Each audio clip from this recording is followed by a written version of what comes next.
Said the servant to himself, "By Allah, we have no mind to eat. I cannot bear the smell of bread." But he sat down, and so did Ajib, though his stomach was full of what he had eaten already and drunken. Nevertheless he took a bit of the bread and dipped it in the pomegranate conserve and made shift to eat it. But he found it too little sweetened, for he was cloyed and surfeited, so he said, What be this wild beast 470 stuff?" "O my son," cried his grandmother, "dost thou find fault with my cookery?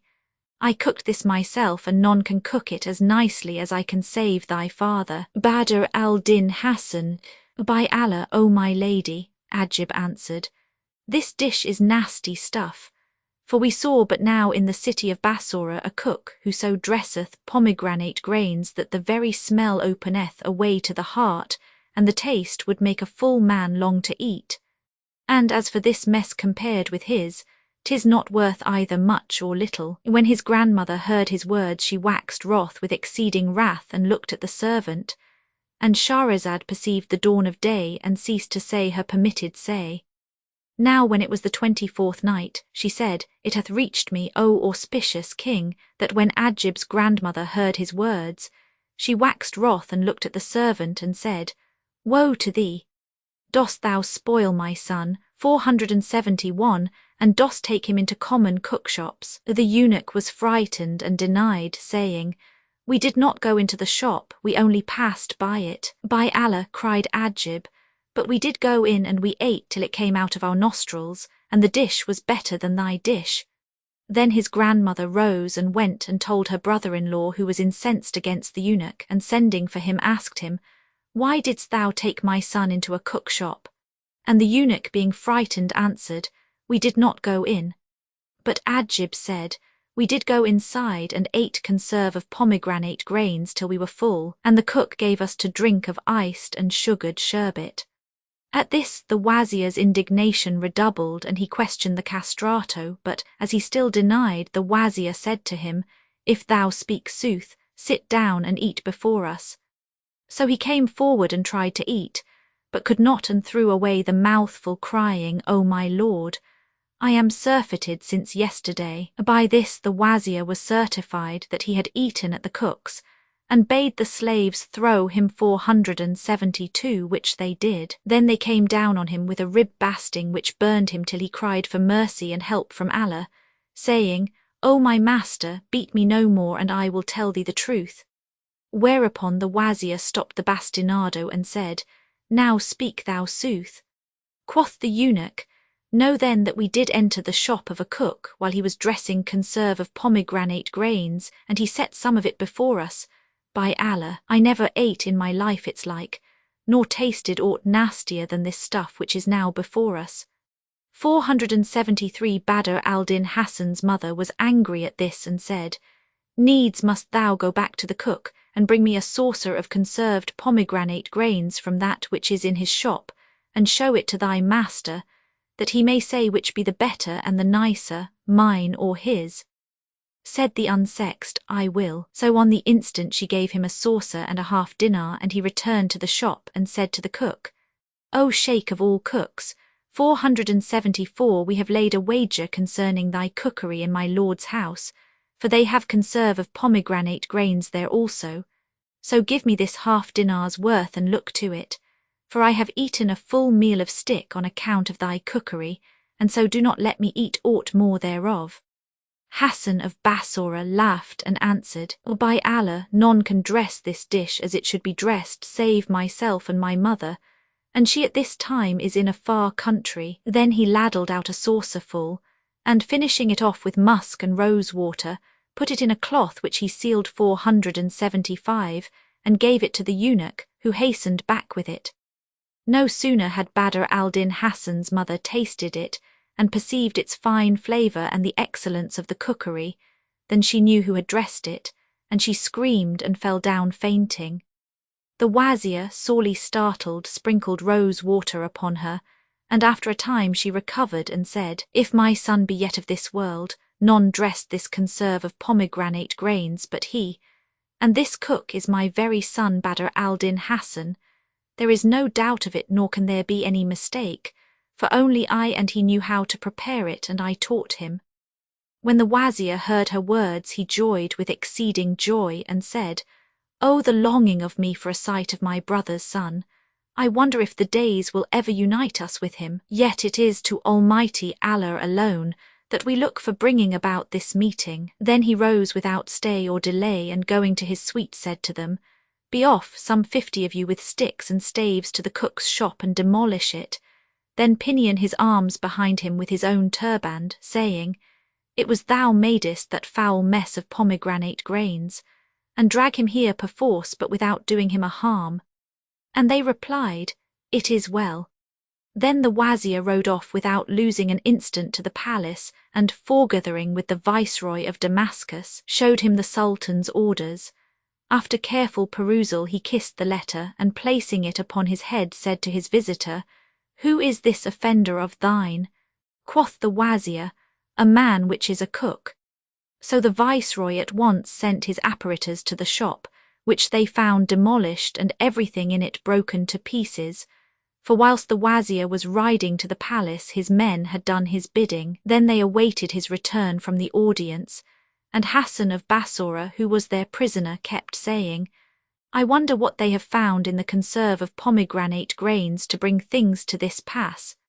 476, when the Wazir returned to them, after his visit to the Viceroy, who had given him formal permission to take up his debtor and depart with him, on entering the tents he called for the cook. They brought him forward pinioned with his turband, and when Badr al-Din Hassan saw his uncle, he wept with exceeding weeping and said, "O my lord, what is my offence against thee? Art thou the man who dressed that conserve of pomegranate grains?"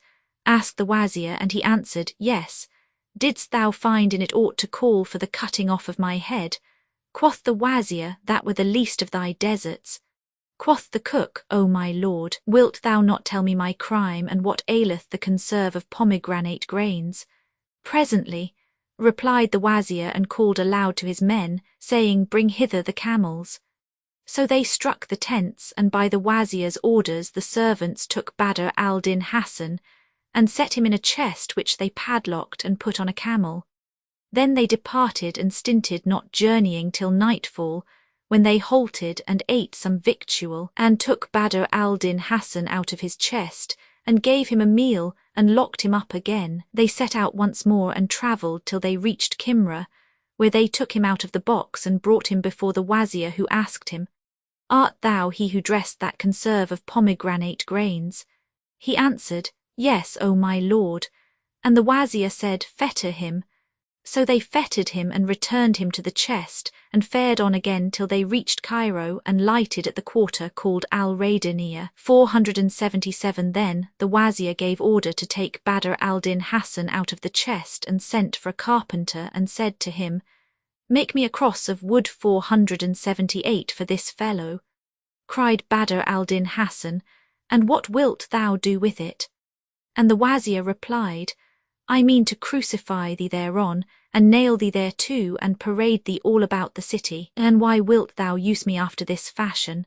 Because of thy villainous cookery of conserved pomegranate grains. How durst thou dress it and sell it lacking pepper? And for that it lacked pepper wilt thou do all this to me? Is it not enough that thou hast broken my shop and smashed my gear and boxed me up in a chest and fed me only once a day?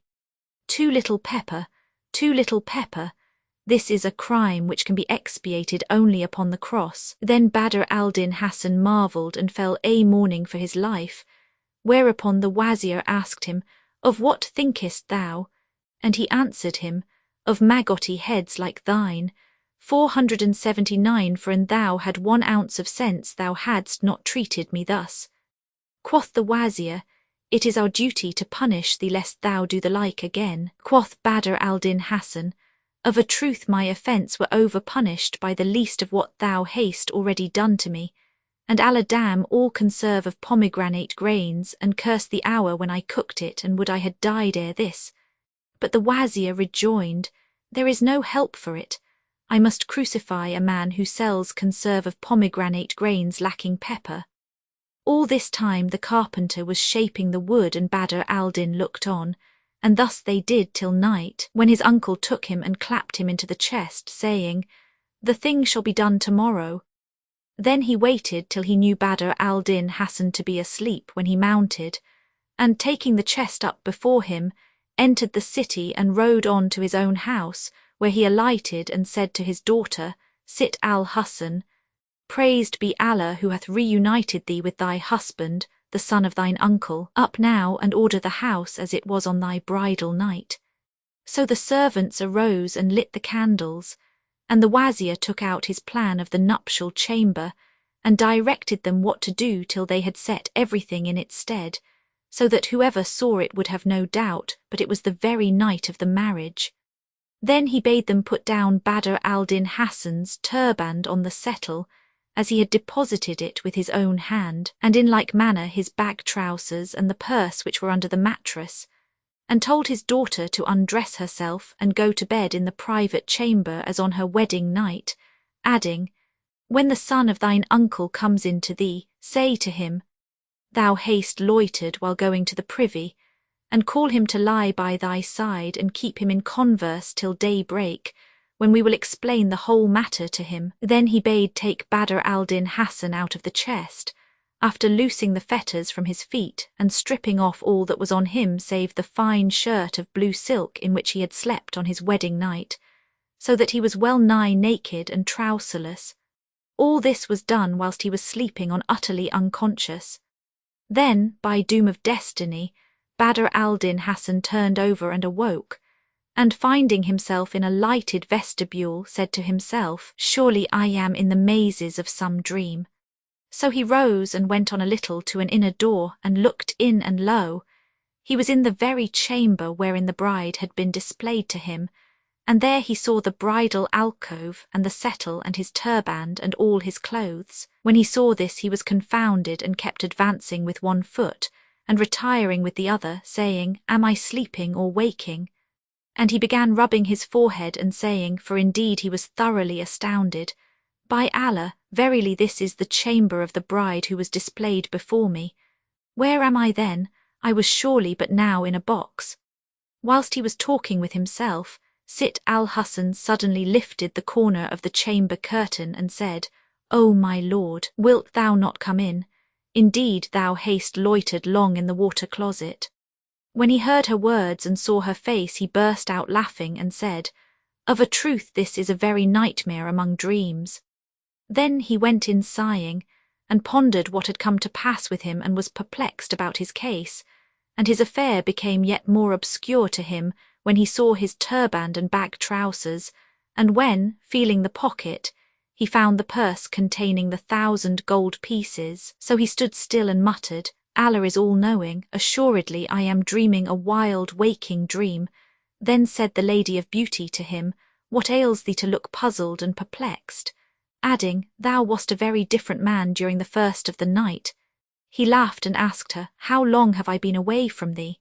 And she answered him, "Allah preserve thee and his holy name be about thee. Thou didst but go out an hour ago for an occasion and return. Are thy wits clean gone?" When Badr al-Din Hasan heard this, he laughed 480 and said, "Thou hast spoken truth. But when I went out from thee, I forgot myself a while in the draught house, and dreamed that I was a cook at Damascus and abode there 10 years. And there came to me a boy who was of the sons of the great, and with him an eunuch." Here he passed his hand over his forehead and, feeling the scar, cried, "By Allah, O my lady, it must have been true, for he struck my forehead with a stone and cut it open from eyebrow to eyebrow, and here is the mark, so it must have been on wake." Then he added, "But perhaps I dreamt it when we fell asleep, I and thou in each other's arms, for meseems it was as though I travelled to Damascus without tarbush and trousers and set up as a cook there." Then he was perplexed and considered for a while, and said, "By Allah, I also fancied that I dressed a conserve of pomegranate grains, and put too little pepper in it. By Allah, I must have slept in the numero scent and have seen the whole of this in a dream. But how long was that dream?" "Allah upon thee," said Sit al-Hasan, "and what more sawest thou?" So he related all to her, and presently said, "By Allah, had I not woke up they would have nailed me to a cross of wood." "Wherefore?" asked she, and he answered, for putting too little pepper in the conserve of pomegranate grains, and meseemed they demolished my shop and dashed to pieces my pots and pans, destroyed all my stuff and put me in a box. Then they sent for the carpenter to fashion a cross for me and would have crucified me thereon. Now, alhamdulillah, thanks be to Allah, for that all this happened to me in sleep and not on wake. Sit al-Husn laughed and clasped him to her bosom and he her to his. Then he thought again and said, By Allah, it could not be save while I was awake. Truly I know not what to think of it. Then he lay him down, and all the night he was bewildered about his case, now saying, I was dreaming, and then saying, I was awake, till morning, when his uncle Shams al-Din the Wazir came to him and saluted him. When Badr al-Din Hassan saw him, he said, By Allah, art thou not he who bade bind my hands behind me and smash my shop and nail me to a cross on a matter of conserved pomegranate grains, because the dish lacked a sufficiency of pepper? Whereupon the Wazir said to him, Know, O my son, that truth hath shown its soothfast, and the concealed hath been revealed. 481 Thou art the son of my brother, and I did all this with thee to certify myself that thou wast indeed he who went in unto my daughter that night. I could not be sure of this, till I saw that thou knewest the chamber and thy turband and thy trousers and thy gold and the papers in thy writing, and in that of thy father my brother. For I had never seen thee afore that, and knew thee not. And as to thy mother, I have prevailed upon her to come with me from Bassora. So saying, he threw himself on his nephew's breast and wept for joy. And Badr al-Din Hassan, hearing these words from his uncle, marvelled with exceeding marvel and fell on his neck, and also shed tears for excess of delight. Then said the Wazir to him, O my son, the sole cause of all this is what passed between me and thy sire. And he told him the manner of his father wayfaring to Bassora, and all that had occurred to part them. Lastly the Wazir sent for Ajib, and when his father saw him he cried, And this is he who struck me with the stone. Quoth the Wazir, This is thy son. And Badr al-Din Hassan threw himself upon his boy and began repeating, Long have I wept o'er severance ban and bane, long from mine eyelids tear-rills rail and rain, and vowed I if time reunion bring my tongue from name of severance I'll restrain. Joy hath o'ercome me to this stress that I from joy's revulsion to shed tears am fain. Ye are so trained to tears, O Eyne of me, you weep with pleasure as you weep with pain. 482 When he had ended his verse, his mother came in and threw herself upon him and began reciting. When we met we complained, our hearts were sore wrung, but plaint is not pleasant fro messenger's tongue. Then she wept and related to him what had befallen her since his departure, and he told her what he had suffered, and they thanked Allah Almighty for their reunion. 2 days after his arrival, the Wazir Shams al-Din went into the Sultan, and kissing the ground between his hands, greeted him with the greeting due to kings. The Sultan rejoiced at his return, and his face brightened, and placing him hard by his side, 483 asked him to relate all he had seen in his wayfaring, and whatso had betided him in his going and coming. So the Wazir told him all that had passed from first to last, and the Sultan said, Thanks be to Allah for thy victory 484, and the winning of thy wish and thy safe return to thy children and thy people. And now I needs must see the son of thy brother, Hassan of Bassora, so bring him to the audience hall tomorrow. Shams al-Din replied, Thy slave shall stand in thy presence tomorrow, inshallah, if it be God's will. Then he saluted him, and returning to his own house, informed his nephew of the Sultan's desire to see him, whereto replied Hassan, whilome the Bassorite, The slave is obedient to the orders of his lord. And the result was that next day he accompanied his uncle, Shams al-Din, to the divan, and after saluting the Sultan and doing him reverence in most ceremonious obeisance and with most courtly obsequiousness, he began improvising these verses. The first in rank to kiss the ground shall deign before you, and all ends and aims attain. You are honour's fount, and all that hope of you shall gain more honour than hope to gain. The Sultan smiled and signed to him to sit down, so he took a seat close to his uncle, Shams al-Din, and the king asked him his name. Quoth Badr al-Din Hassan, "The meanest of thy slaves is known as Hassan the Bassorite, who is instant in prayer for thee day and night." The Sultan was pleased at his words, and being minded to test his learning and prove his good breeding, asked him, "Dost thou remember any verses in praise of the mole on the cheek?" He answered, "I do," and began reciting, "When I think of my love and our parting smart, my groans go forth and my tears upstart. He's a mole that reminds me in colour, and charms the black the eye and the grain 485 of the heart." The king admired and praised the two couplets and said to him, "Quote something else. Allah bless thy sire, and may thy tongue never tire." So he began, "That cheek mole's spot they evened with a grain of musk, nor did they hear the simile strain. Nay, marvel at the face comprising all beauty, nor falling short by single grain." The king shook with pleasure 486 and said to him, "Say more, Allah bless thy days." So he began, "O you whose mole on cheek enthroned recalls a dot of musk upon a stone of ruby, grant me your favours. Be not stone at heart, core of my heart whose only sustenance you be." Quoth the king, "Fair comparison, O Hassan. 487 Thou hast spoken excellently well, and hast proved thyself accomplished in every accomplishment. Now explain to me how many meanings be there in the Arabic language 488 for the word Karl or mole." He replied, "Allah keep the king, 57, and some by tradition say 50. Said the Sultan, "Thou sayest sooth," presently adding, "Hast thou knowledge as to the points of excellence in beauty?"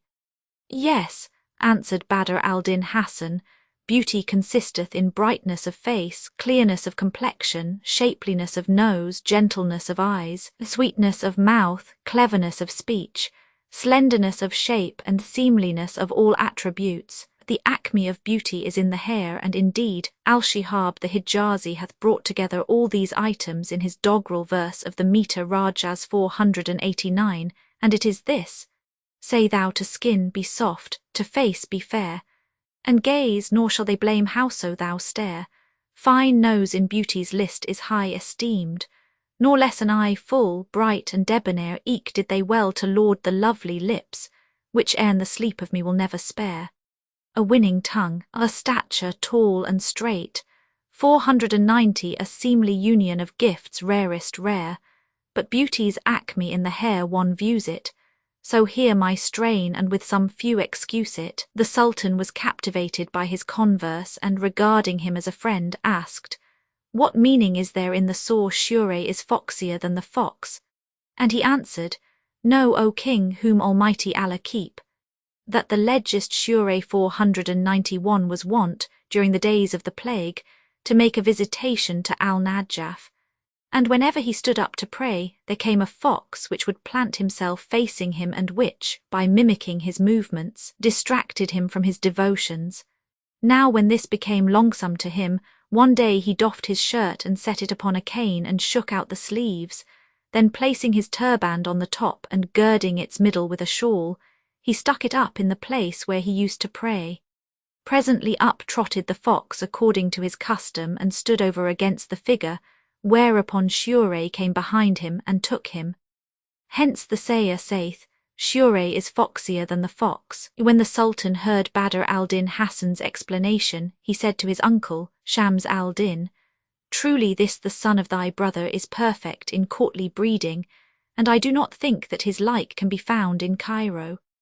At this, Hassan arose and kissed the ground before him, and sat down again as a Mameluke should sit before his master. When the Sultan had thus assured himself of his courtly breeding and bearing, and his knowledge of the liberal arts and belles letters, he joyed with exceeding joy, and invested him with a splendid robe of honour, and promoted him to an office whereby he might better his condition. 492 Then Badr al-Din Hassan arose, and kissing the ground before the king, wished him continuance of glory, and asked leave to retire with his uncle, the Wazir Shams al-Din. The Sultan gave him leave, and he issued forth, and the two returned home, where food was set before them, and they ate what Allah had given them. After finishing his meal, Hassan repaired to the sitting chamber of his wife, the Lady of Beauty, and told her what had passed between him and the Sultan, whereupon quoth she, "He cannot fail to make thee a cup companion and give thee largesse in excess and load thee with favours and bounties. So shalt thou, by Allah's blessing, dispread like the greater light, the rays of thy perfection wherever thou be, on shore or on sea." Said he to her, "I purpose to recite a qasida, an ode, in his praise that he may redouble in affection for me." "Thou art right in thine intent," she answered, "so gather thy wits together and weigh thy words, and I shall surely see my husband favoured with his highest favour."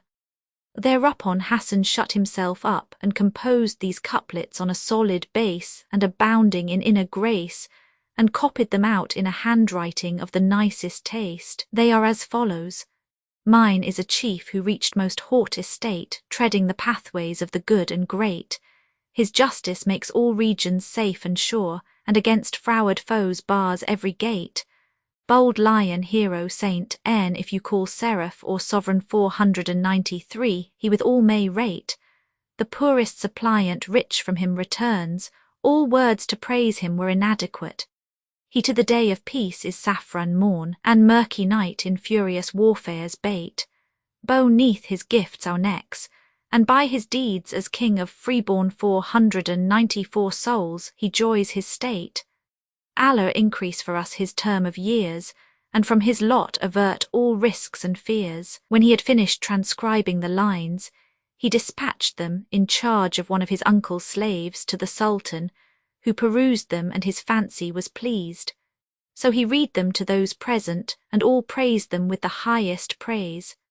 Thereupon he sent for the writer to his sitting chamber, and said to him, "Thou art from this day forth my boon companion, and I appoint to thee a monthly solde of 1,000 dirhams, over and above that I bestowed on the aforetime." So Hassan rose and, kissing the ground before the king several times, prayed for the continuance of his greatness and glory and length of life and strength. Thus Badr al-Din Hassan the Bassorite waxed high in honour, and his fame flew forth to many regions, and he abode in all comfort and solace and delight of life with his uncle and his own folk, till death overtook him. When the Caliph Harun al-Rashid heard this story from the mouth of his wazir, Ja'far the Barmecide, he marvelled much and said, "It behoves that these stories be written in letters of liquid gold." Then he set the slave at liberty, and assigned to the youth who had slain his wife such a monthly stipend as sufficed to make his life easy. He also gave him a concubine from amongst his own slave girls, and the young man became one of his cup companions. Yet this story, continued Shahrazad, is in no wise stranger than the tale of the tailor and the hunchback, and the Jew and the reeve and the Nazarene, and what betided them. Quoth the king, "And what may that be?" So Shahrazad began in these words 495-363. Arab, Killa, prop. What a man strips from his person, gen, an honorary gift. It is something more than the robe of honour of our chivalrous romances, as it includes a horse, a sword often gold-hilted, a black turban amongst the Abbasides embroidered with gold, a violet-coloured mantle, a waist shawl and a gold neck-chain and shoe buckles. 364. Arab, Izar, i.e. the visits of condolence and so forth, which are long and terribly wearisome in the Moslem East. 365. Arab, Ma, the money settled by the man before marriage on the woman, and without which the contract is not valid. Usually half of it is paid down on the marriage day, and the other half when the husband dies or divorces his wife. But if she take a divorce, she forfeits her right to it, and obscene fellows, especially Persians, often compel her to demand divorce by unnatural and preposterous use of her person. 366. Bismillah here means, "Thou art welcome to it." 367. Arab, Basak, half Pers. Bas equals enough and ak equals thou for thee. Bas sounds like albus, to kiss, and there are sundry good old Anglo-Indian jokes of feminine mistakes on the subject. 368. This saving clause makes the threat worse. The scene between the two brothers is written with characteristic Arab humour, and it is true to nature. In England we have heard of a man who separated from his wife because he wished to dine at 6 and she preferred 6:30. 369. Arab. Missa, vulg. Massa, the word which comes of a very ancient house, was applied to the present capital about the time of its conquest by the Osmanli Turks a.h. 923 equals 1517, 370. The Arab. Jizza equals skirt edge. The modern village is the site of an ancient Egyptian city, as the Giza inscription proves. Brugge, History of Egypt, Roman 2, 415, 371. Arab. Watan literally meaning birthplace, but also used for patria, native country, thus hub al-Watan equals patriotism. The Turks pronounce it Vatan, which the French have turned into Vartn. 372. Arab. Zarzaria equals the colour of a stare or starling Zerzer. 373. Now a railway station on the Alexandria-Cairo line. 374. Even as late as 1852, when I first saw Cairo, the city was girt by waste lands and the climate was excellent. Now cultivation comes up to the house walls, while the Mahmudiya Canal, the planting the streets with avenues and overwatering have seriously injured it. Those who want the air of former Cairo must go to Thebes. Gout, rheumatism and hydrophobia, before unknown, have become common of late years. 375. This is the popular pronunciation. Yakut calls it Bilbis. 376. An outlying village on the long desert between Cairo and Palestine. 377. Arab. Al-Quds equals holiness. There are few cities which in our day have less claim to this title than Jerusalem, and curious to say, the Holy Land shows Jews, Christians and Moslems all in their worst form. The only religion, if it can be called one, which produces men in Syria is the Druze. High-Lygian lands Yuden are proverbial, and nothing can be meaner than the Christians, while the Moslems are famed for treachery. 378. Arab. Sham al-Hawa, in vulgar parlance to smell the air, is to take a walk especially out of town. There is a peculiar Egyptian festival called Sham al-Nasim, smelling the zephyr, which begins on Easter Monday, o.s., thus corresponding with the Persian Nowroz, vernal equinox, and introducing the 50 days of Karmasin or Mirasi, hot desert winds. On awaking, the people smell and bathe their temples with vinegar, in which an onion has been soaked, and break their fast with a physic, or dried berry, equals mullet from Lake Menzala. The late Hekikian Bey had the fish heads counted in one public garden, and found 70,000. The rest of the day is spent out of doors gypsying, and families greatly enjoy themselves on these occasions. For a longer description, see a paper by my excellent friend Yacoub Artin Pasha in the Bulletin de l'Institut Egyptian 2nd Series No. 4 Cairo 1884. I have noticed the Mirasi, southwester, and other winds in the land of Midian I 23, 379. So in the days of the Mameluke Beys in Egypt a man of rank would not cross the street on foot. 380.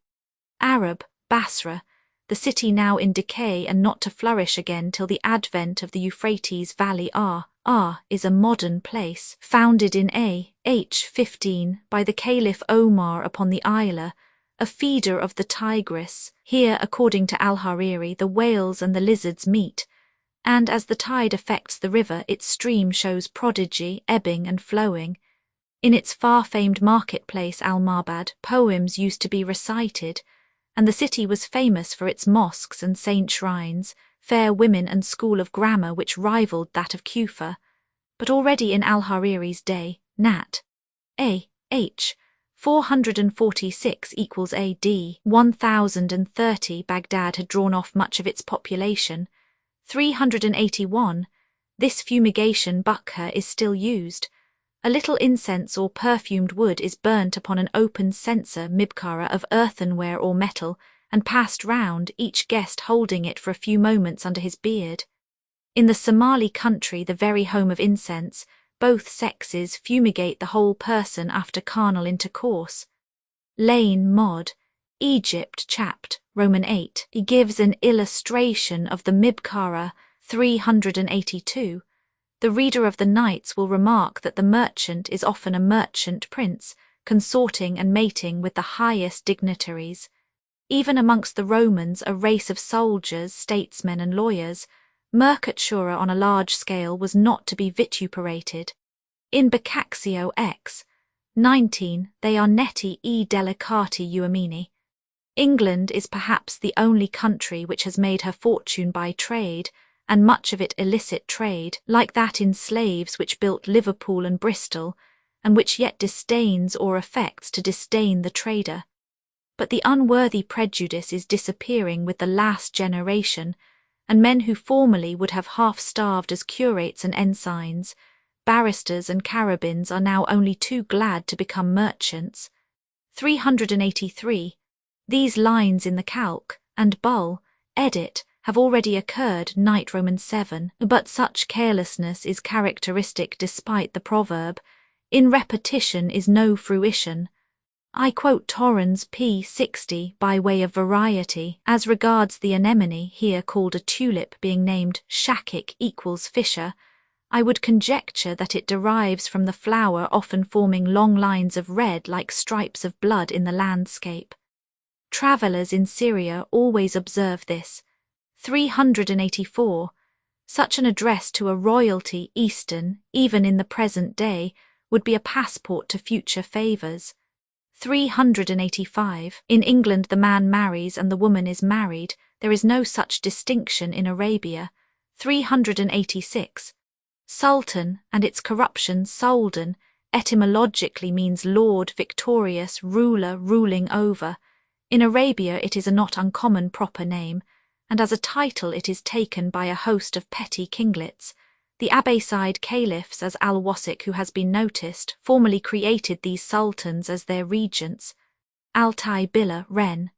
A. H. 363 equals 974, invested the famous Sabaktajin with the office, and as Alexander Sikandar was wont to do, fastened for him 2 flags, one of silver, after the fashion of nobles, and the other of gold, as viceroy designate, Sabaktajin's son, the famous Mahmud of the Ghaznavite dynasty in A. H.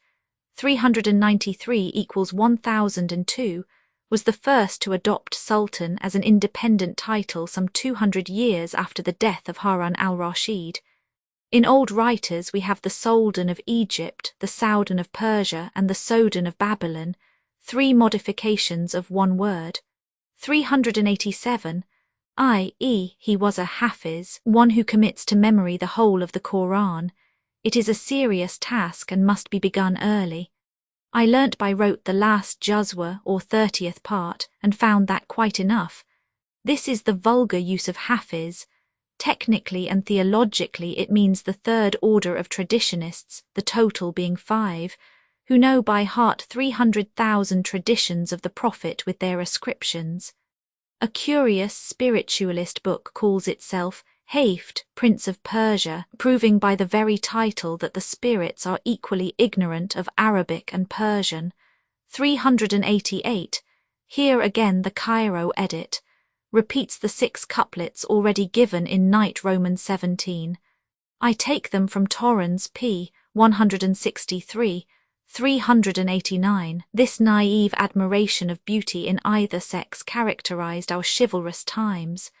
Now it is mostly confined to professional beauties of what is conventionally called the fair sex. As if there could be any comparison between the beauty of man and the beauty of woman, the Apollo Belvedere with the Venus de Medici. 390. Arab. Shash, in Pers, urine, a light turband generally of muslin. 391. This is a loo commune of Eastern worldly wisdom. Quite true. Very unadvisable to dive below the surface of one's acquaintances, but such intimacy is like marriage, of which Johnson said, "Without it there is no pleasure in life." 392. The lines are attributed to the famous Al-Mutanabi equals the claimant to prophecy, of whom I have given a few details in my pilgrimage, Roman 3. 60-62. He led the life of a true poet, somewhat chauvinistic with Al, and rather than run away was killed in A. H. 354 equals 965, 393. Arab, nabis equals wine of raisins or dates, any fermented liquor, from a root to press out in Syriac like the word talmiz or tilmiz, says the Kashf al-Ghurra, a pupil, student. Date wine fermented from the fruit, not the taddy or juice of the stem. Our toddy is called fazik, hence the Masjid al-Fazik at al-Medina, where the Ansar or auxiliaries of that city were sitting cup in hand when they heard of the revelation forbidding inebriants and poured the liquor upon the ground. Pilgrimage, Roman 2. 322. 394. Arab, huda equals direction to the right way, salvation, a word occurring in the opening chapter of the Quran. Hence to a kafir who offers the salam salutation, many Muslims reply Allah yardik equals Allah direct thee, i.e. make thee a Muslim, instead of Allah yuzalimak equals Allah lead thee to salvation. It is the root word of the Mahdi and Modi. 395. These lines have already occurred in the first Kalandar's story, Night, Roman 11. I quote by way of change and with permission Mr. Payne's version I, 93, 396. Arab, farajiyya, a long-sleeved robe worn by the learned Lane M. E. Chapt. I, 397. Arab, saraf, vulg, serafi, whence the Anglo-Indian shroff, a familiar corruption. 398. Arab, Yahudi, which is less polite than Banu Israel equals children of Israel, so in Christendom Israelite when in favour, and Jew with an adjective or a participle when nothing is wanted of him. 399. Also called Gilman equals the beautiful youths appointed to serve the true believers in paradise. The Quran says chapt, lvi, 9 etc., youths which shall continue in their bloom forever, shall go round about to attend them with goblets and beakers and a cup of flowing wine, etc. Mohammed was an Arab, not a Persian, a born pederast, and he was too fond of women to be charged with love of boys. Even Tristram Shandy, Vol, Roman 7, chapt. 7, no, quoth a third, the gentleman has been committing, knew that the two tastes are incompatibles. But this and other passages in the Quran have given the Chevaliers de la Pale a hint that the use of boys like that of wine here forbidden will be permitted in paradise. 400. Which, by the by, is the age of an oldish old maid in Egypt. I much doubt puberty being there earlier than in England, where our grandmothers married at 14, but Orientals are aware that the period of especial feminine devilry is between the first menstruation and 20 when, according to some, every girl is a possible murderess. So they wisely marry her and get rid of what is called the lump of grief, the domestic calamity, a daughter. Amongst them we never hear of the abominable egotism and cruelty of the English mother, who disappoints her daughter's womanly cravings in order to keep her at home for her own comfort, and an old maid in the house, especially a stout, plump old maid, is considered not respectable. The ancient virgin is known by being lean and scraggy, and perhaps this diagnosis is correct. 401. This prognostication of destiny by the stars and a host of follies that end in mancy is an intricate and extensive subject. Those who would study it are referred to chapt. Roman 14, of the Kanuni Islam or the customs of the Mussulmans of India, etc., etc., by Jafar Sharif and translated by G. A. Herklotz, M.D. of Madras. This excellent work first appeared in 1832, Allen and Co., London, and thus it showed the way to Lane's Modern Egyptians, 1833-35. The name was unfortunate as Qazilbash, which rhymed to guzzle and hash, and kept the book back till a second edition appeared in 1863, Madras J. Higginbotham, 402. Arab, Barid lit.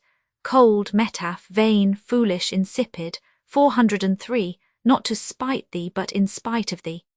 The phrase is still used by high and low. 404, Arab, Ardab, the common hunchback. In classical language, the gobbo in the text would be termed akaz from kaz, one with protruding back and breast, sometimes used for hollow back and protruding breast. 405, this is the custom with such gentry, who, when they see a likely man sitting, are allowed by custom to ride astraddle upon his knees with most suggestive movements, till he buys them off. These gawazi are mostly gypsies who pretend to be Moslems, and they have been confused with the Olmas or Moslem dancing girls proper, a walim, plur, of alima, a learned feminine, by a host of travellers. They call themselves Baramika or Barmecides only to affect Persian origin. Under native rule they were perpetually being banished from and returning to Cairo pilgrimage I. 202. Lane M. E. Chapts, Roman 18 and Roman 19. Discusses the subject and would derive Ulma, often so pronounced, from Heb. Ulma, girl, virgin, singing girl, hence he would translate Alalamoth Shur, Psalm Roman 46. And Nebalim Alalamoth, 1 Chron, Roman 15, 20, by a song for singing girls and harps for singing girls. He quotes also St. Jerome as authority that Ulma in Punic, Phoenician, signified a virgin, not a common article I may observe amongst singing girls. I shall notice in a future page Burckhardt's description of the Gawazi, p. 173, Arabic proverbs, etc., etc. Second edition. London, Quaritch, 1875, 406. I need hardly describe the tarbush, a corruption of the purs, sarpush, head cover also called fez, from its old home, and tarbrush by the travelling Briton. In old days it was a calotte worn under the turban, and it was protected from scalp perspiration by an arakia, purs, arakchin, a white skull cap. Now it is worn without either, and as a head dress nothing can be worse. Pilgrimage Roman 2, 275, 407, Arab, Tara, the custom still prevails. Lane M. E. Chapt, Roman 18. Describes and figures this hoop drum. 408, the couch on which she sits while being displayed. It is her throne, for she is the queen of the occasion with all the majesty of virginity. 409, this is a solemn chaff, such liberties being permitted at weddings and festive occasions. 410, the pre-Islamitic dynasty of Al-Yaman in Arabia Felix, a region formerly famed for wealth and luxury. Hence the mention of Yamani work. The caravans from Sanaa, the capital, used to carry patterns of vases to be made in China and bring back the porcelains at the end of the 3rd year. These are the Arabic inscriptions which have puzzled so many collectors. The Toba, or successors, were the old Himyarite kings, a dynastic name like Pharaoh, Kisra, Persia, Negash, Abyssinia, Karkan or Khan, Tartary, etc., who claim to have extended their conquests to Samarkand and made war on China. Any history of Arabia, as Crichton I, Chapt Roman 4, may be consulted for their names and annals. I have been told by Arabs that Toba or Tuba is still used in the old Himyar land equals the great or the chief. 411, Lane and Pain as well as the Brez, edit. Both render the word to kiss her, but this would be clean contrary to Moslem usage. 412, i.e. he was full of rage which he concealed. 413, the Hindus, as the Katha shows, compare this swimming gait with an elephant's roll. 414, Arab, fitna, a word almost as troublesome as adab. Primarily revolt, seduction, mischief, then a beautiful girl or boy, and lastly a certain aphrodisiac perfume extracted from mimosa flowers. Pilgrimage I, 118, 415. Lit. Burst the gall bladder. In this and in the liver allusions I dare not be baldly literal. 416. Arab. Usfer, the seeds of Carthamus tinctorius equals safflower, forscal, flora, etc. lv. The seeds are crushed for oil, and the flowers, which must be gathered by virgins or the colour will fail, are extensively used for dyeing in southern Arabia and eastern Africa. 417. On such occasions Miss Modesty shuts her eyes and looks as if about to faint. 418. After either evacuation the Moslem is bound to wash or sand the part. First, however, he should apply 3 pebbles or potsherds or clods of earth. Hence the allusion in the Quran, chapt. Roman 9, men who love to be purified, when the Prophet was questioning the men of Cuba, where he founded a mosque, pilgrimage Roman 2, 215. He asked them about their legal ablutions, especially after evacuation, and they told him that they used 3 stones before washing. Moslems and Hindus, who prefer water mixed with earth, abhor the unclean and unhealthy use of paper without ablution, and the people of India call Europeans draft houses by way of opprobrium. Kaghaz-khana equals paper closets. Most old Anglo-Indians, however, learned to use water. 419. Mairo or Mao is the generic name of the cat in the Egyptian of the hieroglyphs. 420. Arab, Yamasham addressed to an evil spirit. 421. Hiho, as we should say, the Bressel, edit, makes the cat cry nor, and the ass colt marnu. I leave these onomatopoeics as they are in Arabic. They are curious, showing the unity and variety of hearing in articulate sounds. The bird which is called whip-poor will in the U.S. is known to the Brazilians as Jome corta-pau, John cut wood, so differently do they hear the same notes. 422. It is usually a slab of marble with a long slit in front and a round hole behind. The text speaks of a kersey equals stool, but this is now unknown to native houses which have not adopted European fashions. 423. This again is chaff as she addresses the hunchback. The bull, edit, has O Abu Shihab, father of the shooting star equals evil spirit. The Bressel, edit, O son of a heap, O son of a something. Alayish, a vulgarism. 424. As the reader will see, Arab ideas of fun and practical jokes are of the largest, putting the Hibernian to utter rout and comparing favourably with those recorded in Don Quixote. 425. Arab, Sarawil, a corruption of the Pers. Shawwal, popularly called libars, which, however, may also mean clothing in general and especially outer clothing. I translate bag trousers and petticoat trousers, the latter being the divided skirt of our future. In the East, where common sense, not fashion, rules dress men who have a protuberance to be concealed, wear petticoats and women wear trousers. The feminine article is mostly baggy but sometimes, as in India, collant tight. A quasi-sacred part of it is the enklee, tape or string, often a most magnificent affair, with tassels of pearl and precious stones, and laxity in the trouser string is equivalent to the loosest conduct. Upon the subject of libars, Sarwal and its variants the curious reader will consult Dr. Dozy's Dictionnaire détaillé des noms des vêtements chez les Arabes, a most valuable work. 426. The turban out of respect is not put upon the ground. Lane M.E. chapt. I. 427. Arab, madfa, showing the modern date or the modernization of the tale. In Lebid madafi plur, of madfa means watercourses or leats. 428. In Arab the he is a she, and habib, friend, is the Attic phi iota lambda omicron sigma, a euphemism for lover. This will occur throughout the nights. So the Arabs use a phrase corresponding with the Stoic phi iota lambda epsilon tilde iota I. E is want is feign. 429. Part of the azan or call to prayer. 430. Arab, shihab, these meteors being the flying shafts shot at evil spirits who approached too near heaven. The idea doubtless arose from the showers of August and November meteors, the Perseids and Taurids, which suggest a battle raging in upper air. Christendom also has its superstition concerning them, and called those of August the fiery tears of St. Lawrence, whose festival was on August 10, 431.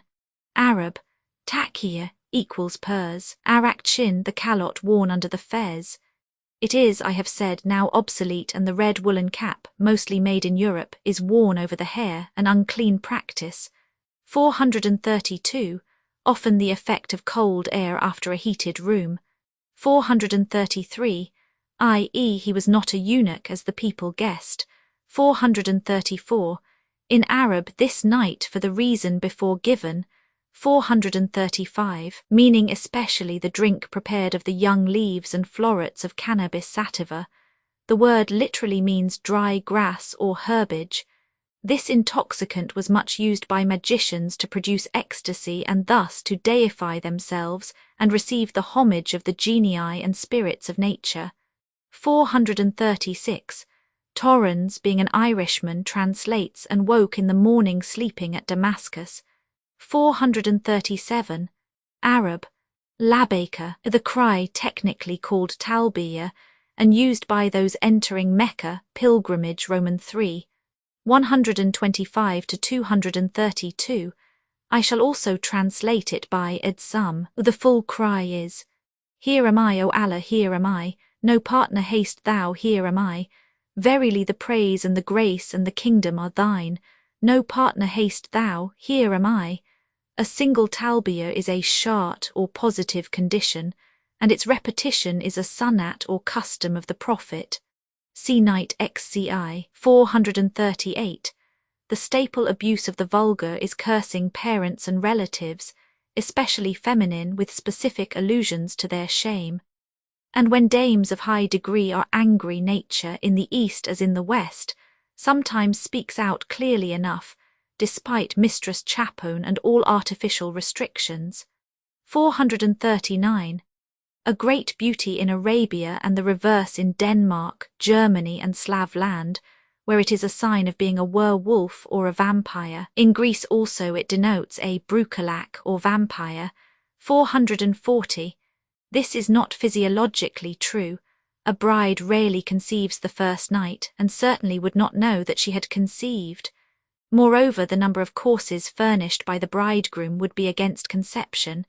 It is popularly said that a young couple often undoes in the morning what it has done during the night. 441.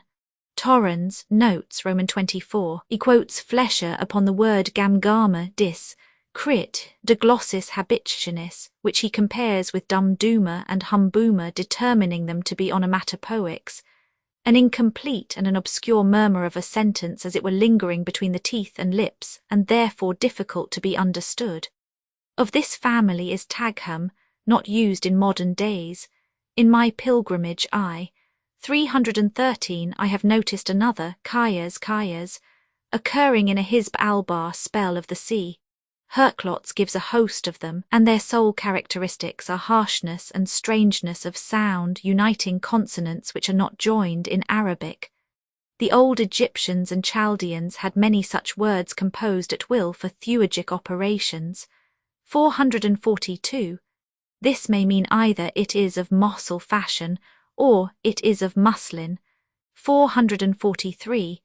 To the English reader these lines would appear the reverse of apposite, but Orientals have their own ways of application, and all allusions to Badawi partings are effective and affecting. The civilized poets of Arab cities throw the charm of the desert over their verse by images borrowed from its scenery, the dromedary, the mirage and the well, as naturally as certain of our bards who hated the country, babbled of purling rills, etc.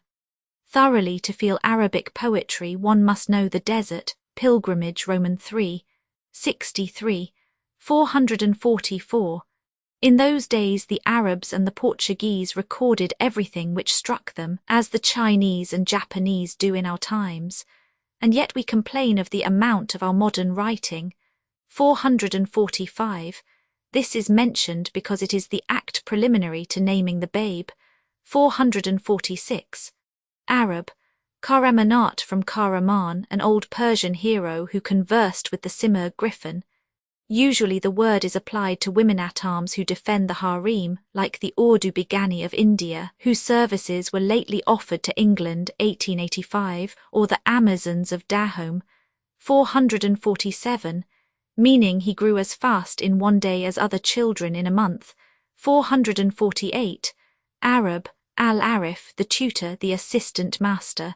449, Arab, Ibn Haram, a common term of abuse and not a factual reflection on the parent.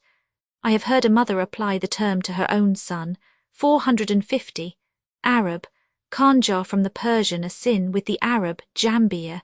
It is noticed in my pilgrimage Roman 3, pp 72-75. To silver the dagger means to become a rich man. From Khanjar, not from its fringed loop or strap, I derive our silly word hanger. Dr. Steingass would connect it with germ. Fenger, e.g. Hirschfenger, 451. Again we have Daster for Izan. 452, Arab, Iklim, the 7 climates of Ptolemy. 453, Arab, Al-Gadia, lit, a place where water sinks, a lowland. Here the drainage lakes east of Damascus into which the Barada Abana discharges. The higher eastern plain is Al-Guta before noticed. 454, the plain of pebbles, still so termed at Damascus, an open space west of the city.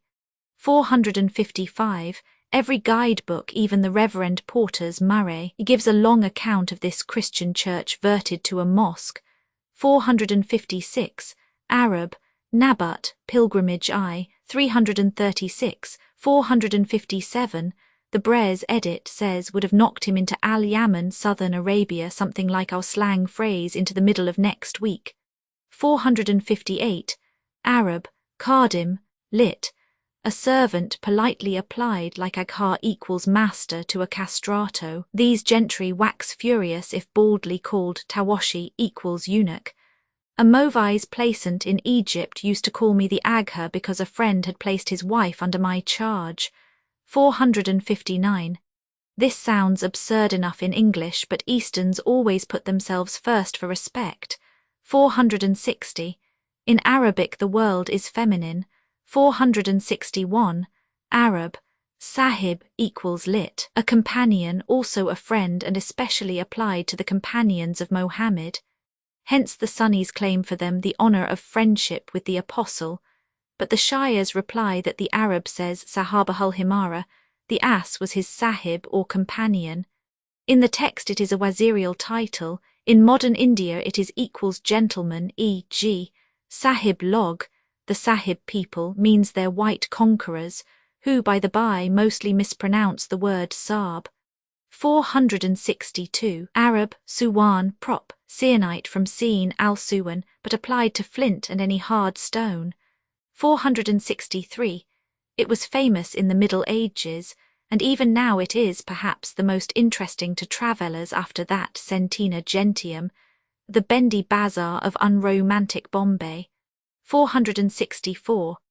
The Gate of the Gardens in the northern wall, a Roman archway of the usual solid construction, shaming not only our modern shams, but our finest masonry. 465. Arab, Al-Asr, which may mean either the hour or the prayer. It is also the moment at which the guardian angels relieve each other, Sales Quran, chapt. v. 466. Arab, Yehazar equals O this one, a somewhat slighting address equivalent to Hughes 2, O thou whoever thou art. Another form is Yahoo equals O he. Can this have originated Swift's Yahoo? 467. Alluding to the Tau Alpha, minor miracles which cause surprise, performed by saints' tombs, the mildest form of thaumaturgy, one of them gravely recorded in the Dabistan, Roman 2. 226 is that of the holy J-men who opened the samran or bead bracelet from the arm of the beautiful Kistapar with member erect, thus evincing his manly strength and his command over himself. 468. The River of Paradise, a Lu commune of poets, Quran, chapt. CVI. The water is whiter than milk or silver, sweeter than honey, smoother than cream, more odorous than musk. Its banks are of chrysolite, and it is drunk out of silver cups set around it thick as stars. 2 pipes conduct it to the prophet's pond, which is an exact square, 1 month's journey in compass. Corsar is spirituous like wine, Salsabil sweet like clarified honey. The fount of mildness is like milk, and the fount of mercy like liquid crystal. 469.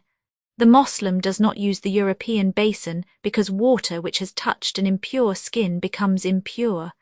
Hence it is poured out from a ewer, Ibrick pers, a briz upon the hands and falls into a basin, tished, with an open worked cover. 470. Arab. Wash, a word of many meanings, nasty, insipid, savage, etc. The offside of a horse is called washi opposed to in sea, the near side. The Amir Tamer, Lord Iron, whom Europeans unwittingly call after his Persian enemy's nickname, Tamerlane, i.e. Tamerai Lang or Limping Tamer, is still known as Al-Wash, the wild beast at Damascus, where his Tartars used to bury men up to their necks and play at bowls with their heads for 9pins. 471. For grandson as being more affectionate. Easterns have not yet learned that clever Western saying, the enemies of our enemies are our friends. 472. This was a simple bastinado on the back, not the more ceremonious affair of beating the feet soles. But it is surprising what the Egyptians can bear. Some of the rods used in the time of the Mameluke beys are nearly as thick as a man's wrist. 473. The woman-like spite of the eunuch intended to hurt the grandmother's feelings. 474. The usual Cain chaff. 475. A necessary precaution against poison, pilgrimage I. 84 and Roman 3, 43. 476. The Bressel, edit. Roman 2, 108 describes the scene at greater length. 477. The Bull, edit, gives by mistake of diacritical points Zabdaniya. Radaniya is or rather was a camping ground to the north of Cairo. 478. Arab. Labat equals a plaything, a puppet, a lay figure. Lane I, 326, conjectures that the cross is so called because it resembles a man with arms extended. But Moslems never heard of the fanciful ideas of medieval Christian divines who saw the cross everywhere and in everything. The former hold that Pharaoh invented the painful and ignominious punishment. Quran, chapt. Romans 7, 479. Here good blood driven to bay speaks out boldly. But, as a rule, the humblest and mildest Eastern, when in despair, turns round upon his oppressors like a wild cat. Some of the criminals whom Fath Ali Shah of Persia put to death by chopping down the fork, beginning at the scrotum, abused his mother till the knife reached their vitals and they could no longer speak. 480. These repeated laughs prove the trouble of his spirit. Noble Arabs show their back teeth so rarely that their laughter is held worthy of being recorded by their biographers. 481. A popular phrase derived from the Quranic truth is come, and falsehood is vanished, for falsehood is of short continuance, chapt. Romans 17. It is an equivalent of our adaptation from 1 Esdras Roman 4. 41 Magna est veritas et prevailbit. But the great question still remains, what is truth? 482. In Night LXXV. These lines will occur with variants. 483. This is always mentioned, the nearer the seat the higher the honour. 484. Alluding to the phrase al-safar zafar equals voyaging is victory, pilgrimage I. 127. 485. Arab, hab, alluding to the black drop in the human heart which the archangel Gabriel removed from Mohammed by opening his breast. 486. This phrase, I have said, often occurs. It alludes to the horripilation, Arab, kasharara, horror or gooseflesh, which in Arab as in Hindu fables is a symptom of great joy. So Bicacio's Pilo Ariciato v. 8, germ, Gensihout, 487. Arab, Hassanta ya Hassan equals Benedetto. Benedetto, the usual wordplay vulgarly called pun. Hassan not Hassan as we will write it, meaning beautiful. 488. Arab. Log her also equals a vocabulary, a dictionary. The Arabs had them by camel loads. 489. The seventh of the 16 bar meters in Arabic prosody, the easiest because allowing the most license and consequently a favorite for didactic, homiletic and gnomic themes. It means literally agitated and was originally applied to the rude song of the cameleer. De Sacy calls this doggerel the poet's ass. Torrens notes Roman 26. It was the only meter in which Mohammed the Apostle ever spoke. He was no poet, Quran Roman 36, 69, but he occasionally recited a verse and recited it wrongly, Dabistan Roman 3, 212. In Persian prosody Rajas is the seventh of 19 and has 6 distinct varieties, pp. 79–81, Gladwin's dissertations on rhetoric, etc. Calcutta, 1801. I shall have more to say about it in the terminal essay. 490. Her stature tall, I hate a dumpy woman, Don Juan. 491. A worthy who was Qazi of Kufa in the 7th century, Al-Najaf, generally entitled Najaf al-Ashraf. The Venerand is the place where Ali, the son-in-law of Mohammed, lies or is supposed to lie buried, and has ever been a holy place to the Shias. I am not certain whether to translate Salab by fox or jackal. The Arabs make scant distinction between them. Abu Hossein, father of the fortlet, is certainly the fox, and as certainly Sha'aha is the jackal from the Pahlavi Shagal or Shaghal. 492. Usually by all manner of extortions and robbery, corruption and bribery, the ruler's motto being Fiat Injustitia Ruat Coelum. There is no more honest man than the Turkish peasant or the private soldier, but the process of deterioration begins when he is made a corporal and culminates in the pasha.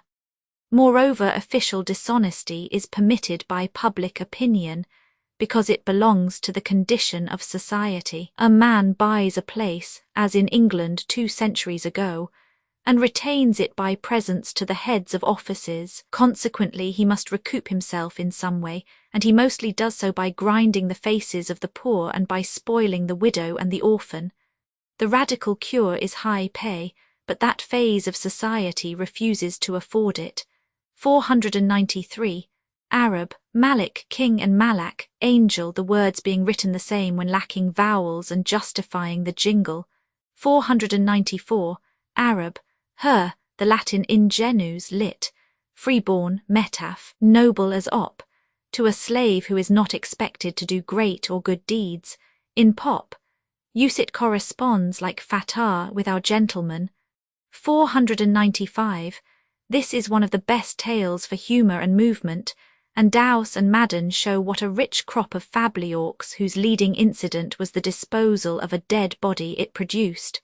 The Hunchback's Tale. It hath reached me, O auspicious king, that there dwelt during times of yore, and years and ages long gone before, in a certain city of China, 496, a tailor who was an open-handed man that loved pleasuring and merry-making, and who was wont, he and his wife, to solace themselves from time to time with public diversions and amusements.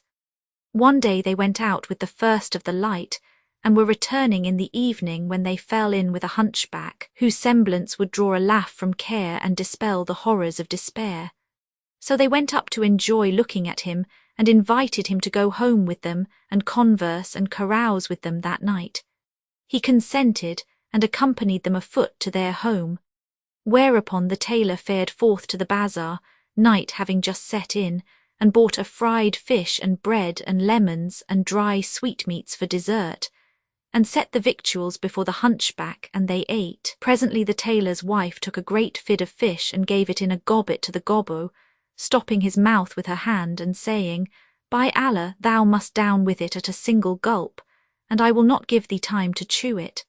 So he bolted it, but therein was a stiff bone which stuck in his gullet, and his hour being come, he died. And Shahrazad perceived the dawn of day and ceased saying her permitted say. Now when it was the 25th night, she said, It hath reached me, O auspicious king, that when the tailor's wife gave the hunchback that mouthful of fish which ended his term of days, he died on the instant. Seeing this, the tailor cried aloud, "There is no majesty and there is no might save in Allah. Alas, that this poor wretch should have died in so foolish fashion at our hands." And the woman rejoined, "Why this idle talk? Hast thou not heard his saying who said, Why then waste I my time in grief until I find no friend to bear my weight of woe? How sleep upon a fire that flames unquenched? Upon the flames to rest were hard eno." Asked her husband, "And what shall I do with him?" And she answered, "Rise and take him in thine arms and spread a silken kerchief over him. Then I will fare forth with thee following me this very night, and if thou meet anyone say, This is my son, and his mother and I are carrying him to the doctor that he may look at him." So he rose and taking the hunchback in his arms bore him along the streets, preceded by his wife who kept crying, "O my son, Allah keep thee. What part paineth thee, and where hath this smallpox 497 attacked thee?" So all who saw them said, "'Tis a child sick of smallpox." 498, they went along asking for the physician's house till folk directed them to that of a leech which was a Jew. They knocked at the door, and there came down to them a black slave girl who opened, and seeing a man bearing a babe and a woman with him, said to them, "What is the matter?" "We have a little one with us," answered the tailor's wife, "and we wish to show him to the physician.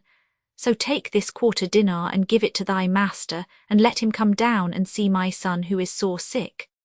The girl went up to tell her master, whereupon the tailor's wife walked into the vestibule and said to her husband, "Leave the hunchback here, and let us fly for our lives." So the tailor carried the dead man to the top of the stairs, and propped him upright against the wall and ran away, he and his wife. Meanwhile the girl went in to the Jew and said to him, "At the door are a man and a woman with a sick child, and they have given me a 1/4 dinar for thee, that thou mayest go down and look at the little one and prescribe for it." As soon as the Jew saw the 1/4 dinar, he rejoiced and rose quickly in his greed of gain and went forth hurriedly in the dark. But hardly had he made a step when he stumbled on the corpse and threw it over, when it rolled to the bottom of the staircase. So he cried out to the girl to hurry up with the light, and she brought it, whereupon he went down and examining the hunchback found that he was stone dead. So he cried out, "O for Esdras, 499, O for Moses, O for Aaron, O for Joshua son of Nun, O the 10 Commandments, I have stumbled against the sick one, and he hath fallen downstairs, and he is dead. How shall I get this man I have killed out of my house? O by the hoofs of the ass of Esdras." Then he took up the body and, carrying it into the house, told his wife what had happened, and she said to him, "Why dost thou sit still? If thou keep him here till daybreak, we shall both lose our lives. Let us too carry him to the terrace roof and throw him over into the house of our neighbour, the Moslem, for if he abide there a night, the dogs will come down on him from the adjoining terraces and eat him up." Now his neighbour was a reeve, the controller of the Sultan's kitchen, and was wont to bring back great store of oil and fat and broken meats. But the cats and rats used to eat it, or if the dogs scented a fat sheep's tail, they would come down from the nearest roofs and tear at it. And on this wise the beasts had already damaged much of what he brought home. So the Jew and his wife carried the hunchback up to the roof, and, letting him down by his hands and feet through the windshaft 500 into the reeve's house, propped him up against the wall and went their ways. Hardly had they done this when the reeve, who had been passing an evening with his friends hearing a recitation of the Koran, came home and opened the door, and going up with a lighted candle, found a son of Adam standing in the corner under the ventilator. When he saw this, he said, "Wah, by Allah, very good forsooth. He who robbeth my stuff is none other than a man." Then he turned to the hunchback and said, "So 'tis thou that stealest the meat and the fat. I thought it was the cats and dogs, and I kill the dogs and cats of the quarter, and sin against them by killing them. And all the while 'tis thou comest down from the house terrace through the wind shaft. But I will avenge myself upon thee with my own hand." So he snatched up a heavy hammer and set upon him and smote him full on the breast, and he fell down. Then he examined him, and finding that he was dead, cried out in horror, thinking that he had killed him, and said, "There is no majesty and there is no might save in Allah, the glorious, the great." And he feared for his life, and added, "Allah curse the oil and the meat and the grease and the sheep's tails to boot. How hath fate given this man his quietus at my hand?" Then he looked at the body, and seeing it was that of a gobbo, said, "Was it not enough for thee to be a hunchback, 501, but thou must likewise be a thief and prig flesh and fat? O thou veiler, 502, deign to veil me with thy curtain of concealment." So he took him up on his shoulders, and going forth with him from his house about the latter end of the night, carried him to the nearest end of the bazaar, where he set him up on his feet against the wall of a shop at the head of a dark lane, and left him and went away. After a while up came a Nazarene, 503, the Sultan's broker, who, much bemused with liquor, was purposing for the hammam bath, as his drunkenness whispered in his ear, "Verily the call to matins 504 is nigh." He came plodding along and staggering about till he drew near the hunchback, and squatted down to make water 505 over against him, when he happened to glance around and saw a man standing against the wall. Now some person had snatched off the Christian's turband 506 in the first of the night. So when he saw the hunchback hard by, he fancied that he also meant to steal his head dress. Thereupon he clenched his fist and struck him on the neck, felling him to the ground, and called aloud to the watchman of the bazaar, and came down on the body in his drunken fury, and kept on belabouring and throttling the corpse. Presently the Charlie came up, and finding a Nazarene kneeling on a Moslem and frapping him, asked, "What harm hath this one done?" And the broker answered, "The fellow meant to snatch off my turband." "Get up from him," quoth the watchman. So he arose, and the Charlie went up to the hunchback, and finding him dead, exclaimed, "By Allah, good indeed! A Christian killing a Mahometan." Then he seized the broker, and tying his hands behind his back, carried him to the governor's house, 507, and all the while the Nazarene kept saying to himself, "O Messiah, O Virgin, how came I to kill this fellow? And in what a hurry he must have been to depart this life when he died of a single blow."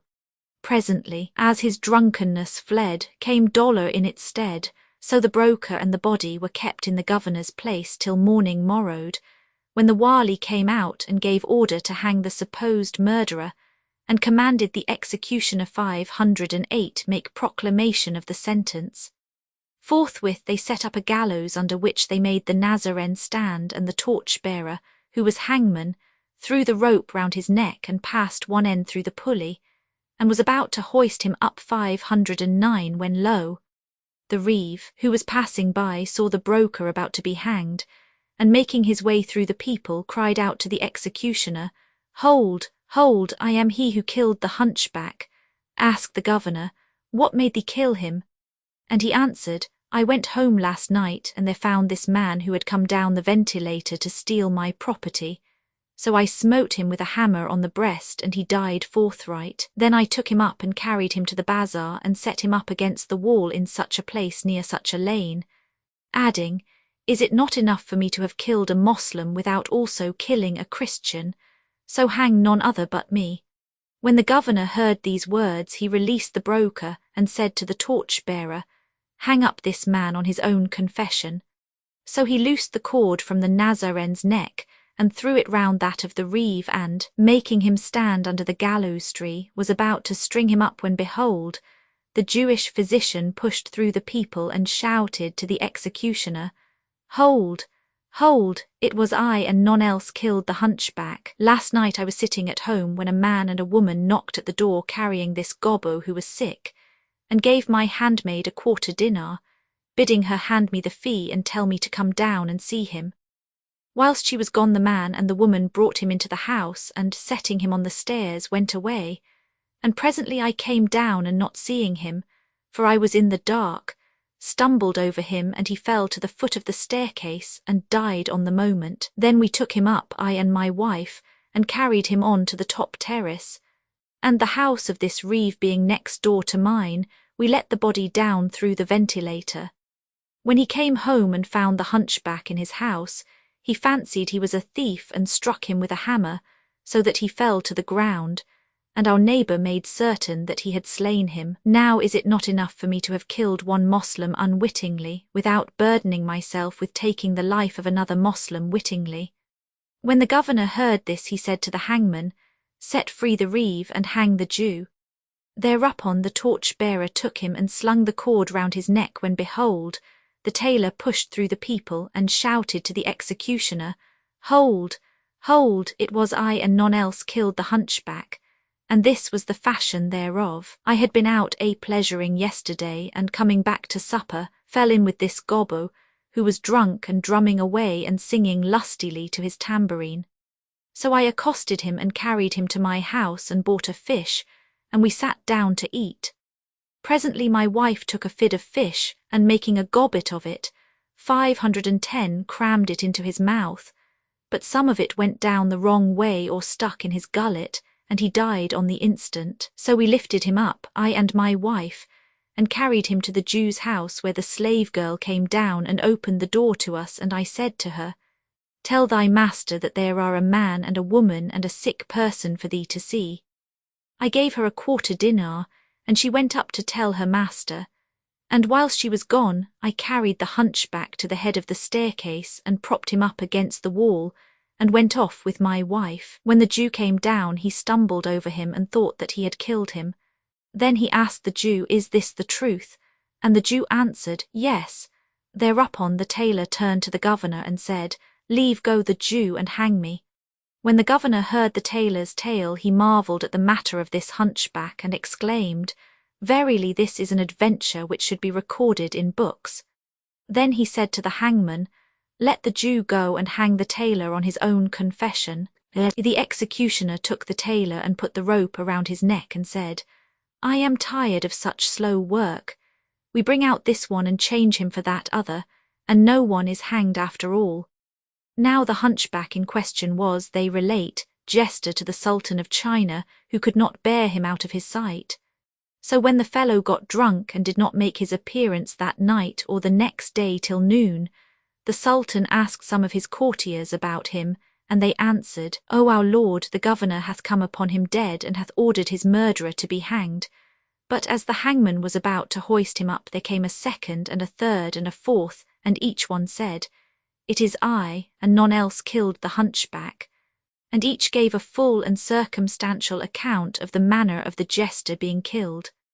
When the king heard this, he cried aloud to the chamberlain in waiting, "Go down to the governor, and bring me all four of them." So the chamberlain went down at once to the place of execution, where he found the torch-bearer on the point of hanging the tailor, and shouted to him, "Hold, hold." Then he gave the king's command to the governor, who took the tailor, the Jew, the Nazarene, and the reeve, the hunchback's body being borne on men's shoulders, and went up with one and all of them to the king. When he came into the presence, he kissed the ground and acquainted the ruler with the whole story, which it is needless to relate, for, as they say, there is no avail in a thrice-told tale. The Sultan, hearing it, marvelled and was moved to mirth, and commanded the story to be written in letters of liquid gold, saying to those present, "Did ye ever hear a more wondrous tale than that of my hunchback?" Thereupon the Nazarene broker came forward and said, "O King of the age, with thy leave I will tell thee a thing which happened to myself, and which is still more wondrous and marvellous and pleasurable and delectable than the tale of the hunchback." Quoth the king, "Tell us what thou haste to say." So he began in these words the Nazarene broker's story. "O King of the age, I came to this thy country with merchandise, and destiny stayed me here with you. But my place of birth was Cairo in Egypt, where I also was brought up, for I am one of the Copts, and my father was a broker before me. When I came to man's estate, he departed this life, and I succeeded to his business. One day, as I was sitting in my shop, behold, there came up to me a youth as handsome as could be, wearing sumptuous raiment and riding a fine ass. 511, when he saw me, he saluted me, and I stood up to do him honour. Then he took out a kerchief containing a sample of sesame and asked, How much is this worth per ardab 512? Whereto I answered, 100 dirhams. Quoth he, Take porters and gaugers and meetismen and come tomorrow to the Khan al-Jawali, 513 by the gate of Victory Quarter, where thou wilt find me. Then he fared forth, leaving with me the sample of sesame in his kerchief, and I went the round of my customers and ascertained that every ardab would fetch 120 dirhams. Next day I took 4 meetismen and walked with them to the Khan, where I found him awaiting me. As soon as he saw me, he rose and opened his magazine, when we measured the grain till the store was empty, and we found the contents 50 ardabs, making 5,000 pieces of silver. Then said he, Let 10 dirhams on every ardab be thy brokerage, so take the price and keep in deposit 4,500 dirhams for me, and when I have made an end of selling the other wares in my warehouses, I will come to thee and receive the amount. I will well, replied I, and kissing his hand went away, having made that day a profit of 1,000 dirhams. He was absent a month, at the end of which he came to me and asked, Where be the dirhams? I rose and saluted him and answered to him, Wilt thou not eat somewhat in my house? But he refused with the remark, Get the monies ready and I will presently return and take them. Then he rode away. So I brought out the dirhams and sat down to await him, but he stayed away for another month, when he came back and said to me, Where be the dirhams? I rose and saluting him asked, Wilt thou not eat something in my house? But he again refused, adding, Get me the monies ready and I will presently return and take them. Then he rode off. So I brought out the dirhams and sat down to await his return, but he stayed away from me a 3rd month, and I said, Verily this young man is liberality in incarnate form. At the end of the month he came up, riding a mare mule and wearing a suit of sumptuous raiment. He was as the moon on the night of fullness, and he seemed as if fresh from the baths, with his cheeks rosy bright, and his brow flower white, and a mole spot like a grain of ambergris delighting the sight, even as was said of such an one by the poet. Full moon with sun in single mansion, in brightest sheen and fortune rose and shone, with happy splendour changing every sprite. Hail to what guerdons prayer with blissful boon. Their charms and grace have gained perfection's height, all hearts have conquered and all wits have won. Laud to the Lord for works so wonder strange, and what Th Almighty wills his hand hath done. When I saw him I rose to him and invoking blessings on him asked, O my Lord, wilt thou not take thy monies? Whence the hurry? 514, quoth he. Wait till I have made an end of my business, and then I will come and take them. Again he rode away, and I said to myself, By Allah, when he comes next time needs must I make him my guest, for I have traded with his dirhams and have gotten large gains thereby. At the end of the year he came again, habited in a suit of clothes more sumptuous than the former, and when I conjured him by the evangel to alight at my house and eat of my guest food, he said, I consent, on condition that what thou expendest on me shall be of my monies still in thy hands. I answered, So be it, and made him sit down whilst I got ready what was needful of meat and drink and else besides, and set the tray before him with the invitation Bismillah. 515 then he drew near the tray and put out his left hand 516 and ate with me, and I marvelled at his not using the right hand. When we had done eating, I poured water on his hand and gave him wherewith to wipe it. Upon this we sat down to converse after I had set before him some sweetmeats, and I said to him, O my master, prithee relieve me by telling me why thou eatest with thy left hand. Perchance something aileth thy other hand. When he heard my words, he repeated these verses, Dear friend, ask not what burneth in my breast, lest thou see fiery pangs I never saw. Wills not my heart to harbour Salmar instead of Layla's 517 love, but need hath ne'er a law. And he put out his right arm from his sleeve, and behold, the hand was cut off, a wrist without a fist. I was astounded at this, but he said, Marvel not, and think not that I ate with my left hand for conceit and insolence, but from necessity. and the cutting off my right hand was caused by an adventure of the strangest. Asked I, and what caused it? And he answered, Know that I am of the sons of Baghdad, and my father was of notables of that city.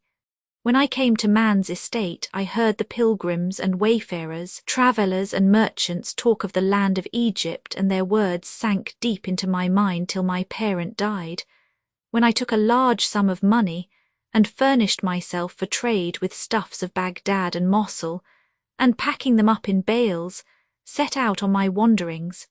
And Allah decreed me safety till I entered this your city. Then he wept and began repeating, The blear-eyed scapes the pits wherein the lynx-eyed fall. A word the wise man slays and saves the natural. The Moslem fails of food, the Kafir feasts in hall. What art or act is man's, God's will obligeth all.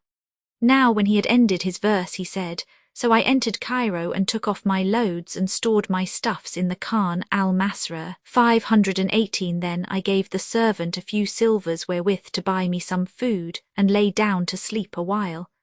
When I awoke I went to the street called Bain al-Kasrain, between the two palaces, and presently returned and rested my night in the Khan.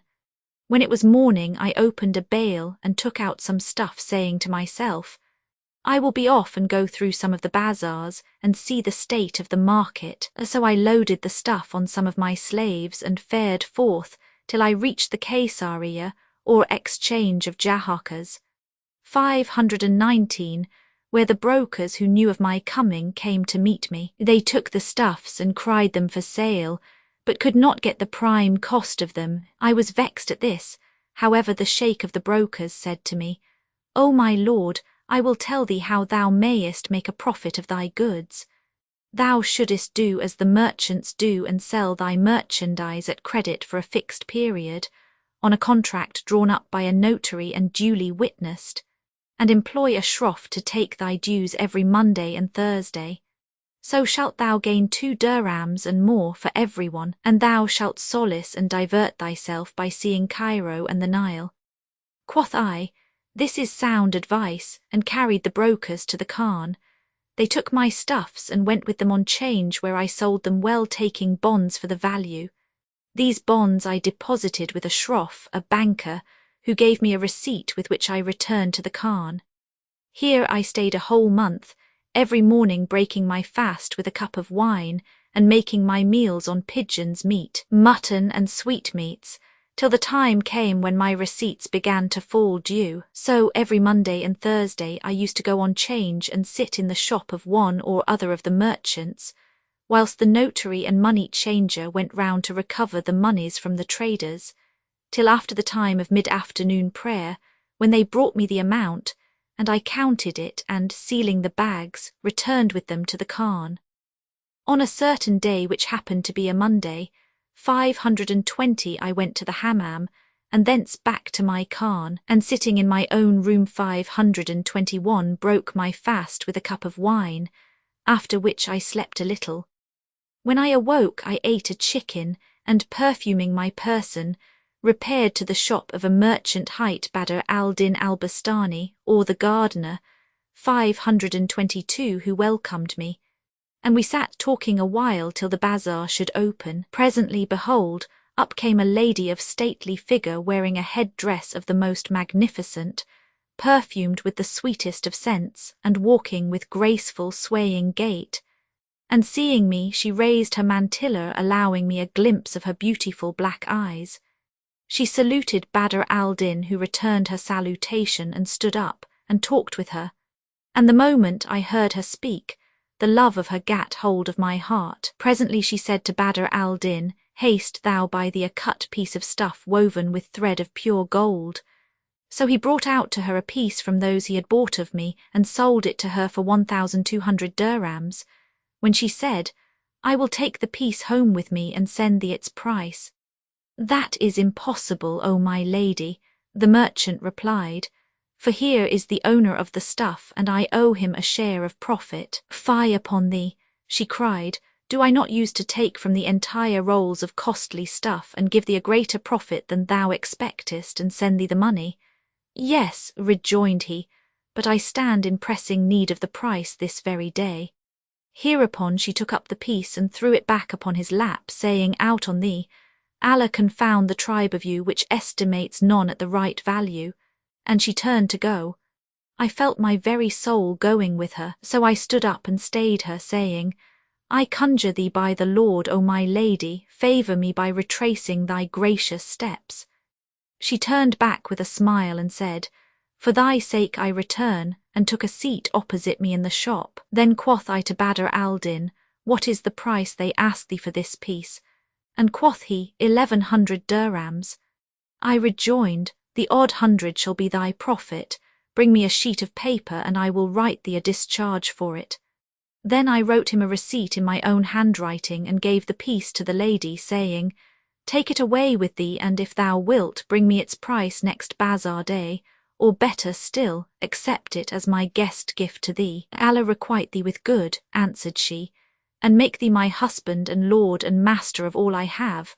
523, and Allah favoured her prayer. I saw the gates of paradise swing open before me and said, "O my lady, let this piece of stuff be now thine and another like it is ready for thee. Only let me have one look at thy face." So she raised her veil, and I saw a face the sight of which bequeathed to me 1,000 sighs, and my heart was so captivated by her love that I was no longer ruler of my reason. Then she let fall her face veil, and taking up the piece of stuff said, "O my lord, make me not desolate by thine absence," and turned away and disappeared from my sight.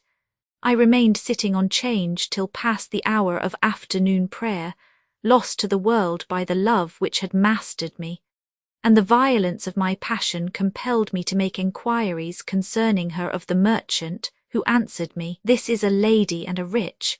She is the daughter of a certain emir who lately died and left her a large fortune."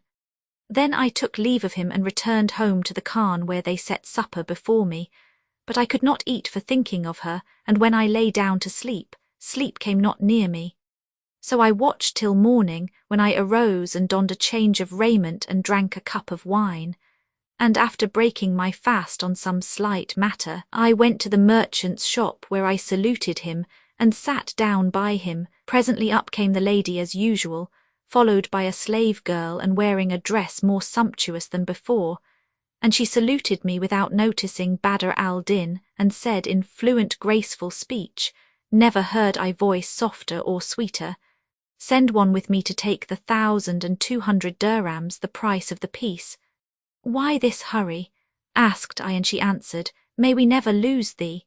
524, and handed me the money. Then I sat talking with her, and presently I signed to her in dumb show, whereby she understood that I longed to enjoy her person. 525, and she rose up in haste with a show of displeasure. My heart clung to her, and I went forth from the bazaar and followed on her track. As I was walking suddenly, a black slave girl stopped me and said, "O my master, come speak with my mistress." 526, at this I was surprised and replied, "There is none who knows me here." But she rejoined, "O my lord, how soon hast thou forgotten her? My lady is the same who was this day at the shop of such a merchant." Then I went with her to the Shroffs, where I found the lady, who drew me to her side and said, "O my beloved, thine image is firmly stamped upon my fancy, and love of thee hath gotten hold of my heart. From the hour I first saw thee, nor sleep, nor food, nor drink hath given me aught of pleasure." I replied, "The double of that suffering is mine, and my state dispenseth me from complaint." Then said she, "O my beloved, at thy house or at mine? I am a stranger here, and have no place of reception save the khan, so by thy favour it shall be at thy house." "So be it, but this is Friday 527 night, and nothing can be done till tomorrow after public prayers. Go to the mosque and pray. Then mount thine ass and ask for the Habaniya 528 quarter, and when there, look out for the mansion of Al-Nakib 529 Barakat, popularly known as Abu Shama the Syndic. For I live there, so do not delay, as I shall be expecting thee." I rejoiced with still greater joy at this, and took leave of her and returned to my khan, where I passed a sleepless night.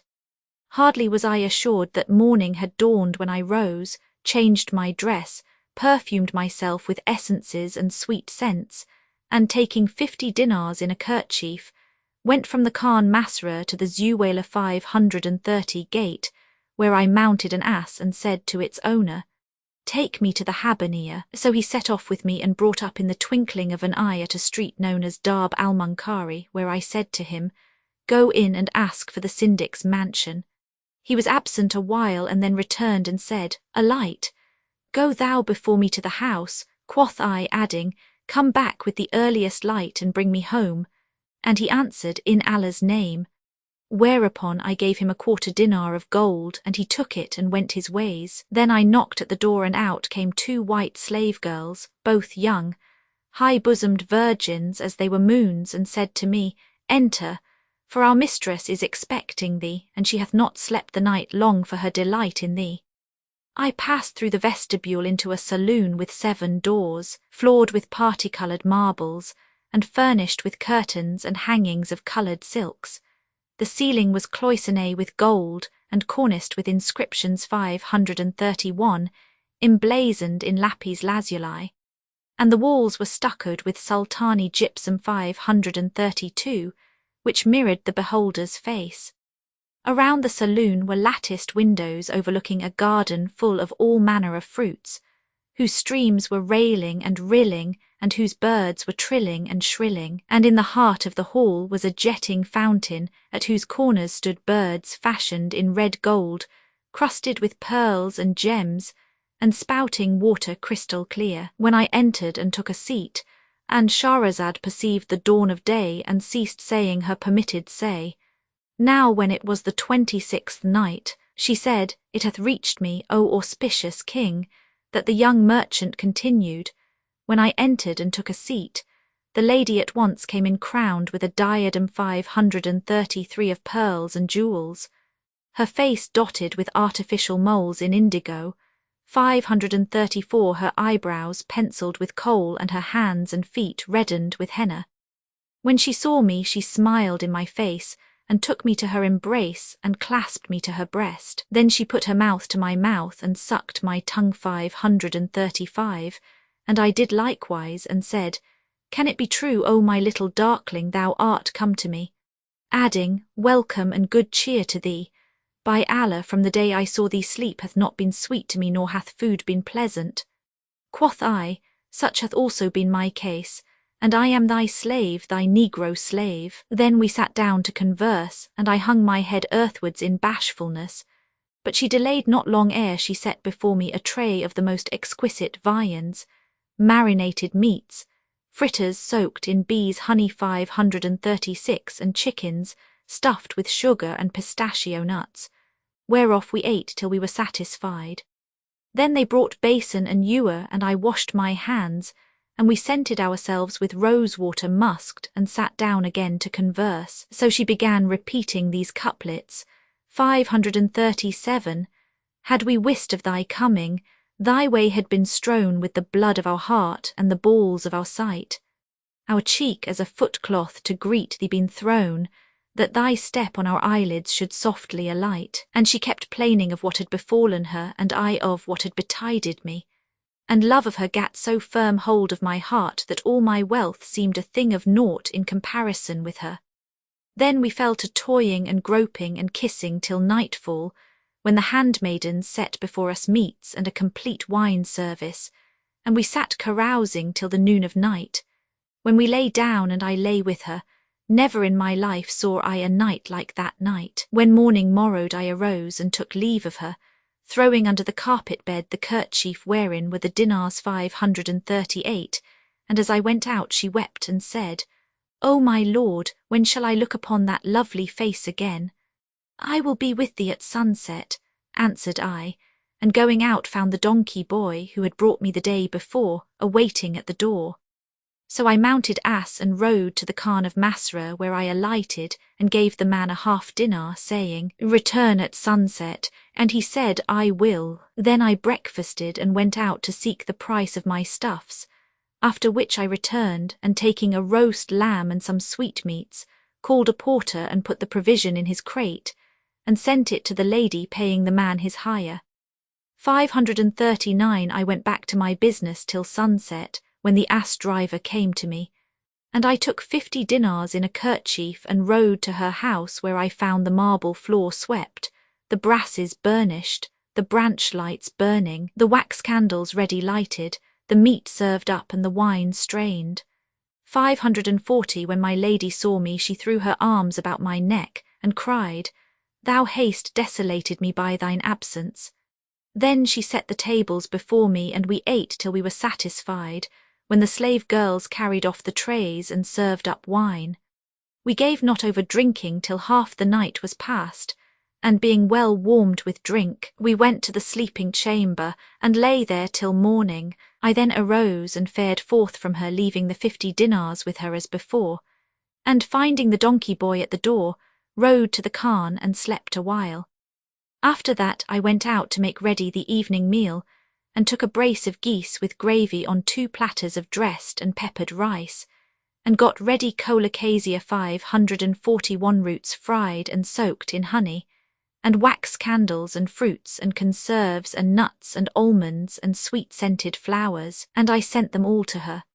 As soon as it was night, I again tied up 50 dinars in a kerchief, and mounting the ass as usual, rode to the mansion, where we ate and drank and lay together till morning, when I threw the kerchief and dinars 542 to her, and rode back to the khan.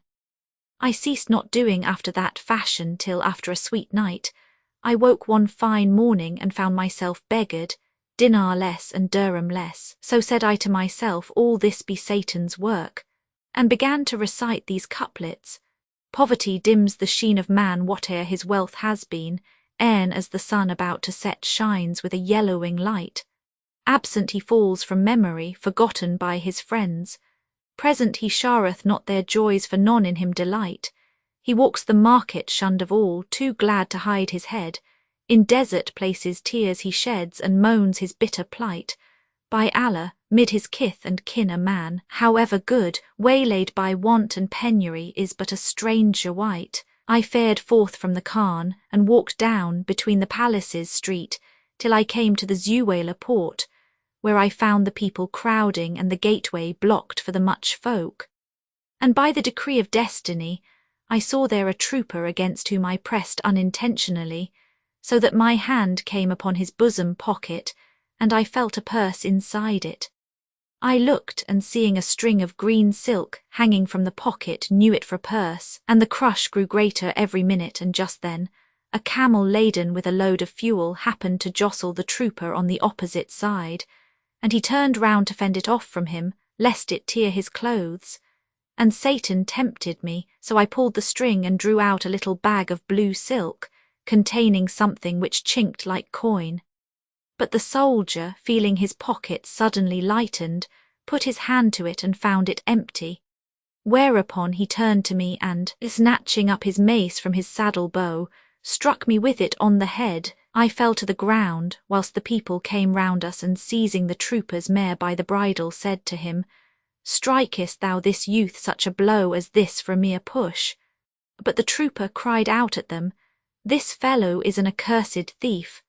Whereupon I came to myself and stood up, and the people looked at me and said, "Nay, he is a comely youth, he would not steal anything." And some of them took my part, and others were against me, and question and answer waxed loud and warm. The people pulled at me and would have rescued me from his clutches, but as fate decreed, behold, the governor, the chief of police, and the watch 543 entered the Zuwaylah gate at this moment, and seeing the people gathered together around me and the soldier, the governor asked, "What is the matter?" "By Allah, O Emir," answered the trooper, "this is a thief. I had in my pocket a purse of blue silk lined with 20 good gold pieces, and he took it, whilst I was in the crush." Quoth the governor, "Was anyone by thee at the time?" And quoth the soldier, "No." Thereupon the governor cried out to the chief of police, who seized me, and on this wise the curtain of the Lord's protection was withdrawn from me. Then he said, "Strip him." And when they stripped me, they found the purse in my clothes. The wali took it, opened it, and counted it, and finding in it 20 dinars, as the soldier had said, waxed exceeding wroth, and bade his guard bring me before him. Then said he to me, Now, O youth, speak truly, didst thou steal this purse? 544. At this I hung my head to the ground and said to myself, If I deny having stolen it, I shall get myself into terrible trouble. So I raised my head and said, Yes, I took it. When the governor heard these words, he wondered and summoned witnesses who came forward and attested my confession. All this happened at the Zuwaylah gate. Then the governor ordered the link-bearer to cut off my right hand, and he did so, after which he would have struck off my left foot also. But the heart of the soldier softened, and he took pity on me and interceded for me with the governor that I should not be slain. 545. Thereupon the wali left me, and went away, and the folk remained round me and gave me a cup of wine to drink. As for the trooper, he pressed the purse upon me and said, Thou art a comely youth, and it befitteth not thou be a thief.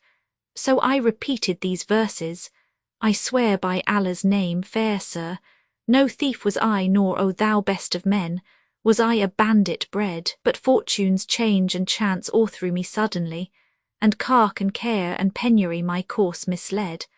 I shot it not indeed, 'twas Allah shot the shaft that rolled in dust the kingly diadem from my head. 546. The soldier turned away after giving me the purse, and I also went my ways, having wrapped my hand in a piece of rag and thrust it into my bosom. My whole semblance had changed, and my colour had waxed yellow from the shame and pain which had befallen me. Yet I went on to my mistress's house, where, in extreme perturbation of spirit, I threw myself down on the carpet bed. She saw me in this state, and asked me, What aileth thee, and why do I see thee so changed in looks? And I answered, My head paineth me, and I am far from well. Whereupon she was vexed, and was concerned on my account, and said, Burn not my heart, O my lord, but sit up and raise thy head, and recount to me what hath happened to thee today, for thy face tells me a tale. Leave this talk, replied I, but she wept and said, Meseems thou art tired of me, for I see thee contrary to thy wont. But I was silent, and she kept on talking to me, albeit I gave her no answer till night came on. Then she set food before me, but I refused it, fearing lest she see me eating with my left hand, and said to her, I have no stomach to eat at present.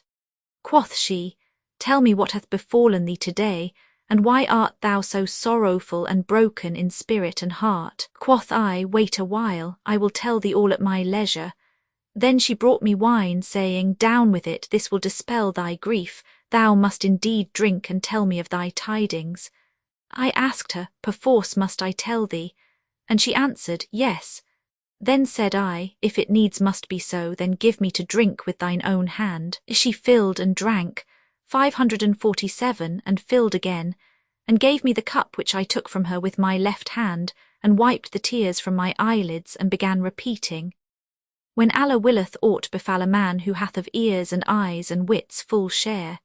His ears he deafens, and his eyes he blinds, and draws his wits e'en, as we draw a hare. 548 till, having wrought his purpose, he restores man's wits, that warned more circumspect he fare. When I ended my verses I wept, and she cried out with an exceeding loud cry, What is the cause of thy tears? Thou burnest my heart. What makes thee take the cup with thy left hand? Quoth I, Truly I have on my right hand a boil. And quoth she, Put it out, and I will open it for thee. 549. It is not yet time to open it, I replied, so worry me not with thy words, for I will not take it out of the bandage at this hour. Then I drank off the cup, and she gave not over plying me with drink until drunkenness overcame me, and I fell asleep in the place where I was sitting. Whereupon she looked at my right hand, and saw a wrist without a fist. So she searched me closely, and found with me the purse of gold and my severed hand, wrapped up in the bit of rag. 550. With this such sorrow came upon her as never overcame any, and she ceased not lamenting on my account till the morning. When I awoke, I found that she had dressed me a dish of broth of 4 boiled chickens, which she brought to me together with a cup of wine. I ate and drank, and laying down the purse would have gone out, but she said to me, Whither away? And I answered, Where my business calleth me. And said she, Thou shalt not go, sit thee down. So I sat down, and she resumed, Hath thy love for me so overpowered thee that thou hast wasted all thy wealth and hast lost thine hand on my account? I take thee to witness against me, and also Allah be my witness that I will never part with thee, but will die under thy feet, and soon thou shalt see that my words are true. Then she sent for the Qazi and witnesses, and said to them, Write my contract of marriage with this young man, and bear ye witness that I have received the marriage settlement. 551, when they had drawn up the document, she said, Be witness that all my monies which are in this chest, and all I have in slaves and handmaidens, and other property is given in free gift to this young man. So they took act of this statement, enabling me to assume possession in right of marriage, and then withdrew after receiving their fees. Thereupon she took me by the hand, and leading me to a closet, opened a large chest, and said to me, See what is herein. And I looked, and behold, it was full of kerchiefs. Quoth she, This is the money I had from thee, and every kerchief thou gavest me, containing 50 dinars, I wrapped up and cast into this chest. So now take thine own, for it returns to thee, and this day thou art become of high estate. Fortune and fate afflicted thee so that thou didst lose thy right hand for my sake, and I can never requite thee. Nay, although I gave my life twyre but little, and I should still remain thy debtor. Then she added, Take charge of thy property. So I transferred the contents of her chest to my chest, and added my wealth to her wealth which I had given her, and my heart was eased, and my sorrow ceased. I stood up and kissed her and thanked her. And she said, Thou hast given thy hand for love of me, and how am I able to give thee an equivalent?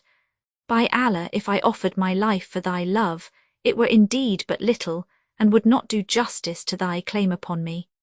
Then she made over to me by deed all that she possessed in clothes and ornaments of gold and pearls, and goods and farms and chattels, and lay not down to sleep that night, being sorely grieved for my grief, till I told her the whole of what had befallen me. I passed the night with her, but before we had lived together a month's time, she fell sorely sick, and illness increased upon her, by reason of her grief for the loss of my hand, and she endured but 50 days before she was numbered among the folk of futurity and heirs of immortality. So I laid her out and buried her body in Mother Earth, and let make a pious perlection of the Quran 552 for the health of her soul, and gave much money in alms for her, after which I turned me from the grave and returned to the house. There I found that she had left much substance in ready money and slaves, mansions, lands and domains, and among her storehouses was a granary of sesame seed, whereof I sold part to thee, and I had neither time nor inclination to take count with thee, till I had sold the rest of the stock in store. Nor indeed, even now have I made an end of receiving the price. So I desire thou balk me not in what I am about to say to thee. Twice have I eaten of thy food, and I wish to give thee as a present the monies for the sesame which are by thee. Such is the cause of the cutting of my right hand and my eating with my left. Indeed, said I, thou hast shown me the utmost kindness and liberality. Then he asked me, Why shouldst thou not travel with me to my native country, whither I am about to return with Caen and Alexandrian stuffs? Say me, wilt thou accompany me? And I answered, I will. So I agreed to go with him at the head of the month, and I sold all I had and bought other merchandise. Then we set out and travelled, I and the young man, to this country of yours, where he sold his venture and bought other investment of country stuffs, and continued his journey to Egypt. But it was my lot to abide here, so that these things befell me in my strangerhood which befell last night. And is not this tale, O King of the age, more wondrous and marvellous than the story of the hunchback? Not so, quoth the king, I cannot accept it. There is no help for it but that you be hanged, every one of you. And Shahrazad perceived the dawn of day, and ceased saying her permitted say. Now when it was the 27th night, she said, It hath reached me, O auspicious king, that when the king of China declared, There is no help for it but that you be hanged, the reeve of the Sultan's kitchen came forward and said, If thou permit me, I will tell thee a tale of what befell me just before I found this gobbo, and if it be more wondrous than his story, do thou grant us our lives. And when the king answered, yes, he began to recount the reeve's tale. Know, O king, that last night I was at a party where they made a perlection of the Koran, and got together doctors of law and religion skilled in recitation and intoning. And when the readers ended, the table was spread, and amongst other things they set before us was a marinated ragout 553 flavoured with cumin seed. So we sat down, but one of our number held back and refused to touch it. We conjured him to eat of it, but he swore he would not. And when we again pressed him, he said, Be not instant with me, sufficeth me that which hath already befallen me through eating it. And he began reciting, Shoulder thy tray and go straight to thy goal, and if suit thee this coal, why, use this coal. 554. When he ended his verse, we said to him, Allah upon thee, tell us thy reason for refusing to eat of the cumin ragout. If so it be, he replied, and needs must I eat of it, I will not do so except I wash my hand 40 times with soap, 40 times with potash, and 40 times with galangale, 555, the total being 120 washings. Thereupon the hospitable host bade his slaves bring water and whatso he required, and the young man washed his hand as aforementioned. Then he sat down, as if disgusted and frightened withal, and dipping his hand in the ragout, began eating and at the same time showing signs of anger. And we wondered at him with extreme wonderment, for his hand trembled and the morsel in it shook, and we saw that his thumb had been cut off, and he ate with his 4 fingers only. So we said to him, Allah upon thee, what happened to thy thumb? Is thy hand thus by the creation of God, or hath some accident befallen it? O my brothers, he answered, it is not only thus with this thumb, but also with my other thumb and with both my great toes, as you shall see. So saying, he uncovered his left hand and his feet, and we saw that the left hand was even as the right, and in like manner that each of his feet lacked its great toe. When we saw him after this fashion, our amazement waxed still greater, and we said to him, We have hardly patience enough to await thy history, and to hear the manner of the cutting off of thy thumbs, and the reason of thy washing both hands 120 times. Know then, said he, that my father was chief of the merchants, and the wealthiest of them all in Baghdad city during the reign of the Caliph Harun al-Rashid, and he was much given to wine drinking and listening to the lute and the other instruments of pleasaunce, so that when he died he left nothing. I buried him and had perlections of the Koran made for him, and mourned for him days and nights. Then I opened his shop and found that he had left in it few goods, while his debts were many. However, I compounded with his creditors for time to settle their demands, and betook myself to buying and selling, paying them something from week to week on account.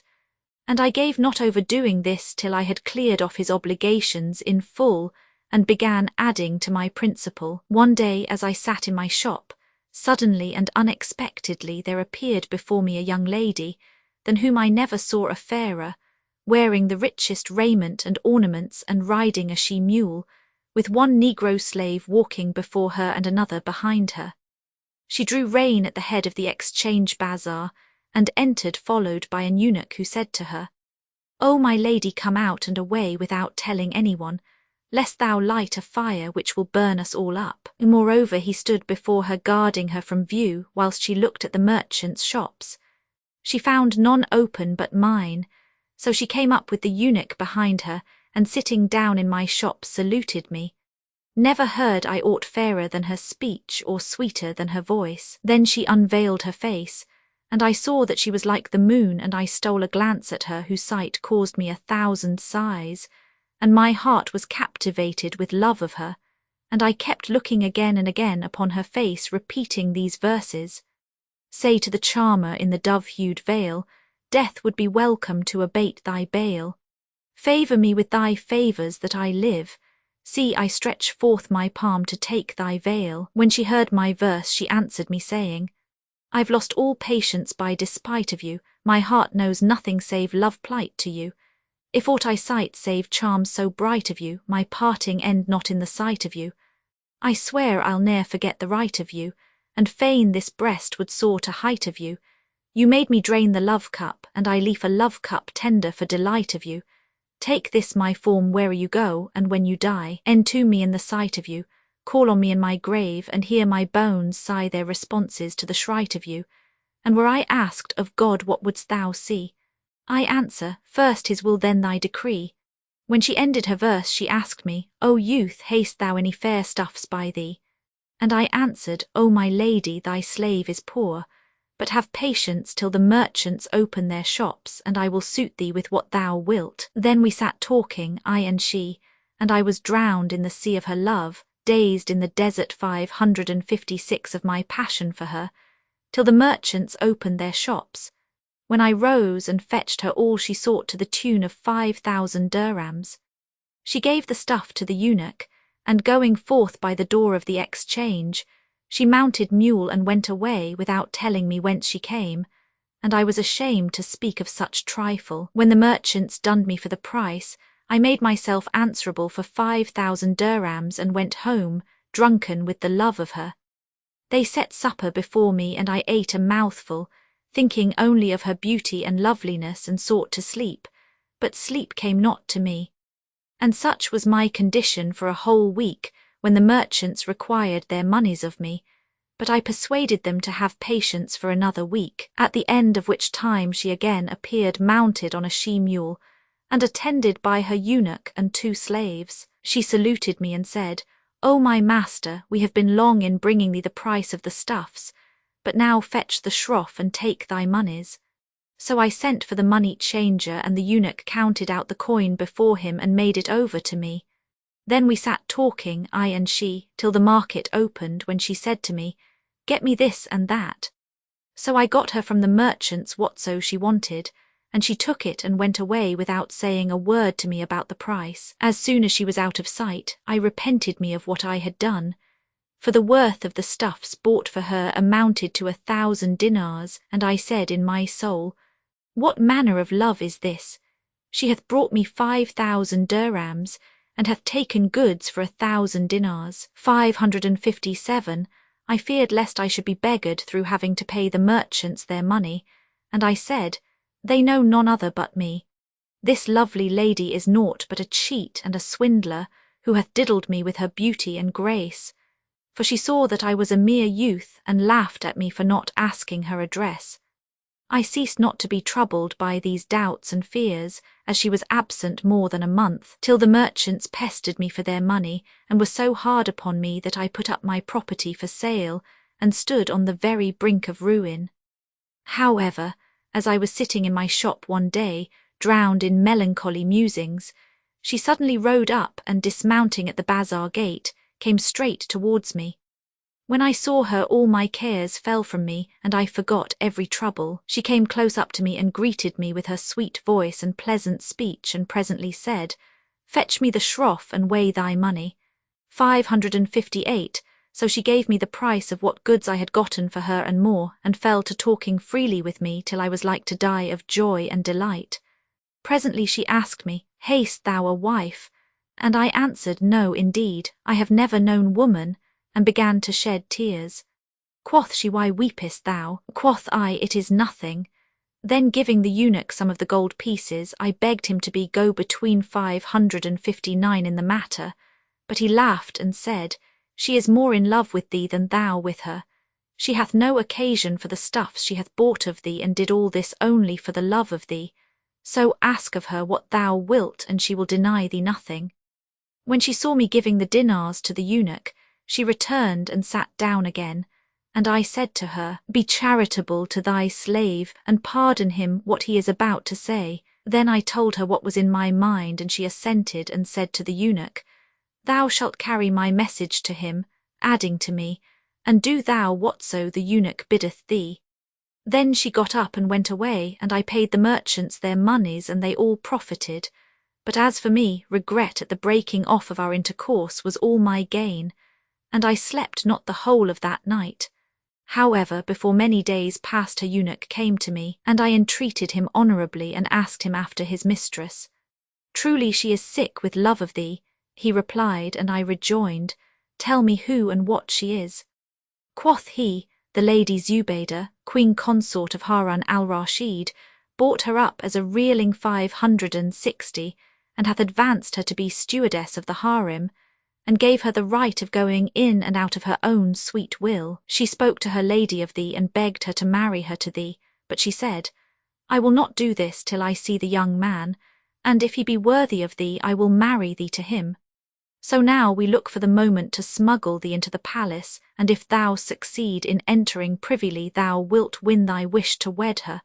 But if the affair get wind, the Lady Zubaydah will strike off thy head.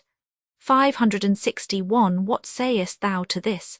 I answered, I will go with thee, and abide the risk whereof thou speakest. Then said he, As soon as it is night, go to the mosque built by the Lady Zubaydah on the Tigris, and pray the night prayers and sleep there. With love and gladness, cried I. So at nightfall I repaired to the mosque, where I prayed and passed the night.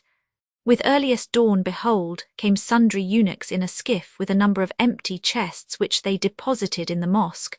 Then all of them went their ways but one, and looking curiously at him, I saw he was our go-between. Presently in came the handmaiden, my mistress, walking straight up to us, and I rose to her and embraced her while she kissed me and shed tears.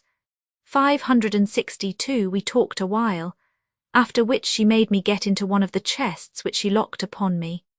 Presently the other eunuchs came back with a quantity of packages, and she fell to stowing them in the chests which she locked down, one by one, till all were shut. When all was done, the eunuchs embarked the chests in the boat, and made for the Lady Zubaydah's palace. With this, thought began to beset me, and I said to myself, Verily thy lust and wantonness will be the death of thee. And the question is, after all, shalt thou win to thy wish or not? And I began to weep, boxed up as I was in the box and suffering from cramp, and I prayed Allah that he deliver me from the dangerous strait I was in, whilst the boat gave not over going on till it reached the palace gate, where they lifted out the chests, and amongst them that in which I was. Then they carried them in, passing through a troop of eunuchs, guardians of the harem and of the ladies behind the curtain, till they came to the post of the eunuch in chief 563, who started up from his slumbers and shouted to the damsel, What is in those chests? They are full of wares for the Lady Zubaydah. Open them one by one, that I may see what is in them. And wherefore wouldst thou open them? Give me no words, and exceed not in talk. These chests must and shall be opened. So saying, he sprang to his feet, and the first which they brought to him to open was that wherein I was. And when I felt his hands upon it, my senses failed me, and I bepissed myself in my funk, the water running out of the box. Then said she to the eunuch in chief, O steward, thou wilt cause me to be killed, and thyself too, for thou hast damaged goods worth 10,000 dinars. This chest contains coloured dresses, and 4-gallon flasks of Zemzem water, 564, and now one of them hath got unstoppered, and the water is running out over the clothes, and it will spoil their colours. The eunuch answered, Take up thy boxes, and get thee gone to the curse of God. So the slaves carried off all the chests, including mine, and hastened on with them, till suddenly I heard the voice of one saying, Alack and alack, the Caliph, the Caliph. When that cry struck mine ears, I died in my skin, and said a saying which never yet shamed the sayer, There is no majesty and there is no might save in Allah, the glorious, the great. I and only I have brought this calamity upon myself. Presently I heard the Caliph say to my mistress, A plague on thee, what is in those boxes? And she answered, Dresses for the Lady Zubaydah. 565. Whereupon he, Open them before me. When I heard this, I died my death outright, and said to myself, By Allah, today is the very last of my days in this world. If I come safe out of this, I am to marry her and no more words. But detection stares me in the face, and my head is as good as stricken off. Then I repeated the profession of faith, saying, There is no God but the God, and Mohammed is the apostle of God. And Shahrazad perceived the dawn of day, and ceased to say her permitted say. Now when it was the 28th night, she said, it hath reached me, O auspicious king, that the young merchant continued as follows. Now when I testified, I bear witness that there is no God save the God, I heard my mistress the handmaid declare to the Caliph, These chests, O commander of the faithful, have been committed to my charge by the Lady Zubaydah, and she doth not wish their contents to be seen by anyone. No matter, quoth the Caliph, needs must they be opened, I will see what is in them. And he cried aloud to the eunuchs, Bring the chests here before me. At this I made sure of death, without benefit of a doubt, and swooned away. Then the eunuchs brought the chests up to him one after another, and he fell to inspecting the contents, but he saw in them only otters and stuffs and fine dresses. And they ceased not opening the chests, and he ceased not looking to see what was in them, finding only clothes and such matters, till none remained unopened but the box in which I was boxed. They put forth their hands to open it, but my mistress the handmaid made haste and said to the Caliph, This one thou shalt see only in the presence of the Lady Zubaydah, for that which is in it is her secret. When he heard this, he gave orders to carry in the chests. So they took up that wherein I was and bore it with the rest into the harem and set it down in the midst of the saloon. And indeed my spittle was dried up for very fear. 566 Then my mistress opened the box and took me out, saying, Fear not, no harm shall betide thee now nor dread, but broaden thy breast and strengthen thy heart and sit thee down till the Lady Zubaydah come, and surely thou shalt win thy wish of me. So I sat down, and after a while in came 10 handmaidens, virgins like moons, and ranged themselves in 2 rows, 5 facing 5, and after them 20 other damsels, high-bosomed virginity, surrounding the Lady Zubaydah, who could hardly walk for the weight of her raiment and ornaments. As she drew near, the slave girls dispersed from around her, and I advanced and kissed the ground between her hands.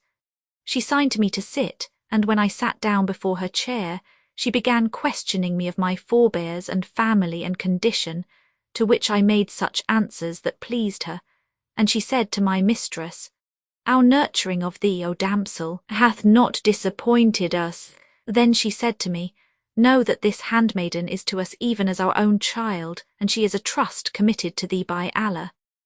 I again kissed the ground before her, well pleased that I should marry my mistress, and she bade me abide 10 days in the palace. So I abode there 10 days, during which time I saw not my mistress nor any body save one of the concubines, who brought me the morning and evening meals. After this the Lady Zubaydah took counsel with the Caliph on the marriage of her favourite handmaid, and he gave leave and assigned to her a wedding portion of 10,000 gold pieces. So the Lady Zubaydah sent for the Qazi and witnesses who wrote our marriage contract, after which the women made ready sweetmeats and rich viands, and distributed them among all the Odas 567 of the harem.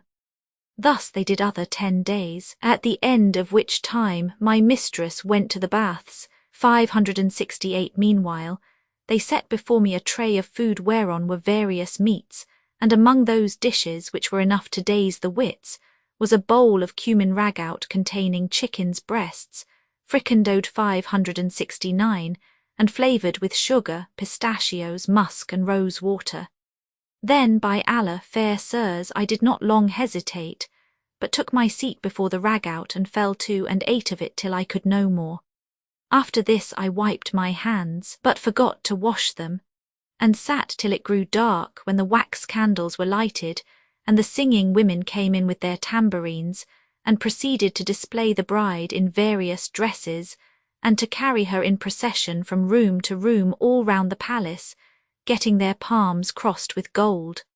Then they brought her to me and disrobed her. When I found myself alone with her on the bed, I embraced her, hardly believing in our union, but she smelt the strong odours of the ragout upon my hands and forthwith cried out with an exceeding loud cry, at which the slave girls came running to her from all sides.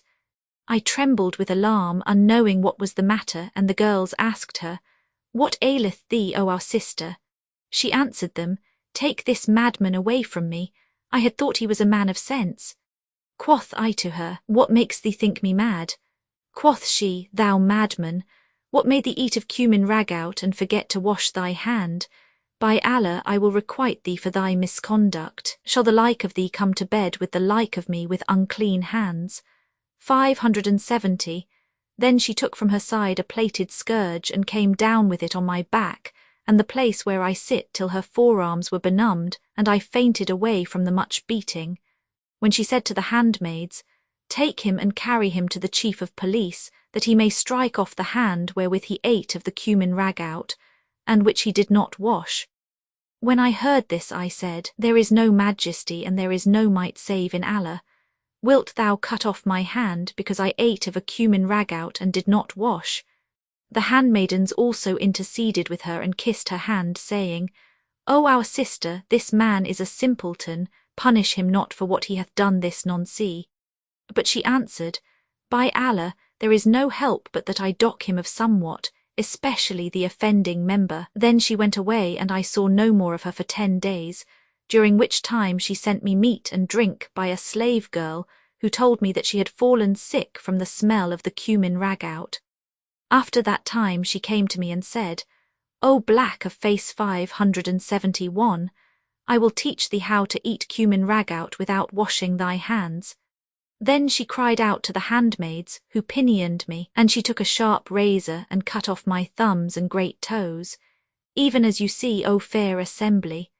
Thereupon I swooned away, and she sprinkled some powder of healing herbs upon the stumps, and when the blood was staunched, I said, Never again will I eat of cumin ragout without washing my hands 40 times with potash, and 40 times with galingale, and 40 times with soap.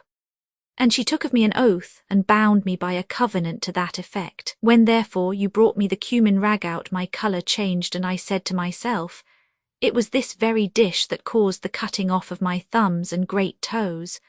And when you forced me, I said, Needs must I fulfil the oath I have sworn. And what befell thee after this?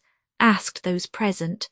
And he answered, When I swore to her, her anger was appeased, and I slept with her that night. We abode thus a while till she said to me one day, Verily the palace of the Caliph is not a pleasant place for us to live in, and none ever entered it save thyself, and thou only by grace of the lady Zubaydah. Now she hath given me 50,000 dinars, adding, Take this money and go out and buy us a fair dwelling house. So I fared forth and bought a fine and spacious mansion, whither she removed all the wealth she owned, and what riches I had gained in stuffs and costly rarities. Such is the cause of the cutting off of my thumbs and great toes. We ate, continued the reeve, and were returning to our homes when there befell me with the hunchback that thou wottest of. This then is my story, and peace be with thee. Quoth the king, This story is on no wise more delectable than the story of the hunchback. Nay, it is even less so, and there is no help for the hanging of the whole of you. Then came forward the Jewish physician, and kissing the ground said, O king of the age, I will tell thee an history more wonderful than that of the hunchback. Tell on, said the king of China. So he began the tale of the Jewish doctor. Right marvellous was a matter which came to pass to me in my youth. I lived in Damascus of Syria studying my art, and one day as I was sitting at home, behold, there came to me a Mameluke from the household of the Sahib and said to me, Speak with my lord.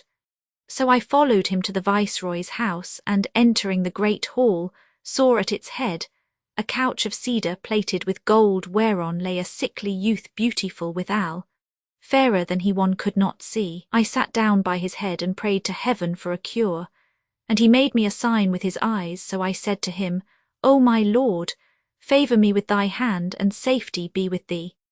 572 Then he put forth his left hand, and I marvelled thereat, and said, By Allah, strange that this handsome youth, the son of a great house, should so lack good manners.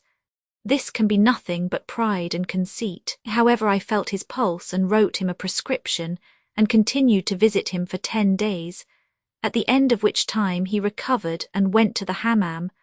573 Whereupon the viceroy gave me a handsome dress of honour, and appointed me superintendent of the hospital which is in Damascus. 574 I accompanied him to the baths, the whole of which they had kept private for his accommodation, and the servants came in with him and took off his clothes within the bath. And when he was stripped, I saw that his right hand had been newly cut off, and this was the cause of his weakliness. At this I was amazed and grieved for him. Then, looking at his body, I saw on it the scars of scourge stripes whereto he had applied unguents. I was troubled at the sight, and my concern appeared in my face. The young man looked at me, and comprehending the matter, said, O physician of the age, marvel not at my case. I will tell thee my story as soon as we quit the baths. Then we washed, and returning to his house, ate somewhat of food and took rest a while. After which he asked me, What sayest thou to solacing thee by inspecting the supper hall? And I answered, So let it be.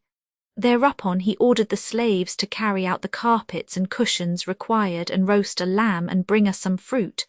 They did his bidding, and we ate together, he using the left hand for the purpose.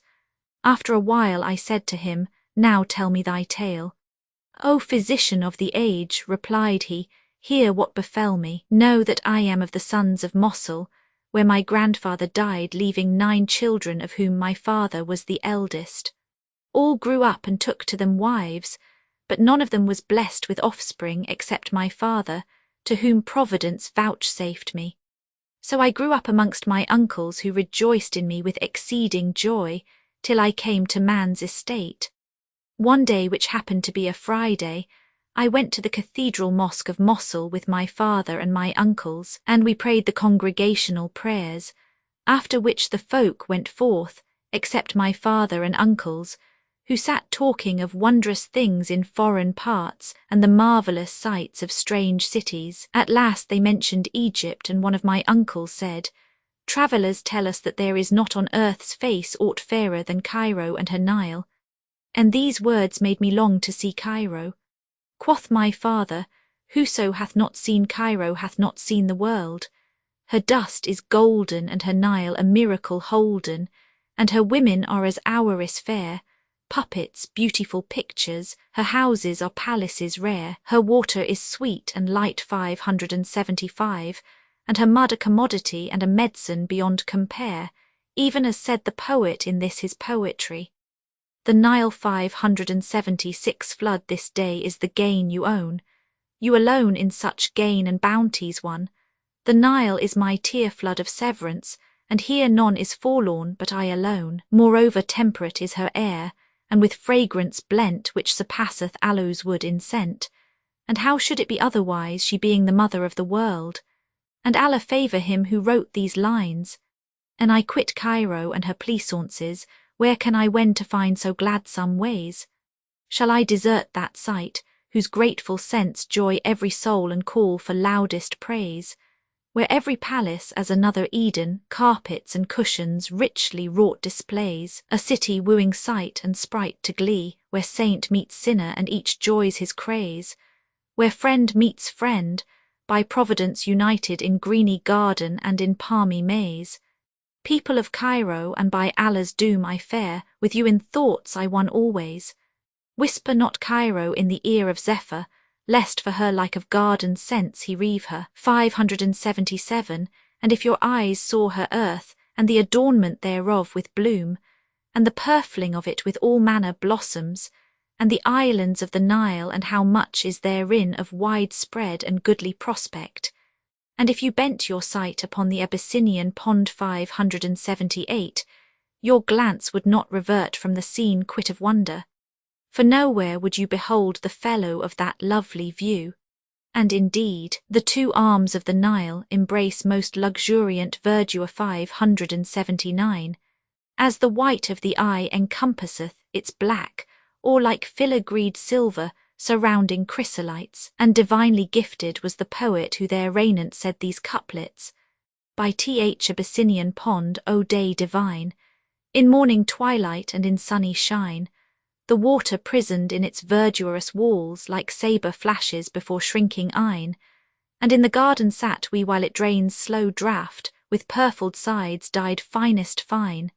The stream is rippled by the hands of clouds, we too, rippling, on our rugs recline, passing pure wine, and whoso leaves us there shall ne'er arise from fall his woes design. draining long draughts from large and brimming bowls, administering thirst's only medicine, wine, and what is there to compare with the Rasad, the observatory, and its charms whereof every viewer as he approacheth saith, verily this spot is specialized with all manner of excellence, and if thou speak of the night of Nile full, 580 give the rainbow and distribute it.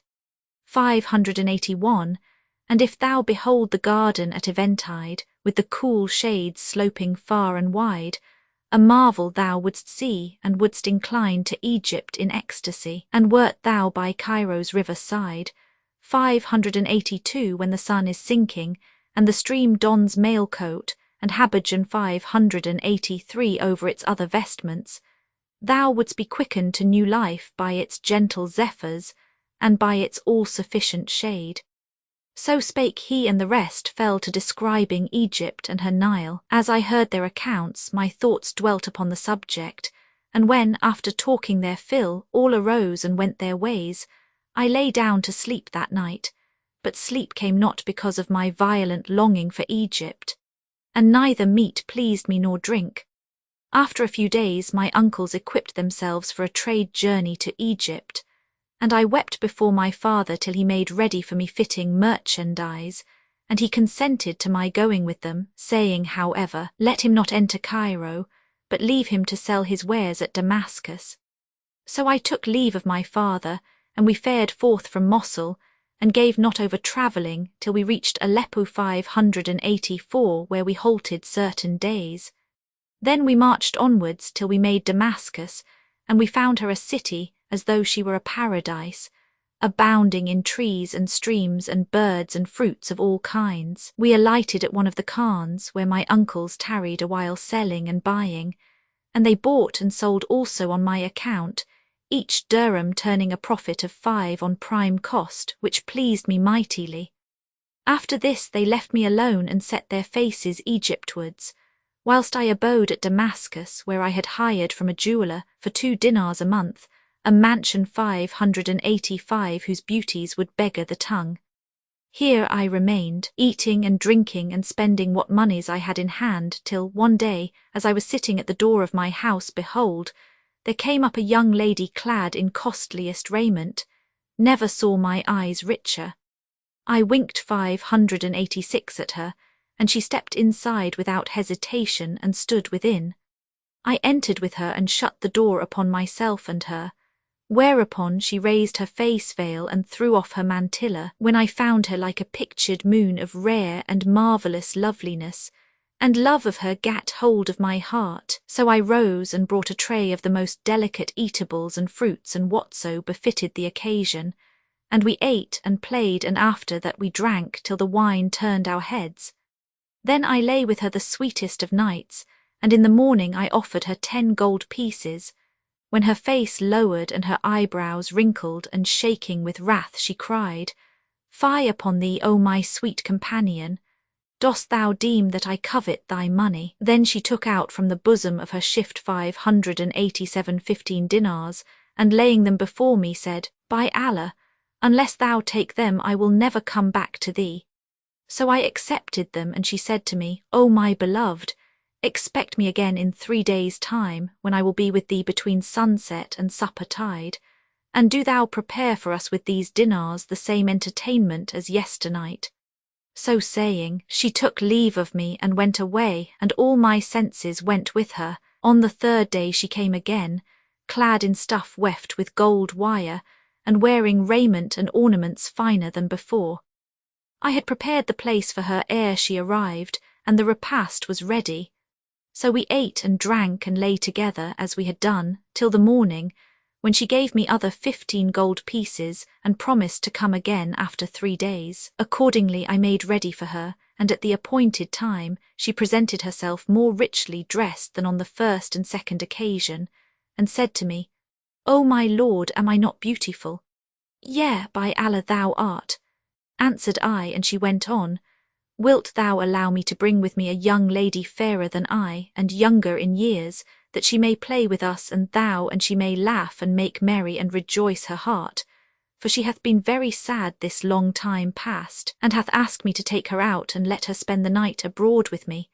Yea, by Allah, I replied, and we drank till the wine turned our heads and slept till the morning, when she gave me other 15 dinars, saying, Add something to thy usual provision on account of the young lady who will come with me.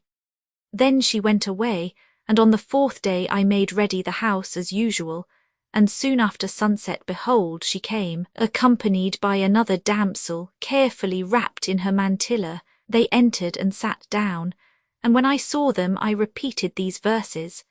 How dear is our day and how lucky our lot when the cynic's away with his tongue malign, when love and delight and the swimming of head send cleverness trotting, the best boon of wine, when the full moon shines from the cloudy veil, and the branchlet sways in her greens that shine, when the red rose mantles in freshest cheek, and Narcissus 588 opeth his lovesick eyne, when pleasure with those I love is so sweet, when friendship with those I love is complete. I rejoiced to see them, and lighted the candles after receiving them with gladness and delight. They doffed their heavy outer dresses, and the new damsel uncovered her face when I saw that she was like the moon at its full. Never beheld I aught more beautiful. Then I rose and set meat and drink before them, and we ate and drank, and I kept giving mouthfuls to the newcomer, crowning her cup and drinking with her till the first damsel, waxing inwardly jealous, asked me, By Allah, is she not more delicious than I? Whereto I answered, Ay, by the Lord, it is my wish that thou lie with her this night, for I am thy mistress, but she is our visitor. Upon my head be it and my eyes. Then she rose and spread the carpets for our bed 589, and I took the young lady and lay with her that night till morning, when I awoke and found myself wet, as I thought, with sweat. I sat up and tried to arouse the damsel, but when I shook her by the shoulders, my hand became crimson with blood and her head rolled off the pillow. Thereupon my senses fled, and I cried aloud, saying, O all-powerful protector, grant me thy protection. Then finding her neck had been severed, I sprung up and the world waxed black before my eyes, and I looked for the lady my former love, but could not find her. So I knew that it was she who had murdered the damsel in her jealousy 590, and said, There is no majesty and there is no might save in Allah, the glorious, the great. What is to be done now? I considered a while, then, doffing my clothes, dug a hole in the middle of the courtyard, wherein I laid the murdered girl with her jewellery and golden ornaments, and, throwing back the earth on her, replaced the slabs of the marble 591 pavement. After this I made the ghusl or total ablution, 592, and put on pure clothes. Then, taking what money I had left, locked up the house and summoned courage and went to its owner, to whom I paid a year's rent, saying, I am about to join my uncles in Cairo. Presently I set out, and journeying to Egypt, foregathered with my uncles, who rejoiced in me, and I found that they had made an end of selling their merchandise. They asked me, What is the cause of thy coming? And I answered, I longed for a sight of you, but did not let them know that I had any money with me. I abode with them a year, enjoying the pleasures of Cairo and her Nile, 593, and squandering the rest of my money in feasting and carousing till the time drew near for the departure of my uncles, when I fled from them and hid myself. They made enquiries and sought for me, but hearing no tidings, they said, He will have gone back to Damascus. When they departed, I came forth from my hiding place and abode in Cairo 3 years, until naught remained of my money. Now every year I used to send the rent of the Damascus house to its owner, until at last I had nothing left but enough to pay him for 1 year's rent, and my breast was straitened. So I travelled to Damascus, and alighted at the house, whose owner, the jeweller, was glad to see me, and I found everything locked up as I had left it. I opened the closets and took out my clothes and necessaries, and came upon, beneath the carpet bed whereon I had lain that night with the girl who had been beheaded, a golden necklace set with 10 gems of passing beauty. I took it up, and cleansing it of the blood, sat gazing upon it and wept a while. Then I abode in the house 2 days, and on the third I entered the hammam and changed my clothes. I had no money by me now, so Satan whispered temptation to me, that the decree of destiny be carried out. Next day I took the jewelled necklace to the bazaar, and handed it to a broker who made me sit down in the shop of the jeweller my landlord, and bade me have patience till the market was full 594, when he carried off the ornament, and proclaimed it for sale, privily and without my knowledge. The necklet was priced as worth 2,000 dinars, but the broker returned to me and said, "This collar is of copper, a mere counterfeit after the fashion of the francs 595, and 1,000 dirhams have been bidden for it." "Yes," I answered, "I knew it to be copper, as we had it made for a certain person that we might mock her. Now my wife hath inherited it, and we wish to sell it, so go and take over the 1,000 dirhams." And Shahrazad perceived the dawn of day, and ceased to say her permitted say. Now when it was the 29th night, she said, "It hath reached me, O auspicious king, that the beautiful youth said to the broker, 'Take over the 1,000 dirhams.' And when the broker heard this, he knew that the case was suspicious. So he carried the collar to the syndic of the bazaar, and the syndic took it to the governor, who was also prefect of police, and said to him falsely enough, "This necklet was stolen from my house, and we have found the thief in trader's dress." So before I was aware of it, the watch got round me, and, making me their prisoner, carried me before the governor, who questioned me of the collar. I told him the tale I had told to the broker, but he laughed and said, "These words are not true." Then, before I knew what was doing, the guard stripped off my clothes and came down with palm rods upon my ribs, till for the smart of the stick I confessed, "It was I who stole it," saying to myself, "'Tis better for thee to say, I stole it, than to let them know that its owner was murdered in thy house, for then would they slay thee to avenge her." So they wrote down that I had stolen it, and they cut off my hand and scalded the stump in oil, 596, when I swooned away for pain.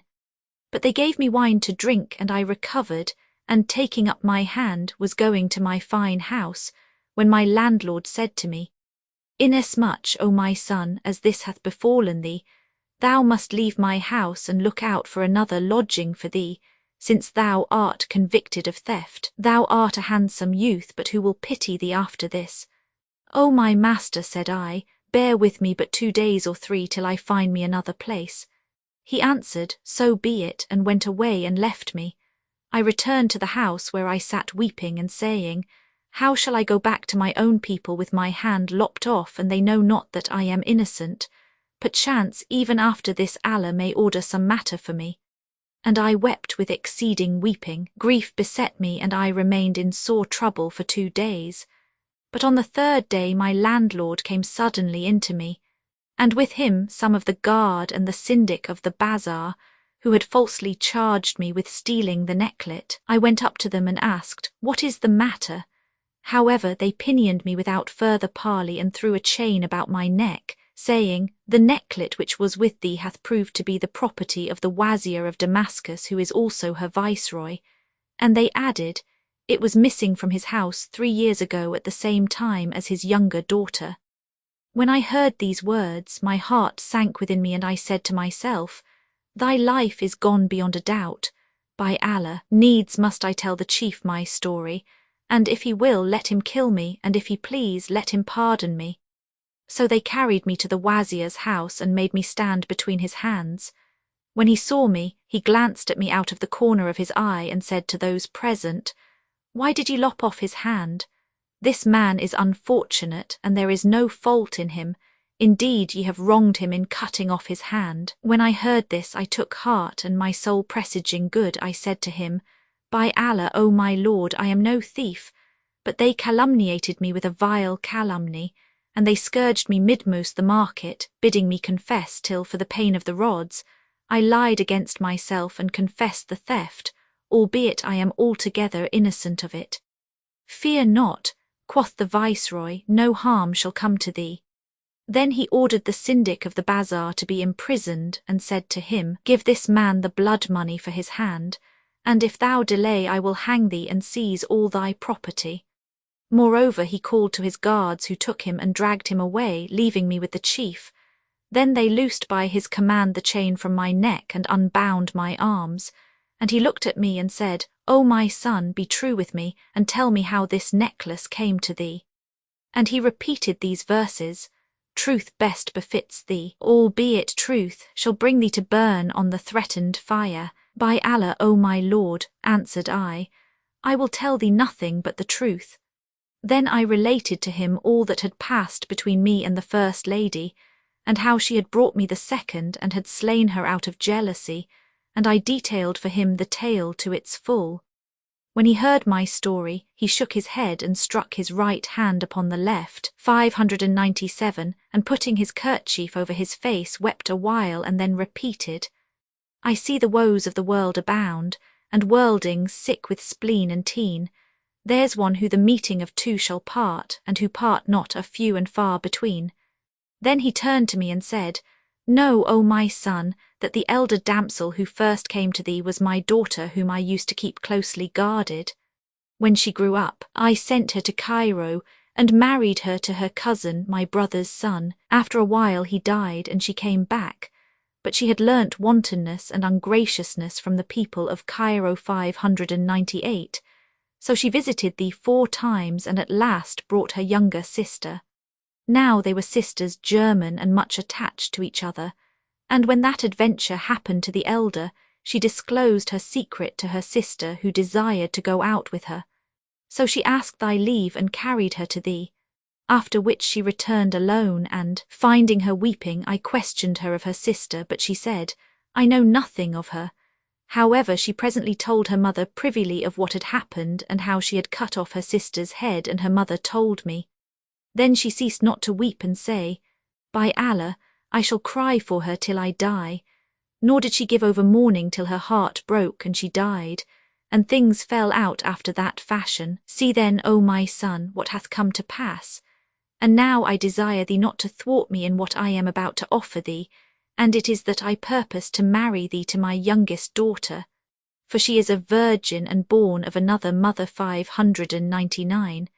And I will take no dower of thee, but on the contrary will appoint thee an allowance, and thou shalt abide with me in my house in the stead of my son. So be it, I answered, and how could I hope for such good fortune? Then he sent at once for the Qazi and witnesses, and let write my marriage contract with his daughter, and I went in to her.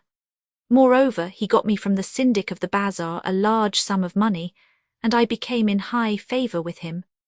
During this year news came to me that my father was dead, and the wazir dispatched a courier, with letters bearing the royal sign manual, to fetch me the money which my father had left behind him, and now I am living in all the solace of life. Such was the manner of the cutting off my right hand. I marvelled at his story, continued the Jew, and I abode with him 3 days, after which he gave me much wealth, and I set out and travelled eastward till I reached this your city, and the sojourn suited me right well.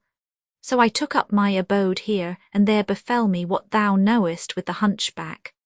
Thereupon the king of China shook his head 600 and said, This story of thine is not stranger, and more wondrous and marvellous and delectable than the tale of the hunchback, and so needs must I hang the whole number of you. However, there yet remains the tailor, who is the head of all the offence. And he added, O tailor, if thou canst tell me anything more wonderful than the story of the hunchback, I will pardon you all your offences. Thereupon the man came forward and began to tell the tale of the tailor. Know, O king of the age, that most marvellous was that which befell me but yesterday, before I foregathered with the hunchback. It so chanced that in the early day I was at the marriage feast of one of my companions, who had gotten together in his house some 20 of the handicraftsmen of this city, amongst them tailors and silk spinners and carpenters and others of the same kidney. As soon as the sun had risen, they set food 601 before us that we might eat, when behold, the master of the house entered, and with him a foreign youth and a well-favoured of the people of Baghdad, wearing clothes as handsome could be, and he was of right comely presence, save that he was lame of one leg. He came and saluted us, and we stood up to receive him. But when he was about to sit down, he espied amongst us a certain man which was a barber, whereupon he refused to be seated, and would have gone away, but we stopped him, and our host also stayed him, making oath that he should not leave us, and asked him, What is the reason of thy coming in and going out again at once? Whereto he answered, By Allah, O my lord, do not hinder me, for the cause of my turning back is yon barber of bad omen, 602 yon black o' face, yon ne'er-do-well. When the housemaster heard these words, he marvelled with extreme marvel, and said, How cometh this young man, who haileth from Baghdad, to be so troubled and perplexed about this barber? Then we looked at the stranger and said, Explain the cause of thine anger against the barber. O fair company, quoth the youth, there befell me a strange adventure with this barber in Baghdad, which is my native city. He was the cause of the breaking of my leg and of my lameness, and I have sworn never to sit in the same place with him, nor even tarry in any town where he happens to abide. And I have bidden adieu to Baghdad, and travelled far from it, and came to stay in this your city. Yet I have hardly passed one night before I meet him again, but not another day shall go by ere I fare forth from here. Said we to him, Allah upon thee, tell us the tale.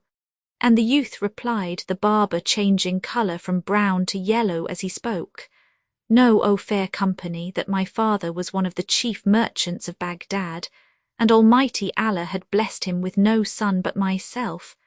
When I grew up and reached man's estate, my father was received into the mercy of Allah, whose name be exalted, and left me money and eunuchs, servants and slaves, and I used to dress well and diet well. Now Allah had made me a hater of womankind, and one day, as I was walking along a street in Baghdad, a party of females met me face to face in the footway.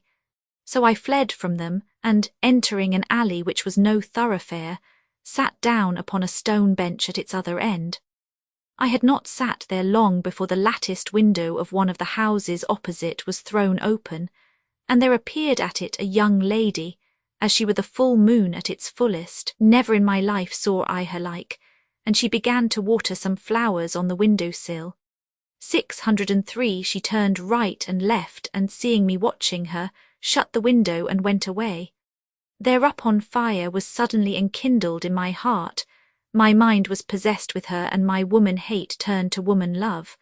I continued sitting there, lost to the world, till sunset, when lo, the Qazi of the city came riding by with his slaves before him and his eunuchs behind him, and dismounting entered the house in which the damsel had appeared. By this I knew that he was her father, so I went home sorrowful and cast myself upon my carpet bed in grief. Then my handmaids flocked in and sat about me, unknowing what ailed me. But I addressed no speech to them, and they wept and wailed over me. Presently in came an old woman who looked at me and saw with a glance what was the matter with me. So she sat down by my head and spoke me fair, saying, O my son, tell me all about it, and I will be the means of thy union with her.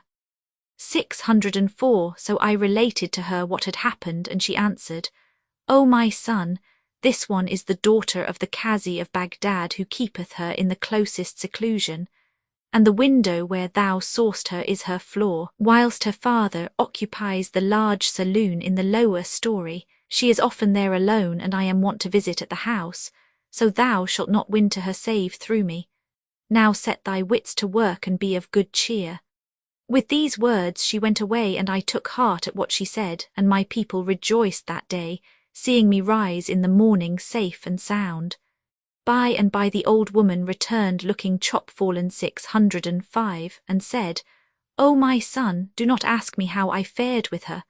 When I told her that, she cried at me, If thou hold not thy peace, O hag of ill omen, and leave not such talk, I will entreat thee as thou deservest, and do thee die by the foulest of deaths. But needs must I have at her a second time. 606 When I heard this, it added ailment to my ailment, and the neighbours visited me, and judged that I was not long for this world. But after some days the old woman came to me, and putting her mouth close to my ear, whispered, O my son, I claim from thee the gift of good news, With this my soul returned to me, and I said, Whatever thou wilt shall be thine. Thereupon she began, Yesterday I went to the young lady who, seeing me broken in spirit and shedding tears from reddened eyes, asked me, O naughty 607 mine, what ails thee, that I see thy breast so straitened? And I answered her, weeping bitterly, O my lady, I am just come from the house of a youth who loves thee, and who is about to die for sake of thee. Quoth she, and her heart was softened, And who is this youth of whom thou speakest? And quoth I, He is to me as a son and the fruit of my vitals. He saw thee some days ago at the window watering thy flowers, and espying thy face and wrists he fell in love at first sight. I let him know what happened to me the last time I was with thee, whereupon his ailment increased. He took to the pillow, and he is naught now but a dead man, and no doubt whatever of it. At this she turned pale and asked, All this for my sake? And I answered, Aye, by Allah. 608, what wouldst thou have me do? Said she, Go back to him and greet him for me, and tell him that I am twice more heartsick than he is. And on Friday, before the hour of public prayer, bid him here to the house, and I will come down and open the door for him. Then I will carry him up to my chamber and foregather with him for a while, and let him depart before my father return from the mosque. When I heard the old woman's words, all my sickness suddenly fell from me, my anguish ceased, and my heart was comforted. I took off what clothes were on me and gave them to her, and as she turned to go, she said, Keep a good heart. I have not a jot of sorrow left, I replied. My household and intimates rejoiced in my recovery, and I abode thus till Friday, when behold, the old woman came in and asked me how I did, to which I answered that I was well and in good case. Then I donned my clothes and perfumed myself, and sat down to await the congregation going in to prayers, that I might betake myself to her. But the old woman said to me, Thou haste time and to spare, so thou wouldst do well to go to the hammam and have thy hair shaven off, especially after thy ailment, so as not to show traces of sickness. This were the best way, answered I. I have just now bathed in hot water, but I will have my head shaved. Then I said to my page, Go to the bazaar and bring me a barber, a discreet fellow, and one not inclined to meddling or impertinent curiosity, or likely to split my head with his excessive talk. 609, the boy went out at once and brought back with him this wretched old man, this sheikh of ill omen. When he came in he saluted me, and I returned his salutation. Then quoth he, Of a truth I see thee thin of body. And quoth I have been ailing. He continued, Allah drive far away from thee thy woe and thy sorrow and thy trouble and thy distress. Allah grant thy prayer, said I. He pursued, All gladness to thee, O my master, for indeed recovery is come to thee. Dost thou wish to be polled or to be blooded? Indeed it was a tradition of Ibn Abbas 610, Allah accept of him, that the apostle said, Whoso cutteth his hair on a Friday, the Lord shall avert from him 70 calamities. And again is related of him also that he said, Cupping on a Friday keepeth from loss of sight and a host of diseases. Leave this talk, I cried. Come, shave me my head at once, for I can't stand it. So he rose and put forth his hand in most leisurely way, and took out a kerchief and unfolded it, and lo, it contained an astrolabe 611 with 7 parallel plates mounted in silver. Then he went to the middle of the court and raised head and instrument towards the sun's rays, and looked for a long while. When this was over, he came back and said to me, Know that there have elapsed of this our day, which be Friday, and this Friday be the 10th of the month Safar in the 653rd year since the Hejira or flight of the Apostle, on whom be the bestest of blessings and peace, and the 7320th year of the era of Alexander, 8 degrees and 6 minutes. Furthermore, the ascendant of this our day is, according to the exactest science of computation, the planet Mars, and it so happineth that Mercury is in conjunction with him, denoting an auspicious moment for hair cutting. And this also maketh manifest to me that thou desirest union with a certain person, and that your intercourse will not be propitious. But after this there occurreth a sign respecting a matter which will befall thee, and whereof I will not speak. O thou, cried I, by Allah, thou weariest me and scatterest my wits, and thy forecast is other than good. I sent for thee to poll my head and naught else, so up and shave me, and prolong not thy speech. By Allah, replied he, if thou but knew what is about to befall thee, thou wouldst do nothing this day, and I counsel thee to act as I tell thee by computation of the constellations. By Allah, said I, never did I see a barber who excelled in judicial astrology save thyself, but I think and I know that thou art most prodigal of frivolous talk. I sent for thee only to shave my head, but thou comest and pesterest me with this sorry prattle. What more wouldst thou have? Replied he, Allah hath bounteously bestowed on thee a barber, who is an astrologer, one learned in alchemy and white magic 612, syntax, grammar and lexicology, the arts of logic, rhetoric and elocution, mathematics, arithmetic and algebra, astronomy, astromancy and geometry, theology, the traditions of the apostle and the commentaries on the Quran. Furthermore, I have read books galore and digested them, and have had experience of affairs and comprehended them. In short, I have learned the theoric and the practic of all the arts and sciences. I know everything of them by rote, and I am a past master in tota re Sibylle. Thy father loved me for my lack of officiousness. Argal, to serve thee is a religious duty incumbent on me. I am no busybody as thou seemest to suppose, and on this account I am known as the silent man, also the modest man. Wherefore it behoveth thee to render thanks to Allah Almighty, and not cross me, for I am a true counsellor to thee, and benevolently minded towards thee. Would that I were in thy service a whole year, that thou mightest do me justice, and I would ask thee no wage for all this. When I heard his flow of words, I said to him, Doubtless thou wilt be my death this day.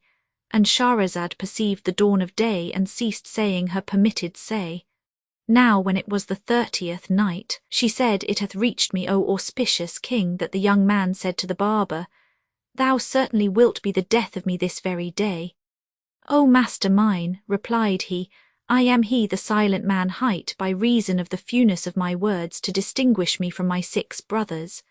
For the eldest is called Al-Bakbuk, the prattler, the second Al-Hadara, the babbler, the third Al-Fakik, the gabbler, the fourth his name is Al-Kuz Al-Aswani, the long-necked gugglet from his eternal chattering, the fifth is Al-Nashshara, the tattler and tale-teller, the sixth Shakashik, or many clamours, and the seventh is famous as Al-Samit, the silent man, and this is my noble self.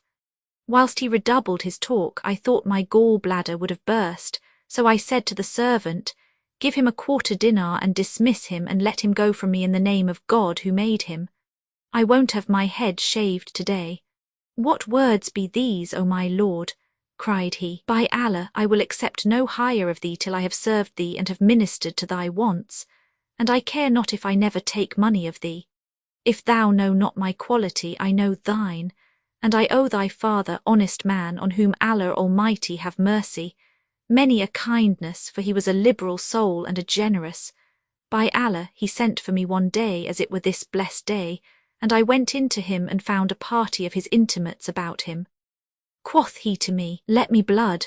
So I pulled out my astrolabe, and taking the sun's altitude for him, I ascertained that the ascendant was inauspicious, and the hour unfavourable for blooding. I told him of this, and he did according to my bidding and awaited a better opportunity, so I made these lines in honour of him. I went to my patron some blood to let him, but found that the moment was far from good. So I sat and I talked of all strangenesses, and with jests and jokes his goodwill I wooed. They pleased him, and cried he, O man of wit, thou hast proved thee perfect in merry mood. Quoth I, O thou lord of men, save thou lend me art and wisdom, I'm foo and wood. In thee gather grace, boon, bounty, suavity, and I guerdon the world with law, science, and gravity. Thy father was delighted, and cried out to the servant, Give him 103 gold pieces with a robe of honour. The man obeyed his orders, and I awaited an auspicious moment when I blooded him, and he did not balk me. Nay, he thanked me, and I was also thanked and praised by all present. When the bloodletting was over, I had no power to keep silence, and asked him, By Allah, O my lord, what made thee say to the servant, Give him 103 dinars? And he answered, 1 dinar was for the astrological observation, another for thy pleasant conversation, the third for the phlebotomization, and the remaining 100 and the dress were for thy verses in my commendation. May Allah show small mercy to my father, exclaimed I, for knowing the like of thee. He laughed and ejaculated, There is no God but the God, and Mohammed is the apostle of God. Glory to him that changeth and is changed not. I took thee for a man of sense, but I see thou babblest and dotest for illness. Allah hath said in the blessed book 613, Paradise is prepared for the goodly who bridle their anger and forgive men, and so forth, and in any case thou art excused.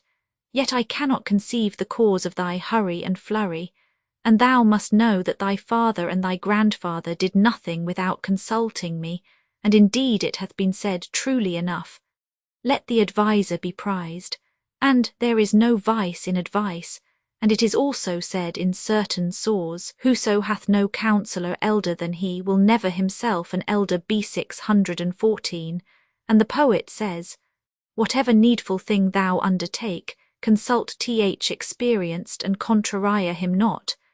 And indeed thou shalt never find a man better versed in affairs than I, and I am here standing on my feet to serve thee. I am not vexed with thee, why shouldest thou be vexed with me? But whatever happen, I will bear patiently with thee in memory of the much kindness thy father showed me. By Allah, cried I, O thou with tongue long as the tail of a jackass, thou persistest in pestering me with thy prate, and thou becomest more longsome in thy long speeches, when all I want of thee is to shave my head and wend thy way. Then he lathered my head, saying, I perceive thou art vexed with me, but I will not take it ill of thee, for thy wit is weak, and thou art but a laddie. It was only yesterday I used to take thee on my shoulder 615 and carry thee to school. O my brother, said I, for Allah's sake do what I want and go thy gait. And I rent my garments. 616, when he saw me do this, he took the razor and fell to sharpening it, and gave not over stropping it, until my senses were well nigh leaving me. Then he came up to me and shaved part of my head. Then he held his hand, and then he said, O my Lord, haste is Satan's gate, whilst patience is of Allah the compassionate. But thou, O my master, I ken thou knowest not my rank, for verily this hand alighteth upon the heads of kings and emirs and wazirs, and sages and doctors learned in the law, and the poet said of one like me, All crafts are like necklaces strung on a string, but this barber's the union pearl of the band. High over all craftsmen he ranketh, and why? The heads of the kings are under his hand. 617 Then said I, Do leave off talking about what concerneth thee not. Indeed thou hast straitened my breast and distracted my mind. Quoth he, Meseems thou art a hasty man. And quoth I, Yes, yes, yes. And he, I redare thee practice restraint of self, for haste is Satan's pelf, which bequeatheth only repentance and ban and bane.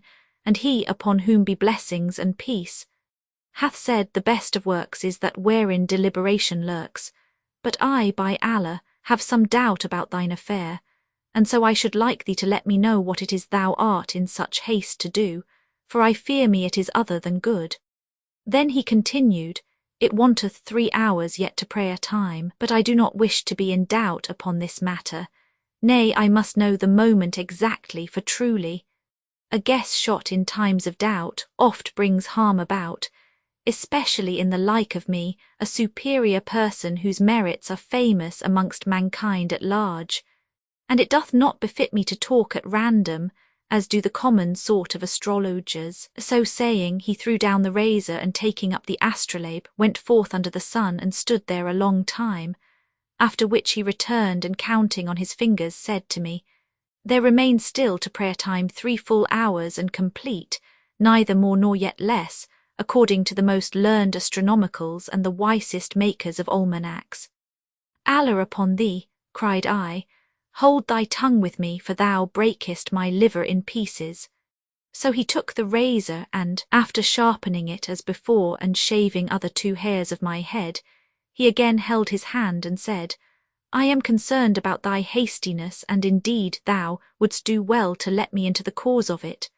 'Twere the better for thee, as thou knowest that neither thy father nor thy grandfather ever did a single thing save by my advice. When I saw that there was no escape from him, I said to myself, the time for prayer draws near, and I wish to go to her before the folk come out of the mosque. If I am delayed much longer, I know not how to come at her. Then said I aloud, be quick and stint this talk and impertinence, for I have to go to a party at the house of some of my intimates. When he heard me speak of the party, he said, this thy day is a blessed day for me. In very sooth it was but yesterday I invited a company of my friends, and I have forgotten to provide anything for them to eat. This very moment I was thinking of it. Alas, how I shall be disgraced in their eyes. Be not distressed about this matter, answered I. Have I not told thee that I am bidden to an entertainment this day? So everything in my house, eatable and drinkable, shall be thine, if thou wilt only get through thy work and make haste to shave my head. He replied, Allah requite thee with good. Specify to me what is in thy house for my guests, that I may beware of it. Quoth I, 5 dishes of meat and 10 chickens, with reddened breasts 618, and a roasted lamb. Set them before me, quoth he, that I may see them. So I told my people to buy, borrow, or steal them, and bring them in anywise, and had all this set before him. When he saw it, he cried, the wine is wanting, and I replied, I have a flagon or 2 of good old grape juice in the house, and he said, have it brought out. So I sent for it, and he exclaimed, Allah bless thee for a generous disposition.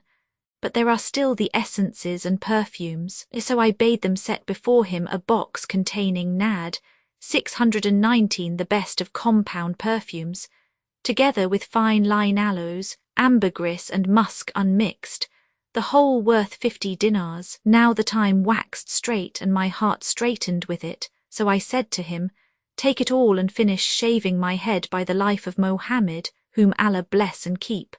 By Allah, said he, I will not take it till I see all that is in it.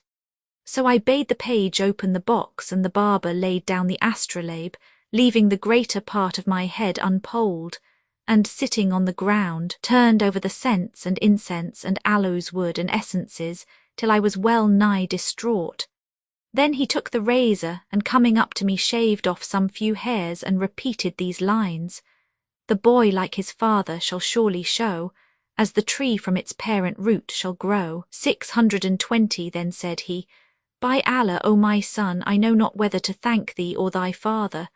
For my entertainment this day is all due to thy bounty and beneficence, and although none of my company be worthy of it, yet I have a set of honourable men, to wit Zantut the bath-keeper, and Salia the corn-chandler, and Silat the bean-seller, and Akrasha the greengrocer, and Humaid the scavenger, and Said the camel-man, and Suwaid the porter, and Abu Makarish the bathman 621, and Qasim the watchman, and Karim the groom. There is not among the whole of them a boor or a bully in his cups, nor a meddler nor a miser of his money, and each and every hath some dance which he danceth, and some of his own couplets which he caroleth. And the best of them is that, like thy servant, thy slave here, they know not what much talking is nor what forwardness means. The bath-keeper sings to the tom-tom 622 a song which enchants, and he stands up and dances and chants, I am going, O mammy, to fill up my pot. As for the corn-chandler, he brings more skill to it than any.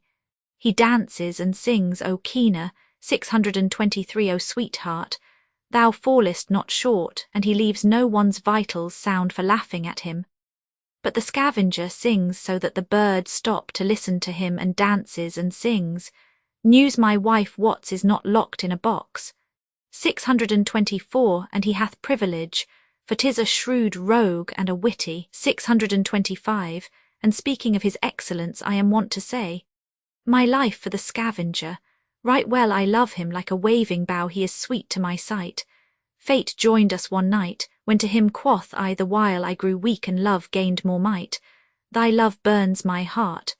And no wonder, quoth he, when the drawer of dung turns a stoke a white. 626. And indeed each is perfect in whatso can charm the wit with joy and jollity, adding presently, but hearing is not seeing. And indeed if thou make up thy mind to join us and put off going to thy friends, 'twill be better for us and for thee. The traces of illness are yet upon thee, and haply thou art going among folk who be mighty talkers, men who commune together of what concerneth them not. Or there may be amongst them some forward fellow who will split thy head, and thou half thy sighs from sickness. This shall be for some other day, answered I, and laughed with heart angered. Finish thy work and go in Allah Almighty's guard to thy friends, for they will be expecting thy coming. O my lord, replied he, I seek only to introduce thee to these fellows of infinite mirth, the sons of men of worth, amongst whom there is neither precacity nor decacity nor loquacity. For never, since I grew to years of discretion, could I endure to consort with one who asketh questions concerning what concerneth him not, nor have I ever frequented any save those who are, like myself, men of few words. In sooth, if thou were to company with them, or even to see them once, thou wouldst forsake all thy intimates. Allah fulfil thy joyance with them, said I. Needs must I come amongst them some day or other. But he said, would it were this very day, for I had set my heart upon thy making one of us. Yet if thou must go to thy friends today, I will take these good things, wherewith thou hast honoured and favoured me to my guests, and leave them to eat and drink and not wait for me. Whilst I will return to thee in haste and accompany thee to thy little party, for there is no ceremony between me and my intimates to prevent my leaving them. Fear not, I will soon be back with thee and wend with thee whithersoever thou wendest. There is no majesty and there is no might save in Allah the glorious, the great. I shouted, go thou to thy friends and make merry with them, and do let me go to mine and be with them this day, for they expect me. But the barber cried, I will not let thee go alone. And I replied, the truth is none can enter where I am going save myself. He rejoined, I suspect that today thou art for an assignation with some woman, else thou hadst taken me with thee. Yet am I the right man to take, one who could aid thee to the end thou wishest. But I fear me thou art running after strange women, and thou wilt lose thy life. For in this our city of Baghdad one cannot do anything in this line, especially on a day like Friday. Our governor is an angry man and a mighty sharp blade. Shame on thee, thou wicked bad old man, cried I, be off, what words are these thou givest me? O cold of wit, 627, cried he, thou sayest to me what is not true, and thou hidest thy mind from me, but I know the whole business for certain, and I seek only to help thee this day with my best endeavour. I was fearful lest my people or my neighbours should hear the barber's talk, so I kept silence for a long time whilst he finished shaving my head, by which time the hour of prayer was come, and the khutbah or sermon was about to follow. When he had done, I said to him, go to thy friends with their meat and drink, and I will await thy return. Then we will fare together. In this way I hope to pour oil on troubled waters and to trick the accursed loon, so haply I might get quit of him. But he said, thou art cozening me, and thou wouldst go alone to thy appointment and cast thyself into jeopardy, whence there will be no escape for thee. Now by Allah, and again by Allah, do not go till I return, that I may accompany thee and watch the issue of thine affair. So be it, I replied, do not be long absent. Then he took all the meat and drink I had given him and the rest of it and went out of my house. But the accursed carle gave it in charge of a porter to carry to his home, but hid himself in one of the alleys. As for me, I rose on the instant, for the muezzins had already called the salam of Friday, the salutation to the apostle, 628, and I dressed in haste and went out alone, and hurrying to the street, took my stand by the house wherein I had seen the young lady. I found the old woman on guard at the door awaiting me, and went up with her to the upper story, the damsel's apartment.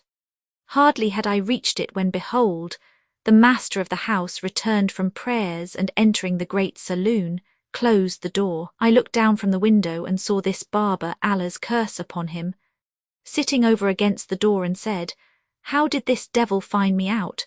At this very moment, as Allah had decreed it for rending my veil of secrecy, it so happened that a handmaid of the housemaster committed some offence for which he beat her. She shrieked out, and his slave ran in to intercede for her, whereupon the Qazi beat him to boot, and he also roared out. The damned barber fancied that it was I who was being beaten, so he also fell to shouting and tore his garments and scattered dust on his head and kept on shrieking and crying, "Help! Help!" So the people came round about him, and he went on yelling, "My master is being murdered in the Qazi's house." Then he ran clamouring to my place with the folk after him, and told my people and servants and slaves. And before I knew what was doing, up they came tearing their clothes, and letting loose their hair 629, and shouting, "Alas, our master!" And this barber leading the rout with his clothes rent and in sorriest plight, and he also shouting like a madman and saying, "Alas for our murdered master!" And they all made an assault upon the house in which I was. The Qazi, hearing the yells and the uproar at his door, said to one of his servants, "See what is the matter." And the man went forth and returned and said, "O my master, at the gate there are more than 10,000 souls, what with men and women, and all crying out, 'Alas for our murdered master!' And they keep pointing to our house." When the Qazi heard this, the matter seemed serious, and he waxed wroth. So he rose, and opening the door saw a great crowd of people, whereat he was astounded and said, "O folk, what is there to do?" "O accursed, O dog, O hog," my servants replied, "'tis thou who hast killed our master." Quoth he, "O good folk, and what hath your master done to me that I should kill him?" And Shahrazad perceived the dawn of day and ceased saying her permitted say. Now when it was the 31st night, she said, "It hath reached me, O auspicious king, that the Qazi said to the servants, 'What hath your master done to me that I should kill him? This is my house, and it is open to you all.' Then quoth the barber, 'Thou didst beat him, and I heard him cry out.' And quoth the Qazi, 'But what was he doing that I should beat him, and what brought him into my house? And whence came he, and whither went he?' 'Be not a wicked, perverse old man,' cried the barber, 'for I know the whole story, and the long and short of it is that thy daughter is in love with him, and he loves her. And when thou knewest that he had entered the house, thou badest thy servants beat him, and they did so. By Allah, none shall judge between us and thee but the Caliph, or else do thou bring out our master, that his folk may take him, before they go in and save him perforce from thy house, and thou be put to shame.' Then said the Qazi, and his tongue was bridled, and his mouth was stopped by confusion before the people, 'And thou say sooth, do thou come in and fetch him out.'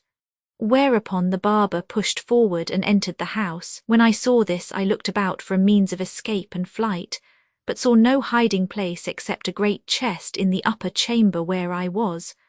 So I got into it and pulled the lid down upon myself and held my breath. The barber was hardly in the room before he began to look about for me, then turned him right and left and came straight to the place where I was, and stepped up to the chest, and lifting it on his head, made off as fast as he could. At this, my reason forsook me, for I knew that he would not let me be. So I took courage, and opening the chest threw myself to the ground. My leg was broken in the fall, and the door being open, I saw a great concourse of people looking in. Now I carried in my sleeve much gold and some silver, which I had provided for an ill day like this and the like of such occasion. So I kept scattering it amongst the folk to divert their attention from me, and whilst they were busy scrambling for it, I set off, hopping as fast as I could, through the by-streets of Baghdad, shifting and turning right and left, but whithersoever I went this damned barber would go in after me, crying aloud. They would have bereft me of my Maharastur, they would have slain him who was a benefactor to me and my family and my friends. Praised be Allah who made me prevail against them and delivered my Lord from their hands. Then to me, where wilt thou go now?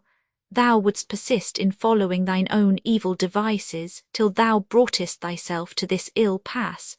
And had not Allah vouchsafed me to thee, ne'er hadst thou escaped this strait into which thou hast fallen, for they would have cast thee into a calamity whence thou never couldest have won free. But I will not call thee to account for thine ignorance, as thou art so little of wit and inconsequential and addicted to hastiness. Said I to him, Doth not what thou hast brought upon me suffice thee? But thou must run after me and talk me such talk in the bazaar streets. And I well nigh gave up the ghost for excess of rage against him. Then I took refuge in the shop of a weaver amiddlemost of the market, and sought protection of the owner who drove the barber away. And sitting in the back room, 630, I said to myself, If I return home, I shall never be able to get rid of this curse of a barber, who will be with me night and day. And I cannot endure the sight of him even for a breathing space. So I sent out at once for witnesses and made a will, dividing the greater part of my property among my people, and appointed a guardian over them, to whom I committed the charge of great and small, directing him to sell my houses and domains. Then I set out on my travels that I might be free of this pimp 631, and I came to settle in your town where I have lived some time. When you invited me and I came hither, the first thing I saw was this accursed pander seated in the place of honour. How then can my heart be glad and my stay be pleasant in company with this fellow who brought all this upon me, and who was the cause of the breaking of my leg and of my exile from home and native land? And the youth refused to sit down and went away. When we heard his story, continued the tailor, we were amazed beyond measure and amused, and said to the barber, By Allah, is it true what this young man saith of thee? By Allah, replied he, I dealt thus by him of my courtesy and sound sense and generosity. Had it not been for me he had perished, and none but I was the cause of his escape. Well it was for him that he suffered in his leg and not in his life. Had I been a man of many words, a meddler, a busybody, I had not acted thus kindly by him. But now I will tell you a tale which befell me, that you may be well assured I am a man sparing of speech, in whom is no forwardness, and a very different person from those 6 brothers of mine. And this it is, the barber's tale of himself. I was living in Baghdad during the times of Al-Mustansi Billah, 632 son of Al-Mustazi Billah, the then caliph, a prince who loved the poor and needy, and companied with the learned and pious. One day it happened to him that he was wroth with 10 persons, highwaymen who robbed on the caliph's highway, and he ordered the prefect of Baghdad to bring them into the presence on the anniversary of the great festival. 633, so the prefect sallied out and, making them his prisoners, embarked with them in a boat. I caught sight of them as they were embarking and said to myself, These are surely assembled for a marriage feast. Methinks they are spending their day in that boat eating and drinking, and none shall be companion of their cups but I myself. So I rose, O fair assembly, and of the excess of my courtesy and the gravity of my understanding, I embarked with them and entered into conversation with them. They rowed across to the opposite bank, where they landed, and there came up the watch and guardians of the peace with chains, which they put round the robbers' necks. They chained me among the rest of them, and, O people, is it not a proof of my courtesy and spareness of speech, that I held my peace and did not please to speak? Then they took us away in bilboes, and next morning carried us all before Al-Mustansi Billah, commander of the faithful, who bade smite the necks of the 10 robbers. So the sworder came forward after they were seated on the leather of blood. 634, then drawing his blade, struck off one head after another until he had smitten the neck of the 10th, and I alone remained. The caliph looked at me and asked the headsman, saying, What ails thee that thou hast struck off only 9 heads? And he answered, Allah forbid that I should behead only 9 when thou biddest me behead 10. Quoth the caliph, Meseems thou hast smitten the necks of only 9, and this man before thee is the 10th. By thy beneficence, replied the headsman, I have beheaded 10. Count them. cried the Caliph, and weeners they counted heads, lo, there were 10. The Caliph looked at me and said, What made thee keep silence at a time like this, and how camest thou to company with these men of blood? Tell me the cause of all this, for albeit thou art a very old man, assuredly thy wits are weak. Now when I heard these words from the Caliph, I sprang to my feet and replied, Know, O Prince of the Faithful, that I am the silent sheikh, and am thus called to distinguish me from my 6 brothers. I am a man of immense learning, whilst, as for the gravity of my understanding, the wiliness of my wits, and the spareness of my speech, there is no end to them, and my calling is that of a barber. I went out early on yesterday morning and saw these men making for a skiff, and fancying they were bound for a marriage feast, I joined them and mixed with them. After a while up came the watch and guardians of the peace, who put chains round their necks and round mine with the rest. But, in the excess of my courtesy, I held my peace and spake not a word. Nor was this other but generosity on my part.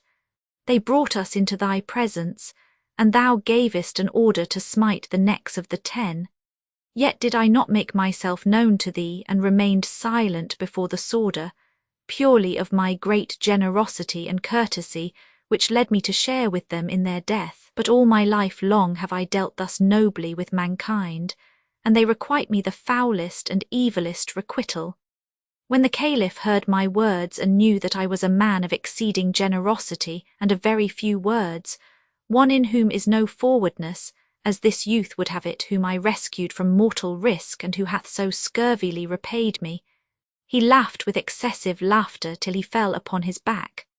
Then said he to me, O silent man, do thy 6 brothers favour thee in wisdom and knowledge and spareness of speech? I replied, Never were they like me. Thou puttest reproach upon me, O Commander of the Faithful, and it becomes thee not to even my brothers with me. For of the abundance of their speech and their deficiency of courtesy and gravity, each one of them hath gotten some maim or other. One is a monocular, another palsied, a third stone blind, a fourth cropped of ears and nose, and a 5th shorn of both lips, while the 6th is a hunchback and a cripple, and conceive not, O Commander of the Faithful, that I am prodigal of speech. But I must perforce explain to thee that I am a man of greater worth and fewer words than any of them. From each one of my brothers hangs a tale of how he came by his bodily defect, and these I will relate to thee. So the Caliph gave ear to the barber's tale of his first brother.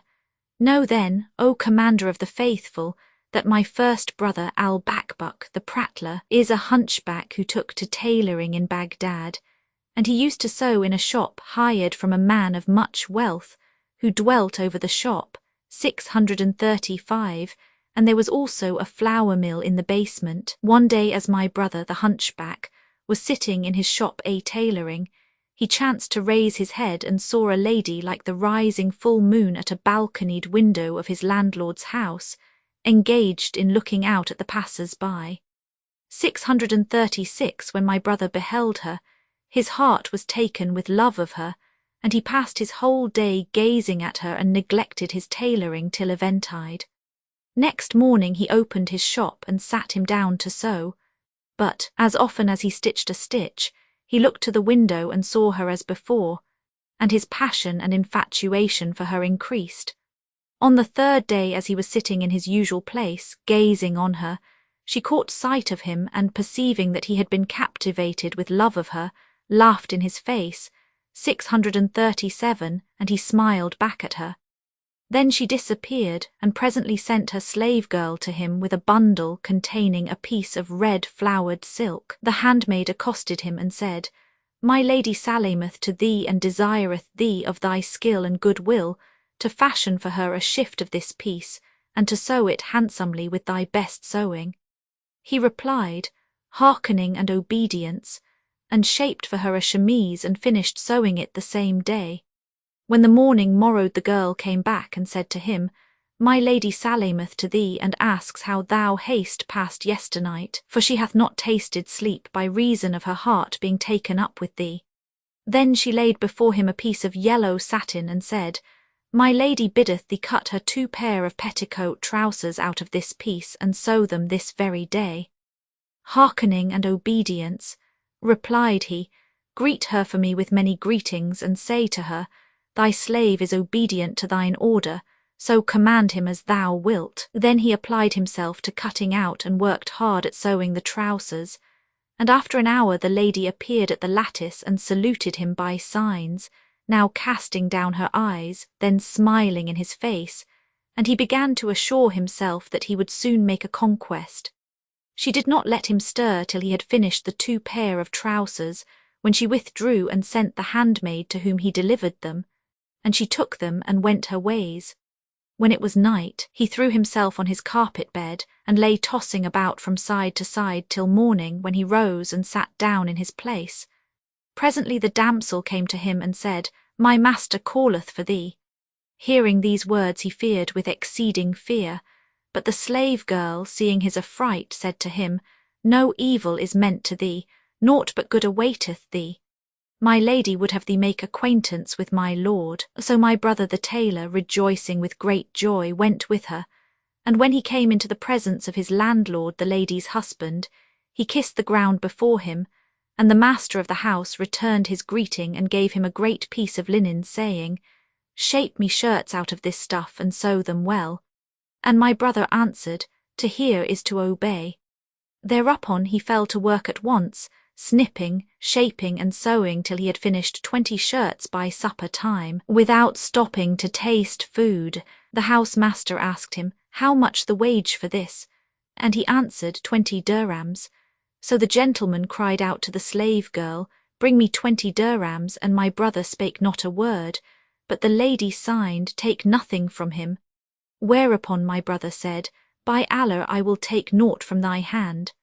And he carried off his tailor's gear and returned to his shop, although he was destitute even to a red cent. 638 Then he applied himself to do their work, eating in his zeal and diligence but a bit of bread and drinking only a little water for 3 days.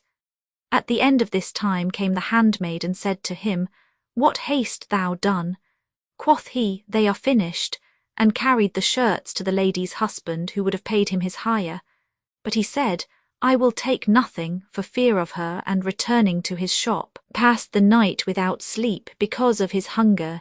Now the dame had informed her husband how the case stood, my brother knowing naught of this, and the two had agreed to make him tailor for nothing, the better to mock and laugh at him. Next morning he went to his shop, and as he sat there, the handmaid came to him and said, Speak with my master. So he accompanied her to the husband, who said to him, I wish thee to cut out for me 5 long-sleeved robes, 639. So he cut them out 640 and took the stuff and went away. Then he sewed them and carried them to the gentleman, who praised his sewing and offered him a purse of silver. He put out his hand to take it, but the lady signed to him from behind her husband not to do so, and he replied, O my lord, there is no hurry, we have time enough for this. Then he went forth from the house meaner and meeker than a donkey, for verily 5 things were gathered together in him, viz., love, beggary, hunger, nakedness, and hard labour. Nevertheless he heartened himself with the hope of gaining the lady's favours. When he had made an end of all their jobs, they played him another trick and married him to their slave girl.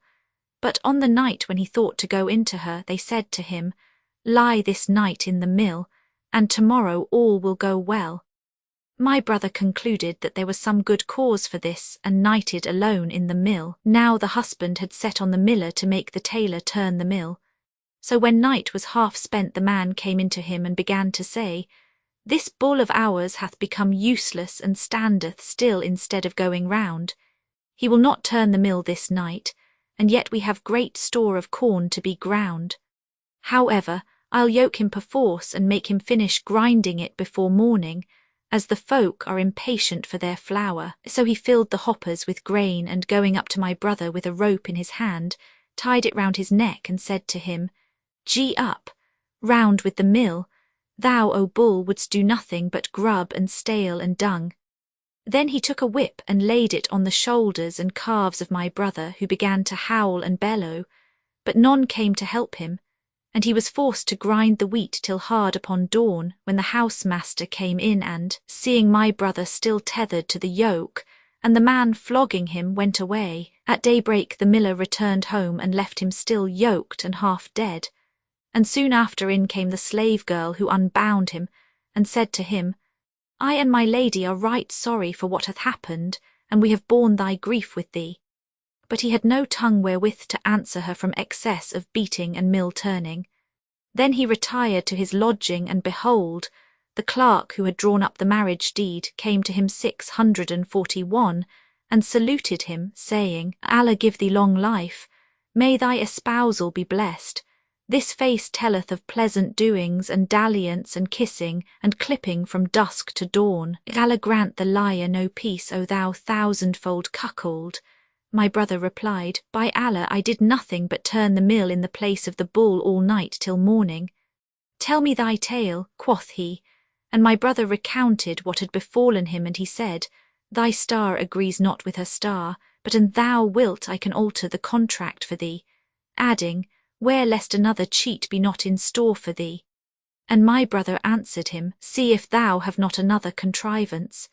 Then the clerk left him, and he sat in his shop, looking for someone to bring him a job whereby he might earn his day's bread. Presently the handmaid came to him and said, Speak with my lady. Begone, O my good girl, replied he, there shall be no more dealings between me and thy lady. The handmaid returned to her mistress, and told her what my brother had said, and presently she put her head out of the window, weeping and saying, Why, O my beloved, are there to be no more dealings twixt me and thee? But he made her no answer. Then she wept and conjured him, swearing that all which had befallen him in the mill was not sanctioned by her, and that she was innocent of the whole matter. When he looked upon her beauty and loveliness, and heard the sweetness of her speech, the sorrow which had possessed him passed from his heart. He accepted her excuse, and he rejoiced in her sight. So he saluted her and talked with her, and sat tailoring a while, after which the handmaid came to him and said, My mistress greeteth thee, and informeth thee that her husband purposed to lie abroad this night in the house of some intimate friends of his. So when he is gone, do thou come to us, and spend the night with my lady in delightsomest joyance till the morning. Now her husband had asked her, How shall we manage to turn him away from thee? And she answered, Leave me to play him another trick, and make him a laughing stock for all the town. But my brother knew naught of the malice of women. As soon as it was dusk, the slave girl came to him and carried him to the house, and when the lady saw him, she said to him, By Allah, O my lord, I have been longing exceedingly for thee. By Allah, cried he, kiss me quick before thou give me aught else. 642, hardly had he spoken, when the lady's husband came in from the next room 643 and seized him, saying, By Allah, I will not let thee go, till I deliver thee to the chief of the town watch. My brother humbled himself to him, but he would not listen to him, and carried him before the prefect, who gave him 100 lashes with a whip, and mounting him on a camel, promenaded him round about the city, whilst the guards proclaimed aloud, This is his reward who violateth the harems of honourable men. Moreover, he fell off the camel and broke his leg, and so became lame. Then the prefect banished him from the city, and he went forth unknowing whither he should wend. But I heard of him, and fearing for him went out after him, and brought him back secretly to the city, and restored him to health, and took him into my house, where he still liveth. The caliph laughed at my story, and said, Thou hast done well, O Samit, O silent man, O spare of speech. And he bade me take a present and go away. But I said, I will accept naught of thee, except I tell thee what befell all my other brothers, and do not think me a man of many words. So the caliph gave ear to the barber's tale of his second brother. Know, O commander of the faithful, that my second brother's name was Al-Hadara, that is the babbler, and he was the paralytic. Now it happened to him one day, as he was going about his business, that an old woman accosted him and said, Stop a little, my good man, that I may tell thee of somewhat which, if it be to thy liking, thou shalt do for me, and I will pray Allah to give thee good of it. My brother stopped, and she went on, I will put thee in the way of a certain thing, so thou not be prodigal of speech. On with thy talk, quoth he, and she, what sayest thou to handsome quarters, and a fair garden with flowing waters, flowers blooming and fruit growing, and old wine going, and a pretty young face, whose owner thou mayest embrace from dark till dawn? If thou do whatso I bid thee, thou shalt see something greatly to thy advantage. And is all this in the world? Asked my brother. And she answered, Yes, and it shall be thine, so thou be reasonable and leave idle curiosity and many words, and do my bidding. I will indeed, O my lady, said he. How is it thou hast preferred me in this matter before all men, and what is it that so much pleaseth thee in me? Quoth she, Did I not bid thee be spare of speech? Hold thy peace and follow me. Know that the young lady to whom I shall carry thee loveth to have her own way, and hateth being thwarted and all who gainsay. So if thou humour her, thou shalt come to thy desire of her. And my brother said, I will not cross her in anything. Then she went on, and my brother followed her, and hungering after what she described to him till they entered a fine large house, handsome and choicely furnished, full of eunuchs and servants, and showing signs of prosperity from top to bottom. And she was carrying him to the upper story, when the people of the house said to him, What dost thou here? But the old woman answered them, Hold your peace and trouble him not. He is a workman, and we have occasion for him. Then she brought him into a fine great pavilion with a garden in its midst, never eyes saw a fairer, and made him sit upon a handsome couch. He had not sat long before he heard a loud noise, and in came a troop of slave girls surrounding a lady like the moon on the night of its fullest.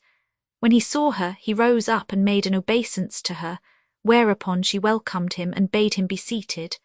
So he sat down, and she said to him, Allah advance thee to honour, is all well with thee? O my lady, he answered, all with me is right well. Then she bade bring in food, and they set before her delicate viands. So she sat down to eat, making a show of affection to my brother and jesting with him, though all the while she could not refrain from laughing. But as often as he looked at her, she signed towards her handmaidens as though she were laughing at them. My brother, the ass, understood nothing, but in the excess of his ridiculous passion he fancied that the lady was in love with him, and that she would soon grant him his desire. When they had done eating, they set on the wine, and there came in 10 maidens like moons, with lutes ready strung in their hands, and fell to singing with full voices, sweet and sad, whereupon delight gat hold upon him, and he took the cup from the lady's hands and drank it standing. Then she drank a cup of wine, and my brother, still standing, said to her health, and bowed to her. She handed him another cup, and he drank it off, when she slapped him hard on the nape of his neck. 644 upon this, my brother would have gone out of the house in anger, but the old woman followed him and winked to him to return. So he came back, and the lady bade him sit, and he sat down without a word. Then she again slapped him on the nape of his neck, and the second slapping did not suffice her. She must needs make all her handmaidens also slap and cuff him, while he kept saying to the old woman, I never saw aught nicer than this. She on her side ceased not exclaiming, Enough, enough, I conjure thee, O my mistress. But the women slapped him till he well nigh swooned away. Presently my brother rose and went out to obey a call of nature, but the old woman overtook him and said, Be patient a little, and thou shalt win to thy wish. How much longer have I to wait? My brother replied, This slapping hath made me feel faint. As soon as she is warm with wine, answered she, Thou shalt have thy desire.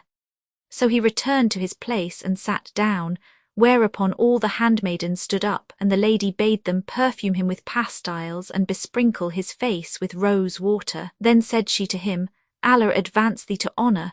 Thou hast entered my house, and hast borne with my conditions, for whoso thwarteth me I turn him away, and whoso is patient hath his desire. O mistress mine, said he, I am thy slave, and in the hollow of thine hand.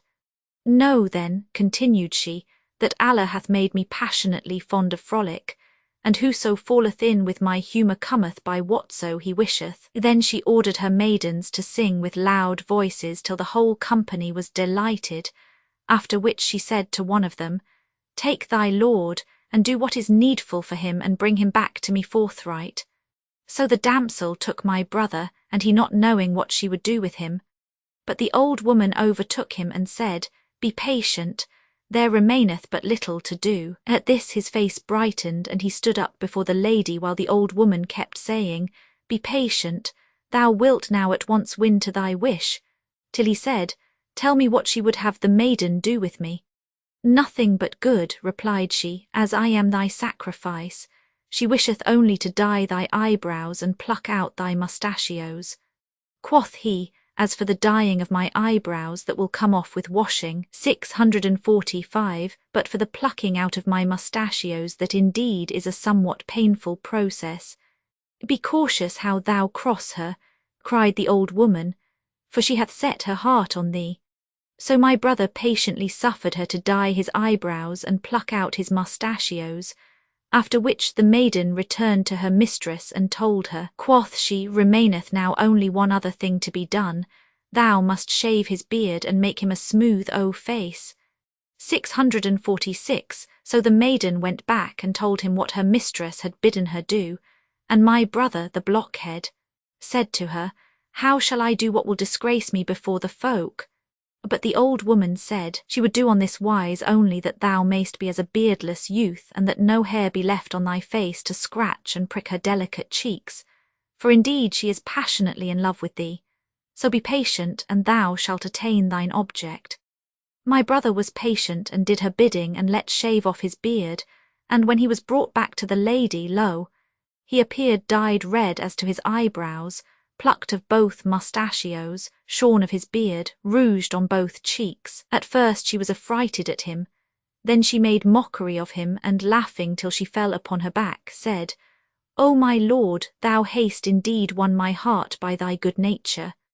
Then she conjured him by her life to stand up and dance, and he arose and capered about, and there was not a cushion in the house but she threw it at his head, and in like manner did all her women, who also kept pelting him with oranges and lemons and citrons, till he fell down senseless from the cuffing on the nape of the neck, the pillowing and the fruit pelting.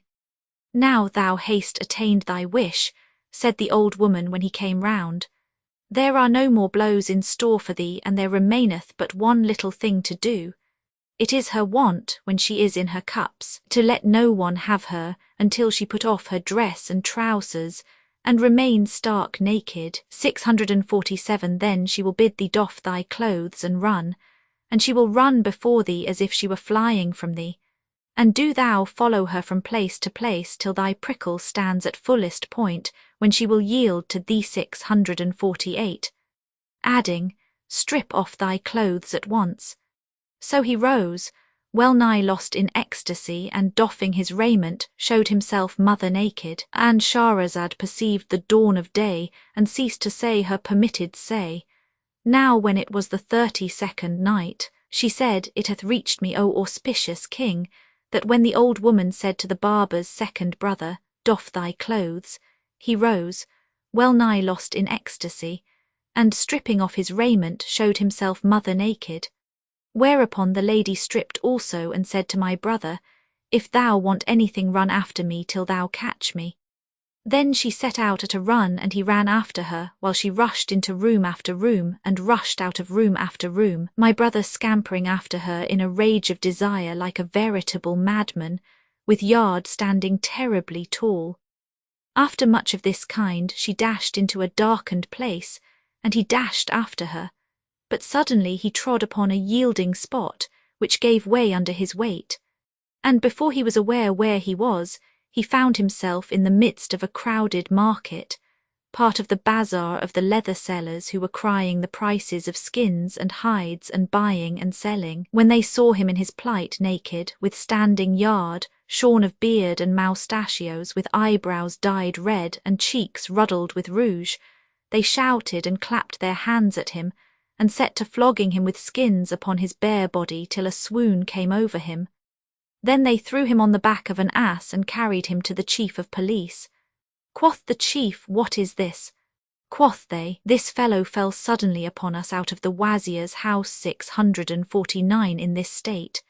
So the prefect gave him 100 lashes, and then banished him from Baghdad. However, I went out after him and brought him back secretly into the city and made him a daily allowance for his living, although, were it not for my generous humour, I could not have put up with the like of him. Then the Caliph gave ear to the barber's tale of his third brother. My third brother's name was Al-Fakik, the gabbler who was blind. One day fate and fortune drove him to a fine large house, and he knocked at the door, desiring speech of its owner that he might beg somewhat of him. Quoth the master of the house, "Who is at the door?" But my brother spake not a word, and presently he heard him repeat with a loud voice, "Who is this?" Still he made no answer, and immediately heard the master walk to the door and open it and say, "What dost thou want?" My brother answered, "Something for Allah Almighty's sake." 650. Art thou blind? Asked the man, and my brother answered, "Yes." Quoth the other, "Stretch me out thy hand." So my brother put out his hand, thinking that he would give him something, but he took it and, drawing him into the house, carried him up from stair to stair till they reached the terrace on the house-top, my brother thinking the while that he would surely give him something of food or money. Then he asked my brother, "What dost thou want, O blind man?" And he answered, "Something for the Almighty's sake. Allah open for thee some other door. O thou, why not say so when I was below stairs? O cadger, why not answer me when I first called to thee? And what meanest thou to do for me now? There is nothing in the house to give thee. Then take me down the stair. The path is before thee."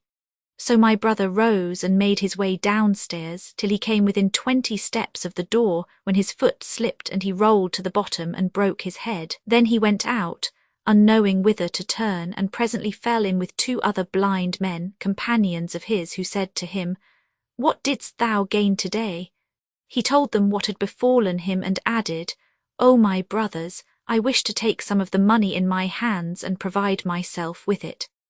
Now the master of the house had followed him and was listening to what they said, but neither my brother nor his comrades knew of this. So my brother went to his lodging and sat down to await his companions, and the house owner entered after him without being perceived. When the other blind men arrived, my brother said to them, "Bolt the door and search the house lest any stranger have followed us." The man, hearing this, caught hold of a cord that hung from the ceiling and clung to it, whilst they went round about the house and searched but found no one. So they came back and, sitting beside my brother, brought out their money, which they counted, and lo, it was 12,000 dirhams. Each took what he wanted, and they buried the rest in a corner of the room. Then they set on food and sat down to eat. Presently my brother, hearing a strange pair of jaws munching by his side, 651, said to his friends, "There is a stranger amongst us," and, putting forth his hand, caught hold of that of the house master. Thereupon all fell on him and beat him. 652, and when tired of belabouring him they shouted, "O ye Moslems, a thief is come into us seeking to take our money." A crowd gathered around them, whereupon the intruder hung on to them, and complained with them as they complained, and shutting his eyes like them, so that none might doubt his blindness, cried out, "O Moslems, I take refuge with Allah and the governor, for I have a matter to make known to him." Suddenly up came the watch, and laying hands on the whole lot, my brother being amongst them, drove them 653 to the governors, who set them before him, and asked, "What news with you?" Quoth the intruder, "Look and find out for thyself. Not a word shall be wrung from us save by torture. So begin by beating me, and after me beat this man our leader." 654, and he pointed to my brother. So they threw the man at full length, and gave him 400 sticks on his backside. The beating pained him, whereupon he opened one eye, and as they redoubled their blows, he opened the other eye. When the governor saw this, he said to him, "What have we here, O accursed?" Whereto he replied, "Give me the seal ring of pardon. We 4 have shammed blind, and we impose upon people that we may enter houses and look upon the unveiled faces of the women and contrive for their corruption. In this way we have gotten great gain, and our store amounts to 12,000 dirhams. Said I to my company, "Give me my share, 3,000. But they rose and beat me and took away my money, and I seek refuge with Allah and with thee." better thou have my share than they.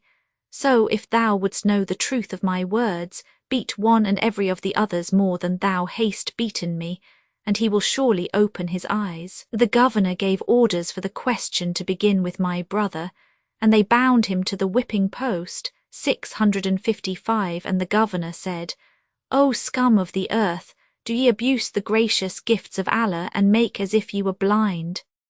Allah, Allah, cried my brother, by Allah, there is none among us who can see. Then they beat him till he swooned away, and the governor cried, Leave him till he come to, and then beat him again.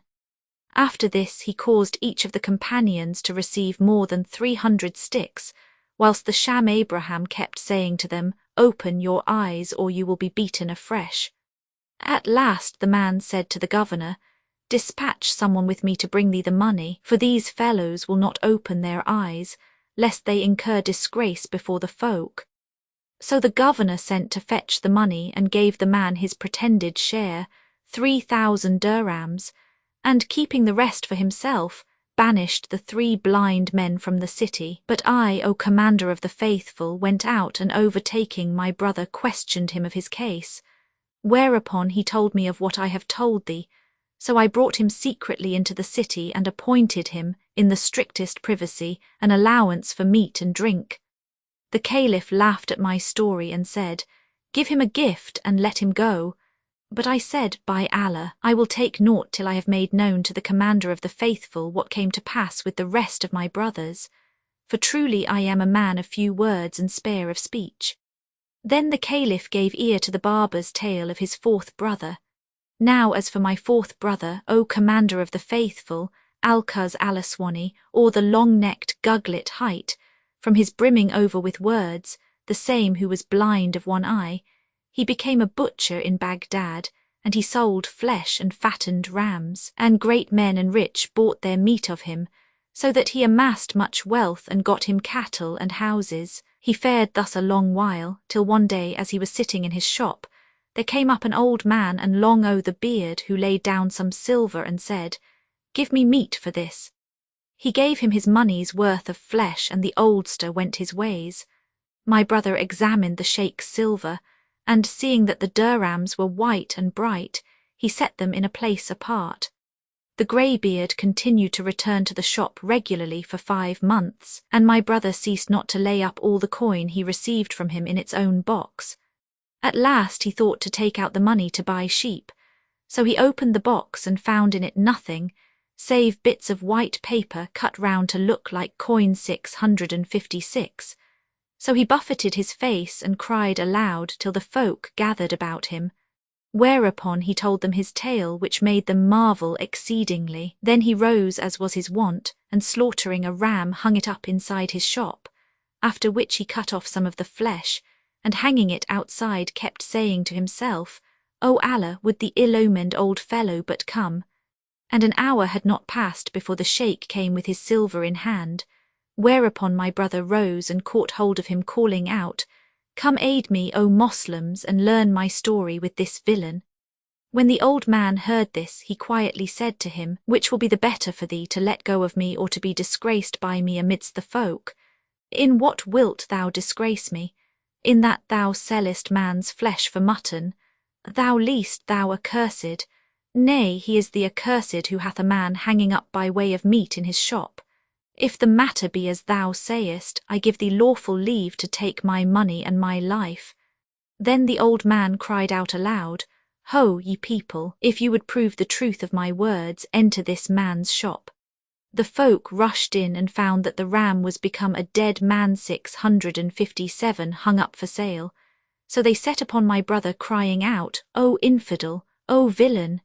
And his best friends fell to cuffing and kicking him and kept saying, Dost thou make us eat flesh of the sons of Adam? Furthermore, the old man struck him on the eye and put it out.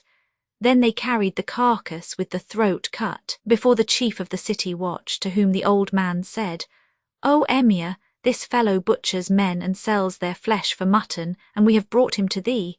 So arise and execute the judgments of Allah, to whom be honour and glory. My brother would have defended himself, but the chief refused to hear him and sentenced him to receive 500 sticks, and to forfeit the whole of his property. And indeed, had it not been for that same property which he expended in bribes, they would have surely slain him. Then the chief banished him from Baghdad, and my brother fared forth at a venture till he came to a great town, where he thought it best to set up as a cobbler. So he opened a shop and sat there doing what he could for his livelihood. One day, as he went forth on his business, he heard the distant tramp of horses, and asking the cause, was told that the king was going out to hunt and course. So my brother stopped to look at the fine suite. It so fortuned that the king's eye met my brother's, whereupon the king hung down his head and said, I seek refuge with Allah from the evil of this day. 658, and turned the reins of his steed and returned home with all his retinue. Then he gave orders to his guards, who seized my brother and beat him with a beating so painful that he was well nigh dead.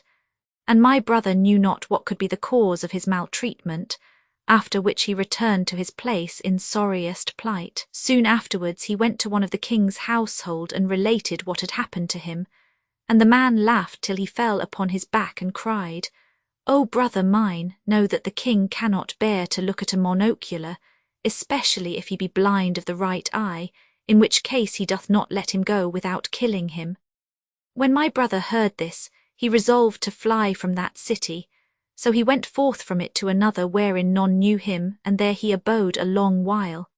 One day, being full of sorrowful thought for what had befallen him, he sallied out to solace himself, and as he was walking along, he heard the distant tramp of horses behind him and said, The judgment of Allah is upon me, and looked about for a hiding place but found none. At last he saw a closed door which he pushed hard. It yielded, and he entered a long gallery in which he took refuge, but hardly had he done so when two men set upon him crying out, Allah be thanked for having delivered thee into our hands, O enemy of God. These 3 nights thou hast robbed us of our rest and sleep, and verily thou hast made us taste of the death cup. My brother asked, O folk, what ails you? And they answered, Thou givest us the change and ghost about to disgrace us, and plannest some plot to cut the throat of the house-master. Is it not enough that thou hast brought him to beggary, thou and thy fellows, but now give us up the knife wherewith thou threatenest us every night? Then they searched him and found in his waist-belt the knife used for his shoe-leather. And he said, O people, have the fear of Allah before your eyes, and maltreat me not, for know that my story is a right strange. And what is thy story? Said they. So he told them what had befallen him, hoping they would let him go. However, they paid no heed to what he said, and instead of showing some regard, beat him grievously and tore off his clothes. Then, finding on his sides the scars of beating with rods, they said, O accursed! These marks are the manifest signs of thy guilt. They carried him before the governor, whilst he said to himself, I am now punished for my sins, and none can deliver me save Allah Almighty. The governor, addressing my brother, asked him, O villain, what led thee to enter their house with intention to murder? And my brother answered, I conjure thee by Allah, O Emir, hear my words, and be not hasty in condemning me. But the governor cried, Shall we listen to the words of a robber who hath beggared these people, and who beareth on his back the scar of his stripes? Adding, They surely had not done this to thee, save for some great crime. So he sentenced him to receive 100 cuts with the scourge, after which they set him on a camel and paraded him about the city, proclaiming, This is the requital, and only too little to requite him who breaketh into people's houses. Then they thrust him out of the city, and my brother wandered at random till I heard what had befallen him, and going in search of him, questioned him of his case. So he acquainted me with his story and all his mischances, and I carried him secretly to the city, where I made him an allowance for his meat and drink. Then the caliph gave ear to the barber's tale of his 5th brother, my 5th brother Al-Nashara, 659 the babbler, the same who was cropped of both ears, O commander of the faithful, was an asker wont to beg of folk by night and live on their arms by day. Now when our father, who was an old man well stricken in years, sickened and died, He left us 700 dirhams, whereof each son took his 100. But as my fifth brother received his portion, he was perplexed, and knew not what to do with it, while in this uncertainty he bethought him to lay it out on glassware of all sorts and turn an honest penny on its price. So he bought 100 dirhams worth of verrotery, and putting it into a big tray, sat down to sell it on a bench at the foot of a wall against which he leant back. As he sat with the tray before him, he fell to musing and said to himself, "Know, O my good self, that the head of my wealth, my principal invested in this glassware, is 100 dirhams. I will assuredly sell it for 200, with which I will forthright buy other glass and make by it 400. Nor will I cease to sell and buy on this wise, till I have gotten 4,000 and soon find myself the master of much money. With these coins I will buy merchandise and jewels and otters 660, and gain great profit on them. Till Allah willing, I will make my capital 100,000 dirhams. Then I will purchase a fine house with white slaves and eunuchs and horses, and I will eat and drink and disport myself, nor will I leave a singing man or a singing woman in the city, but I will summon them to my palace and make them perform before me." All this he counted over in his mind, while the tray of glassware worth 100 dirhams stood on the bench before him, and after looking at it he continued, "And when, inshallah, my capital shall have become 100,661 dinars, I will send out marriage brokresses to require for me in wedlock the daughters of kings and wazirs, and I will demand to wife the eldest daughter of the Prime Minister, for it hath reached me that she is perfect in beauty and prime in loveliness and rare in accomplishments. I will give a marriage settlement of 1,000 dinars, and if her father consent, well, but if not, I will take her by force from under his very nose. When she is safely homed in my house, I will buy 10 little eunuchs 662, and for myself a robe of the robes of kings and sultans, and get me a saddle of gold and a bridle set thick with gems of price. Then I will mount with the Mamelukes preceding me and surrounding me, and I will make the round of the city whilst the folk salute me and bless me. After which I will repair to the wazir, he that is father of the girl, with armed white slaves before and behind me and on my right and on my left. When he sees me, the wazir stands up, and seating me in his own place sits down much below me, for that I am to be his son-in-law. Now I have with me 2 eunuchs carrying purses, each containing 1,000 dinars, and of these I deliver to him the 1,000, his daughter's marriage settlement, and make him a free gift of the other 1,000, that he may have reason to know my generosity and liberality, and my greatness of spirit, and the littleness of the world in my eyes. And for 10 words he addresses to me, I answer him 2. Then back I go to my house, and if one come to me on the bride's part, I make him a present of money and throw on him a dress of honour. But if he bring me a gift, I give it back to him and refuse to accept it. 663, that they may learn what a proud spirit is mine, which never condescends to derogate. Thus I establish my rank and status. When this is done, I appoint her wedding night and adorn my house showily, gloriously. And as the time for parading the bride is come, I don my finest attire and sit down on a mattress of gold brocade, propping up my elbow with a pillow and turning neither to the right nor to the left, but looking only straight in front for the haughtiness of my mind and the gravity of my understanding. And there before me stands my wife in her raiment and ornaments, lovely as the full moon, and I in my loftiness and dread lordliness. 664 will not glance at her till those present say to me, "O our Lord and our Master, thy wife, thy handmaid, standeth before thee. Vouchsafe her one look, for standing wearieth her." Then they kiss the ground before me many times, whereupon I raise my eyes and cast at her one single glance and turn my face earthwards again.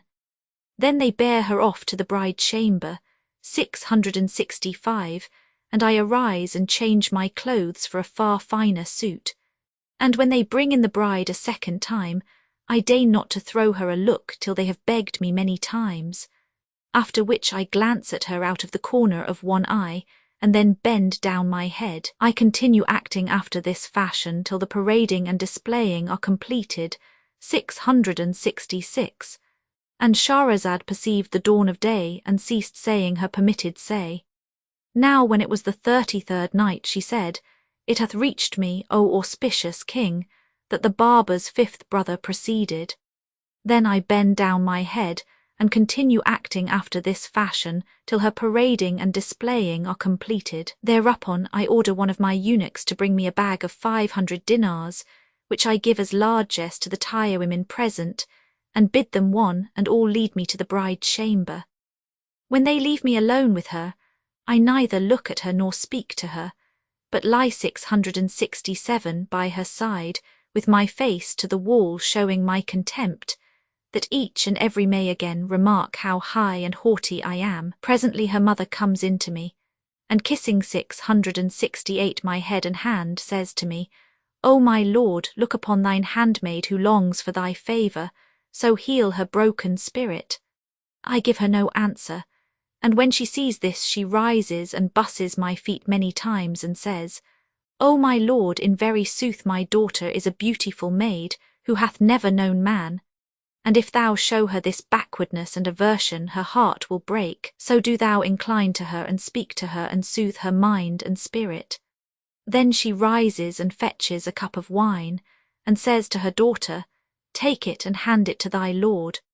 But as she approaches me, I leave her standing between my hands and sit, propping my elbow on a round cushion purfled with gold thread, leaning lazily back, and without looking at her in the majesty of my spirit, so that she may deem me indeed a sultan and a mighty man. Then she says to me, O my lord, Allah upon thee, do not refuse to take the cup from the hand of thine handmaid, for verily I am thy bondswoman. But I do not speak to her, and she presses me, saying, There is no help but that thou drink it, and she puts it to my lips. Then I shake my fist in her face and kick her with my foot thus. So he let out with his toe and knocked over the tray of glassware, which fell to the ground, and falling from the bench, all that was on it was broken to bits. O foulest of pimps, 669, this comes from the pride of my spirit, cried my brother. And then, O commander of the faithful, he buffeted his face and rent his garments and kept on weeping and beating himself. The folk who were flocking to their Friday prayers saw him, and some of them looked at him and pitied him, whilst others paid no heed to him, and in this way my brother lost both capital and profit. He remained weeping a long while, and at last up came a beautiful lady, the scent of musk exhaling from her, who was going to Friday prayers riding a mule with a gold saddle and followed by several eunuchs.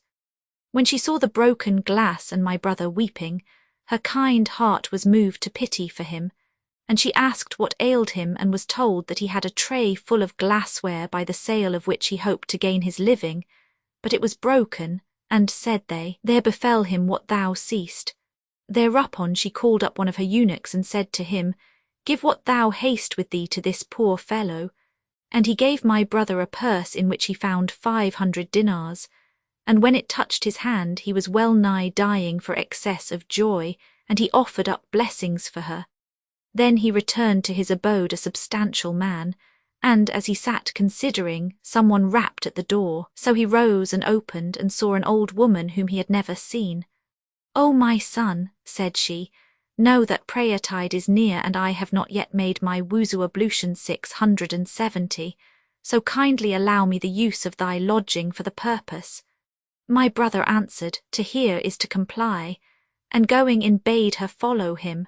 So she entered, and he brought her an ewer wherewith to wash, and sat down like to fly with joy because of the dinars which he had tied up in his belt for a purse. When the old woman had made an end of her ablution, she came up to where he sat and prayed a 2-bow prayer, after which she blessed my brother with a godly benediction, and he while thanking her put his hand to the dinars and gave her 2, saying to himself, These are my voluntaries. 671. When she saw the gold she cried, Praise be to Allah, why dost thou look on one who loveth thee as if she were a beggar? Take back thy money, I have no need of it, or if thou want it not, return it to her who gave it thee when thy glassware was broken. Moreover, if thou wish to be united with her, I can manage the matter, for she is my mistress. O my mother, asked my brother, by what manner of means can I get at her? And she answered, O my son, she hath an inclination for thee, but she is the wife of a wealthy man. So take the whole of thy money with thee and follow me, that I may guide thee to thy desire. And when thou art in her company, spare neither persuasion nor fair words, but bring them all to bear upon her. So shalt thou enjoy her beauty and wealth to thy heart's content. My brother took all his gold and rose and followed the old woman, hardly believing in his luck. She ceased not faring on, and my brother following her, till they came to a tall gate at which she knocked, and a rowmy slave girl 672 came out and opened to them. Then the old woman led my brother into a great sitting room spread with wondrous fine carpets and hung with curtains, where he sat down with his gold before him, and his turband on his knee. 673, he had scarcely taken seat before there came to him a young lady. Never I saw fairer, clad in garments of the most sumptuous. Whereupon my brother rose to his feet, and she smiled in his face and welcomed him, signing to him to be seated. Then she bade shut the door, and when it was shut, she turned to my brother, and taking his hand conducted him to a private chamber furnished with various kinds of brocades and gold cloths. Here he sat down, and she sat by his side and toyed with him a while, after which she rose and saying, Stir not from thy seat till I come back to thee, disappeared. Meanwhile, as he was on this wise, lo, there came into him a black slave big of body and bulk, and holding a drawn sword in hand, who said to him, Woe to thee! Who brought thee hither, and what dost thou want here? My brother could not return him a reply, being tongue-tied for terror. So the blackamoor seized him and stripped him of his clothes, and bashed him with the flat of his sword blade till he fell to the ground, swooning from excess of belabouring. The ill-omened nigger fancied that there was an end of him, and my brother heard him cry, Where is the salt wench? 674, whereupon in came a handmaid holding in hand a large tray of salt, and the slave kept rubbing it into my brother's wounds. 675, but he did not stir, fearing lest the slave might find out that he was not dead and kill him outright. Then the salt girl went away, and the slave cried, Where is the Souterrain 676 guardianess? Hereupon in came the old woman and dragged my brother by his feet to a souterrain and threw him down upon a heap of dead bodies. In this place he lay 2 full days, but Allah made the salt the means of preserving his life by staunching the blood and staying its flow. Presently, feeling himself able to move, Al-Nashar arose and opened the trapdoor in fear and trembling and crept out into the open, and Allah protected him, so that he went on in the darkness and hid himself in the vestibule till dawn, when he saw the accursed beldam sally forth in quest of other quarry. He followed in her wake without her knowing it, and made for his own lodging, where he dressed his wounds and medicined himself till he was whole. Meanwhile he used to watch the old woman, tracking her at all times and seasons, and saw her accost one man after another and carry them to the house. However, he uttered not a word, but as soon as he waxed hale and hearty, he took a piece of stuff and made it into a bag which he filled with broken glass and bound about his middle. He also disguised himself as a Persian that none might know him, and hid a sword under his clothes of foreign cut. Then he went out and presently, falling in with the old woman, said to her, speaking Arabic with a Persian accent, Venerable lady, 677, I am a stranger arrived but this day here where I know no one. Haste thou a pair of scales wherein I may weigh 1100 dinars. I will give thee somewhat of them for thy pains. I have a son, a money changer, who keepeth all kinds of scales. She answered, So come with me to him before he goeth out, and he will weigh thy gold. My brother answered, Lead the way. She led him to the house, and the young lady herself came out and opened it, whereupon the old woman smiled in her face and said, I bring thee fat meat today. 678, Then the damsel took my brother by the hand, and led him to the same chamber as before, where she sat with him a while, then rose and went forth, saying, Stir not from thy seat till I come back to thee. Presently in came the accursed slave with the drawn sword, and cried to my brother, Up and be damned to thee. So he rose, and as the slave walked on before him, he drew the sword from under his clothes and smote him with it, making head fly from body. Then he dragged the corpse by the feet to the souterrain and called out, Where is the salt wench? Up came the girl carrying the tray of salt, and seeing my brother sword in hand, turned to fly. But he followed her and struck off her head. Then he called out, Where is the souterrain guardianess? And in came the old woman, to whom he said, Dost know me again, O ill-omened hag? No, my lord, she replied, and he said, I am the owner of the 500 gold pieces, whose house thou enteredst to make the ablution and to pray, and whom thou didst snare hither and betray. Fear Allah and spare me, cried she. But he regarded her not, and struck her with the sword till he had cut her in 4. Then he went to look for the young lady, and when she saw him her reason fled, and she cried out piteously, Aman, 679 mercy. So he spared her and asked, What made thee consort with this blackamoor? And she answered, I was slave to a certain merchant, and the old woman used to visit me till I took a liking to her. One day she said to me, We have a marriage festival at our house, the like of which was never seen, and I wish thee to enjoy the sight. To hear is to obey, answered I, and rising arrayed myself in my finest raiment and ornaments, and took with me a purse containing 100 gold pieces.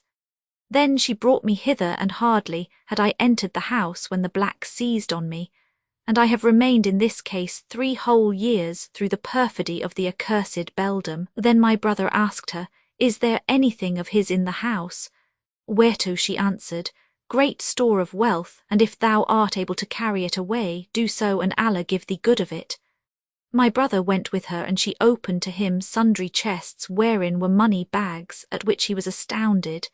Then she said to him, Go now and leave me here, and fetch men to remove the money. He went out and hired 10 men, but when he returned he found the door wide open, the damsel gone, and nothing left but some small matter of coin and the household stuffs. 680 by this he knew that the girl had overreached him, so he opened the storerooms and seized what was in them, together with the rest of the money, leaving nothing in the house. He passed the night rejoicing, but when morning dawned he found at the door some 20 troopers who laid hands on him, saying, The governor wants thee. My brother implored them hard to let him return to his house, and even offered them a large sum of money, but they refused, and binding him fast with cords, carried him off. On the way they met a friend of my brother who clung to his skirt and implored his protection, begging him to stand by him and help to deliver him out of their hands. The man stopped and asked them what was the matter, and they answered, The governor hath ordered us to bring this fellow before him, and look ye, we are doing so. My brother's friend urged them to release him, and offered them 500 dinars to let him go, saying, When ye return to the governor, tell him that you were unable to find him. But they would not listen to his words, and took my brother, dragging him along on his face, and set him before the governor, who asked him, Whence gottest thou these stuffs and moneys? And he answered, I pray for mercy. So the governor gave him the kerchief of mercy, 681, and he told him all that had befallen him from first to last with the old woman and the flight of the damsel, ending with, Whatso I have taken, take of it what thou wilt, so thou leave me sufficient to support life. 682, but the governor took the whole of the stuffs and all the money for himself, and fearing lest the affair come to the Sultan's ears, he summoned my brother and said, Depart from this city, else I will hang thee. Hearing and obedience, quoth my brother, and set out for another town. On the way thieves fell foul of him, and stripped and beat him and docked his ears. But I heard tidings of his misfortunes, and went out after him, taking him clothes, and brought him secretly into the city, where I assigned to him an allowance for meat and drink. And presently the caliph gave ear to the barber's tale of his 6th brother. My sixth brother, O commander of the faithful, Shakashik, 683 or many clamours, the shorn of both lips, was once rich and became poor. So one day he went out to beg somewhat to keep life in him. As he was on the road, he suddenly caught sight of a large and handsome mansion, with a detached building wide and lofty at the entrance, where sat sundry eunuchs bidding and forbidding. 684 my brother enquired of one of those idling there, and he replied, "The palace belongs to a scion of the Barmaki house." So he stepped up to the doorkeepers and asked an alms of them. "Enter," said they, "by the great gate, and thou shalt get what thou seekest from the wazir our master." Accordingly he went in, and passing through the outer entrance, walked on a while, and presently came to a mansion of the utmost beauty and elegance, paved with marble, hung with curtains, and having in the midst of it a flower garden whose like he had never seen. 685 my brother stood a while as one bewildered, not knowing whither to turn his steps. Then, seeing the farther end of the sitting chamber tenanted, he walked up to it, and there found a man of handsome presence and comely beard. When this personage saw my brother, he stood up to him and welcomed him and asked him of his case, whereto he replied that he was in want and needed charity. Hearing these words, the grandee showed great concern, and putting his hand to his fine robe, rent it, exclaiming, "What? Am I in a city, and thou here an hungered? I have not patience to bear such disgrace." Then he promised him all manner of good cheer, and said, "There is no help but that thou stay with me and eat of my salt." 686 O my lord, answered my brother, "I can wait no longer, for I am indeed dying of hunger." So he cried, "Ho boy, bring basin and ewer," and turning to my brother said, "O my guest, come forward and wash thy hands." My brother rose to do so, but he saw neither ewer nor basin, yet his host kept washing his hands with invisible soap in imperceptible water, and cried, "Bring the table." But my brother again saw nothing.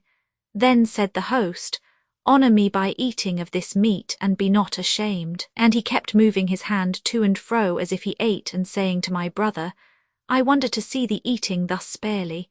Do not stint thyself, for I am sure thou art famished." So my brother began to make as though he were eating, whilst his host kept saying to him, "Fall to, and note especially the excellence of this bread and its whiteness." But still my brother saw nothing.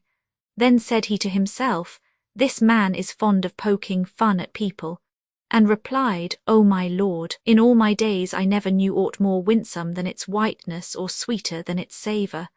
The Barmecide said, "This bread was baked by a handmaid of mine, whom I bought for 500 dinars. Then he called out, "Ho boy, bring in the meat pudding 687 for our first dish, and let there be plenty of fat in it."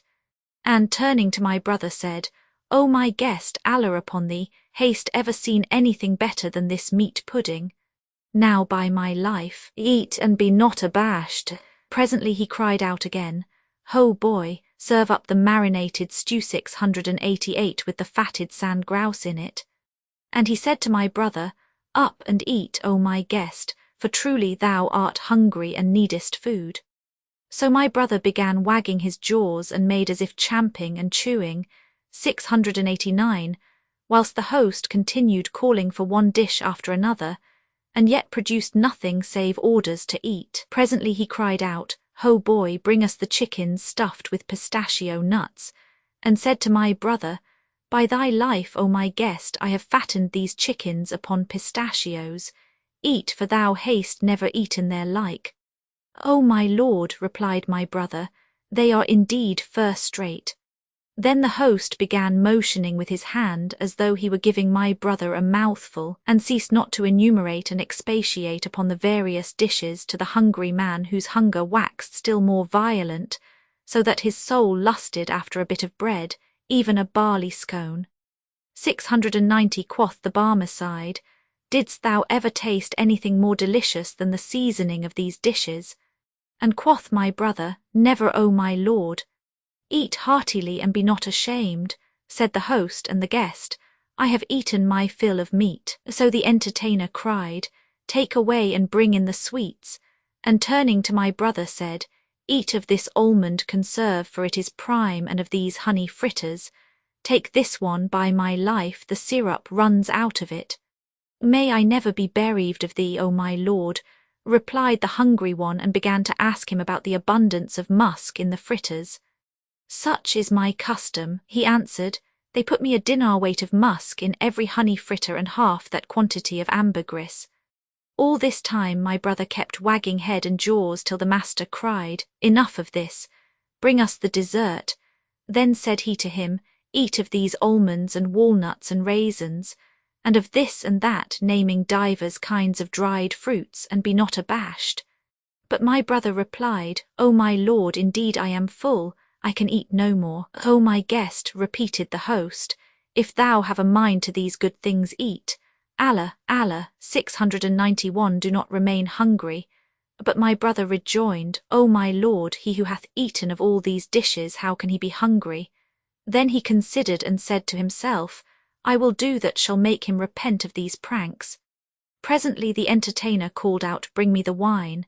And moving his hands in the air as though they had set it before them, he gave my brother a cup and said, Take this cup, and if it please thee, let me know. O my lord, he replied, it is notable good as to nose, but I am wont to drink wine some 20 years old. Knock then at this door, 692, quoth the host, for thou canst not drink of aught better.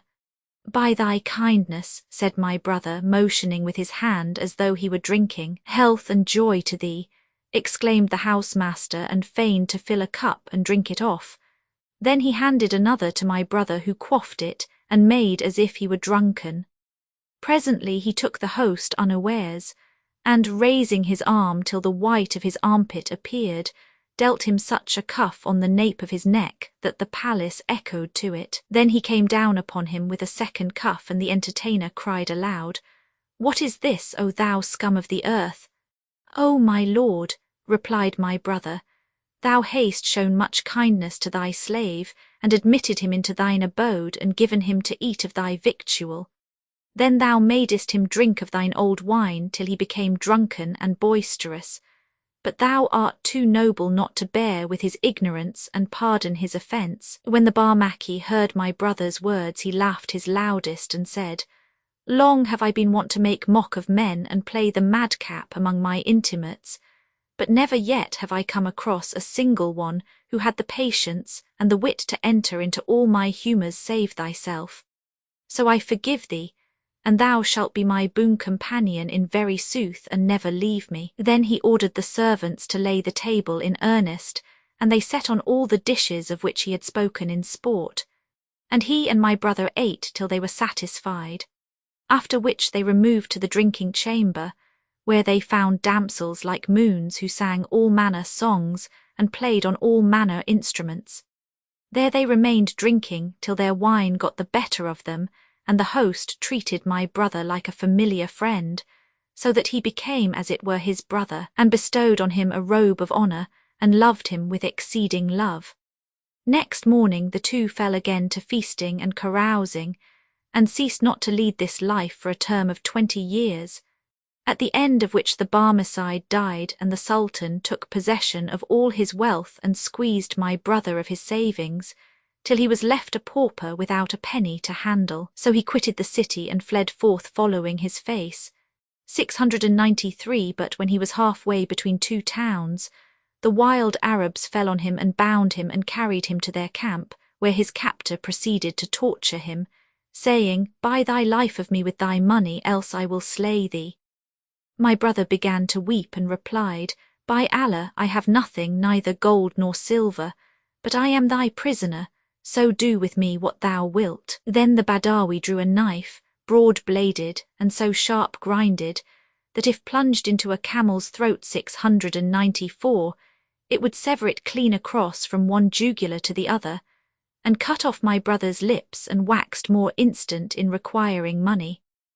Now this Badawi had a fair wife, who in her husband's absence used to make advances to my brother and offer him her favours, but he held off from her. One day she began to tempt him as usual, and he played with her and made her sit on his lap, when behold, in came the Badawi, who, seeing this, cried out, Woe to thee, O accursed villain, wouldest thou debauch my wife for me? Then he took out a knife and cut off my brother's yard, after which he bound him on the back of a camel, and carrying him to a mountain, left him there. He was at last found by some who recognized him, and gave him meat and drink, and acquainted me with his condition. Whereupon I went forth to him and brought him back to Baghdad, where I made him an allowance sufficient to live on. This, then, O Commander of the Faithful, is the history of my 6 brothers, and I feared to go away without relating it all to thee, and leave thee in the error of judging me to be like them. And now thou knowest that I have 6 brothers upon my hands, and being more upright than they, I support the whole family. When the Caliph heard my story and all I told him concerning my brothers, he laughed and said, Thou sayest sooth, O silent man. Thou art indeed spare of speech, nor is there aught of forwardness in thee. But now go forth out of this city and settle in some other. And he banished me under edict.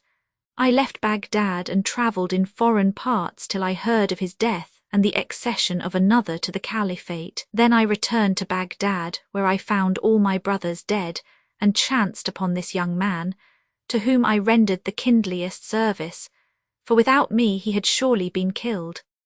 Indeed, he slanders me and accuses me of a fault which is not in my nature, and what he reports concerning impudence and meddling and forwardness is idle and false. For verily on his account I left Baghdad and travelled about full many a country till I came to this city, and met him here in your company. And was not this, O worthy assemblage, of the generosity of my nature? The end of the tailor's tale. Then quoth the tailor to the King of China, when we heard the barber's tale and saw the excess of his loquacity and the way in which he had wronged this young man, we laid hands on him and shut him up, after which we sat down in peace, and ate and drank, and enjoyed the good things of the marriage feast till the time of the call to mid-afternoon prayer, when I left the party and returned home. My wife received me with sour looks and said, Thou goest a-pleasuring among thy friends, and thou leavest me to sit sorrowing here alone. So now, unless thou take me abroad and let me have some amusement for the rest of the day, I will cut the rope 695, and it will be the cause of my separation from thee. So I took her out, and we amused ourselves till supper time, when we returned home and fell in with this hunchback who was brimful of drink and trolling out these rhymes. Clear's the wine, the cups fine, like to like they combine.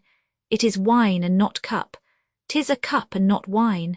So I invited him to sup with us and went out to buy fried fish, after which we sat down to eat, and presently my wife took a piece of bread and a fid of fish and stuffed them into his mouth, and he choked, and though I slapped him long and hard between the shoulders, he died.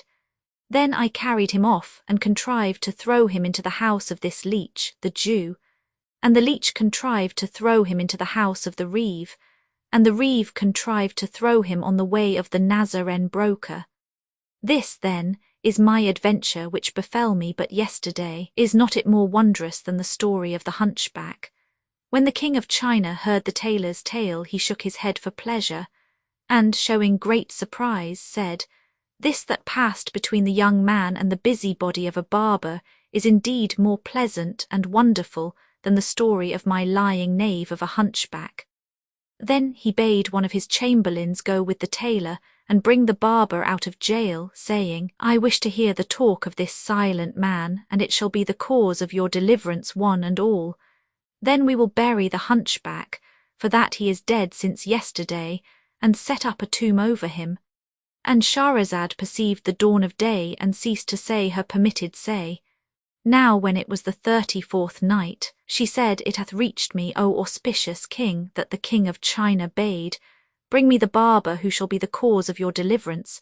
Then we will bury this hunchback, for that he is dead since yesterday, and set up a tomb over him. So the chamberlain and the tailor went to the jail, and releasing the barber, presently returned with him to the king. The Sultan of China looked at him and considered him carefully, and lo and behold, he was an ancient man, past his 90th year, swart of face, white of beard, and hoar of eyebrows, lop-eared and proboscis-nosed, 696 with a vacant, silly and conceited expression of countenance.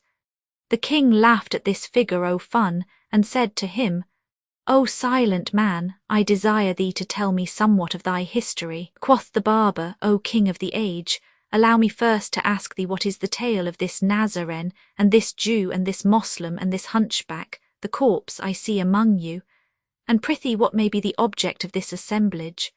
Quoth the king of China, and why dost thou ask?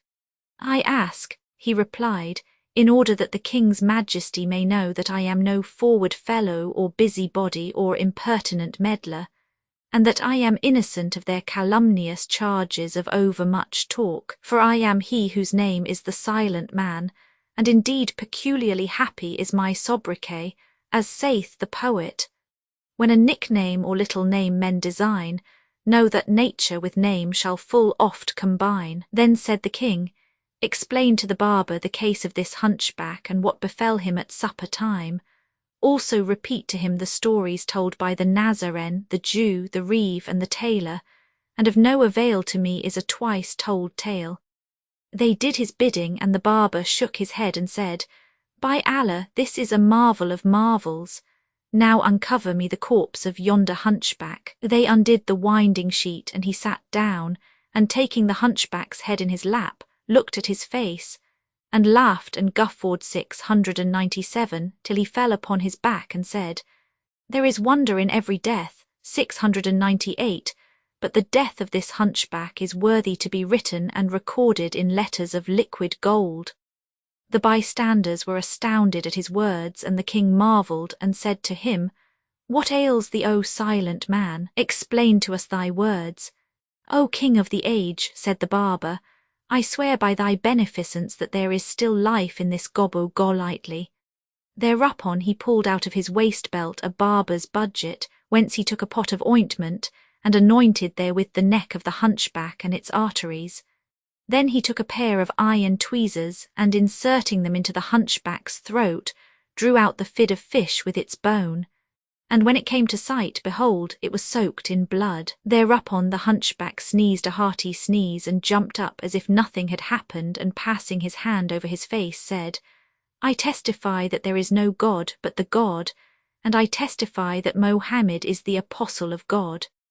At this sight all present wondered. The king of China laughed till he fainted, and in like manner did the others. Then said the Sultan, By Allah, of a truth this is the most marvellous thing I ever saw.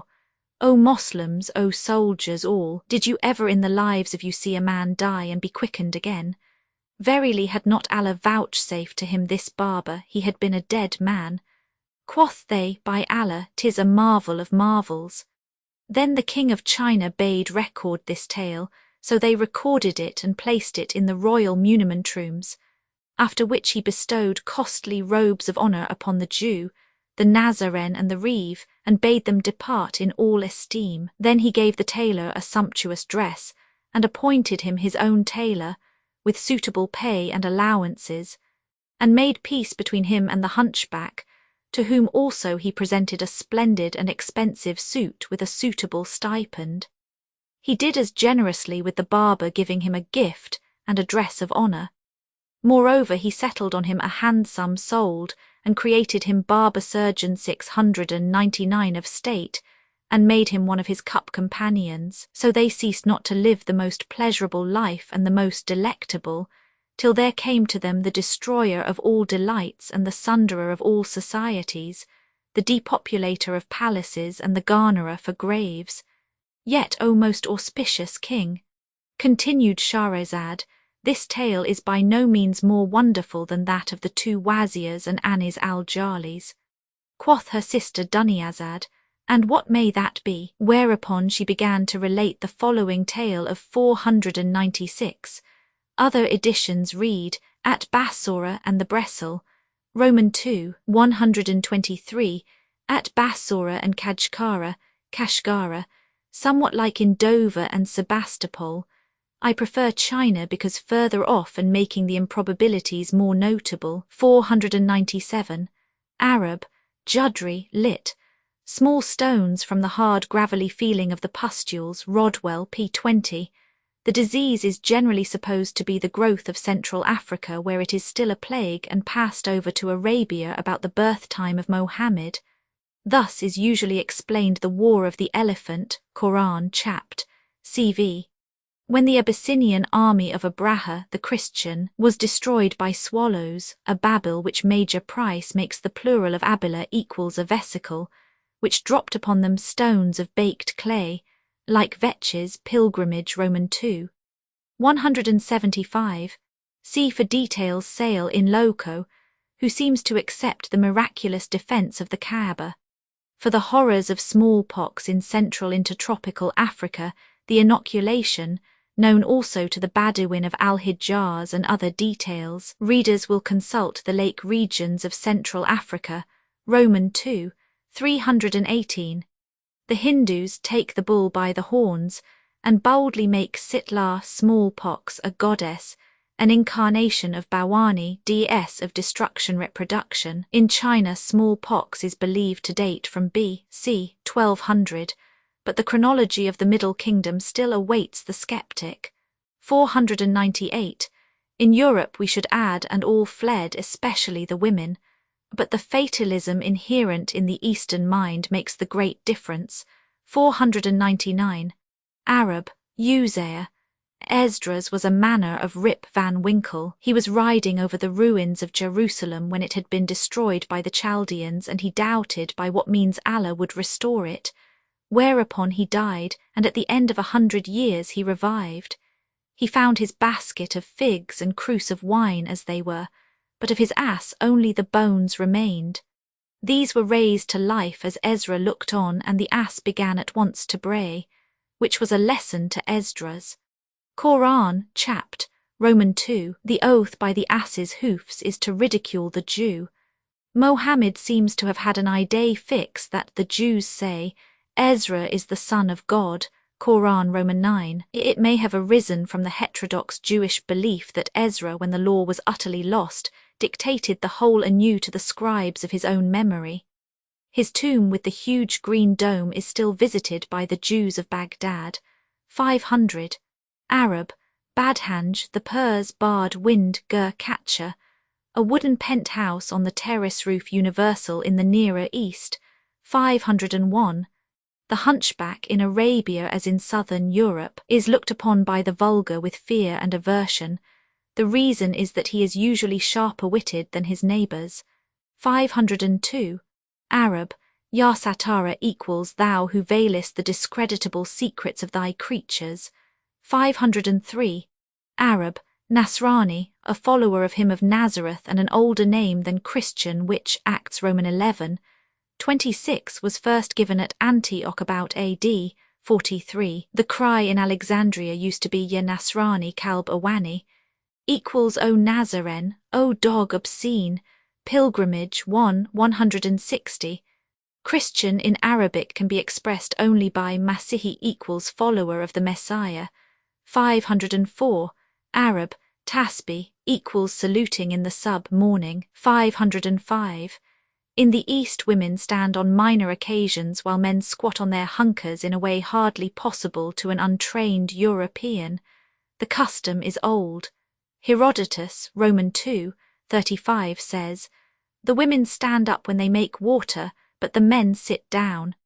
Will it be believed that Canon Rawlinson was too modest to leave this passage in his translation? The custom was perpetuated by Al-Islam because the position prevents the ejection touching the clothes and making them ceremonially impure.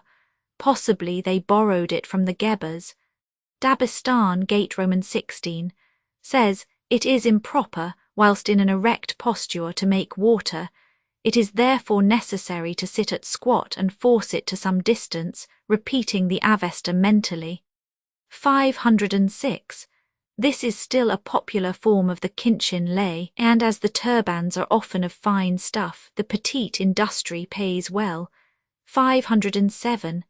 Arab, Wali equals governor, the term still in use for the governor-general of a province as opposed to the muhafiz or district governor. In Eastern Arabia, the wali is the civil governor opposed to the amir or military commandant. Under the Caliphate, the wali acted also as prefect of police, the Indian Faujdara, who is now called Zabit. The older name for the latter was Sahib al-Shata, equals chief of the watch or mutawali, and it was his duty to go the rounds in person. The old Charlie, with his lantern and cudgel, still guards the bazaars in Damascus. 508. Arab, al-Mashar Ili equals the bearer of a cresset mashal, who was also Jack Ketch. In Anglo-India the name is given to a lower body servant. The mashal, which Lane M.E. chapt Romans 6, calls meshal and illustrates, must not be confounded with its congener the shiler or link, also lamp, wick, etc. 509. I need hardly say that the civilized drop is unknown to the East, where men are strung up as to a yardarm. This greatly prolongs the suffering. 510. Arab, lukma, equals a mouthful. It is still the fashion amongst Easterns of primitive manners to take up a handful of rice, etc., ball it and put it into a friend's mouth honoris causa. When the friend is a European, the expression of his face is generally a study. 511. I need hardly note that this is an old biblical practice. The ass is used for city work as the horse for fighting and travelling, the mule for burdens and the dromedary for the desert.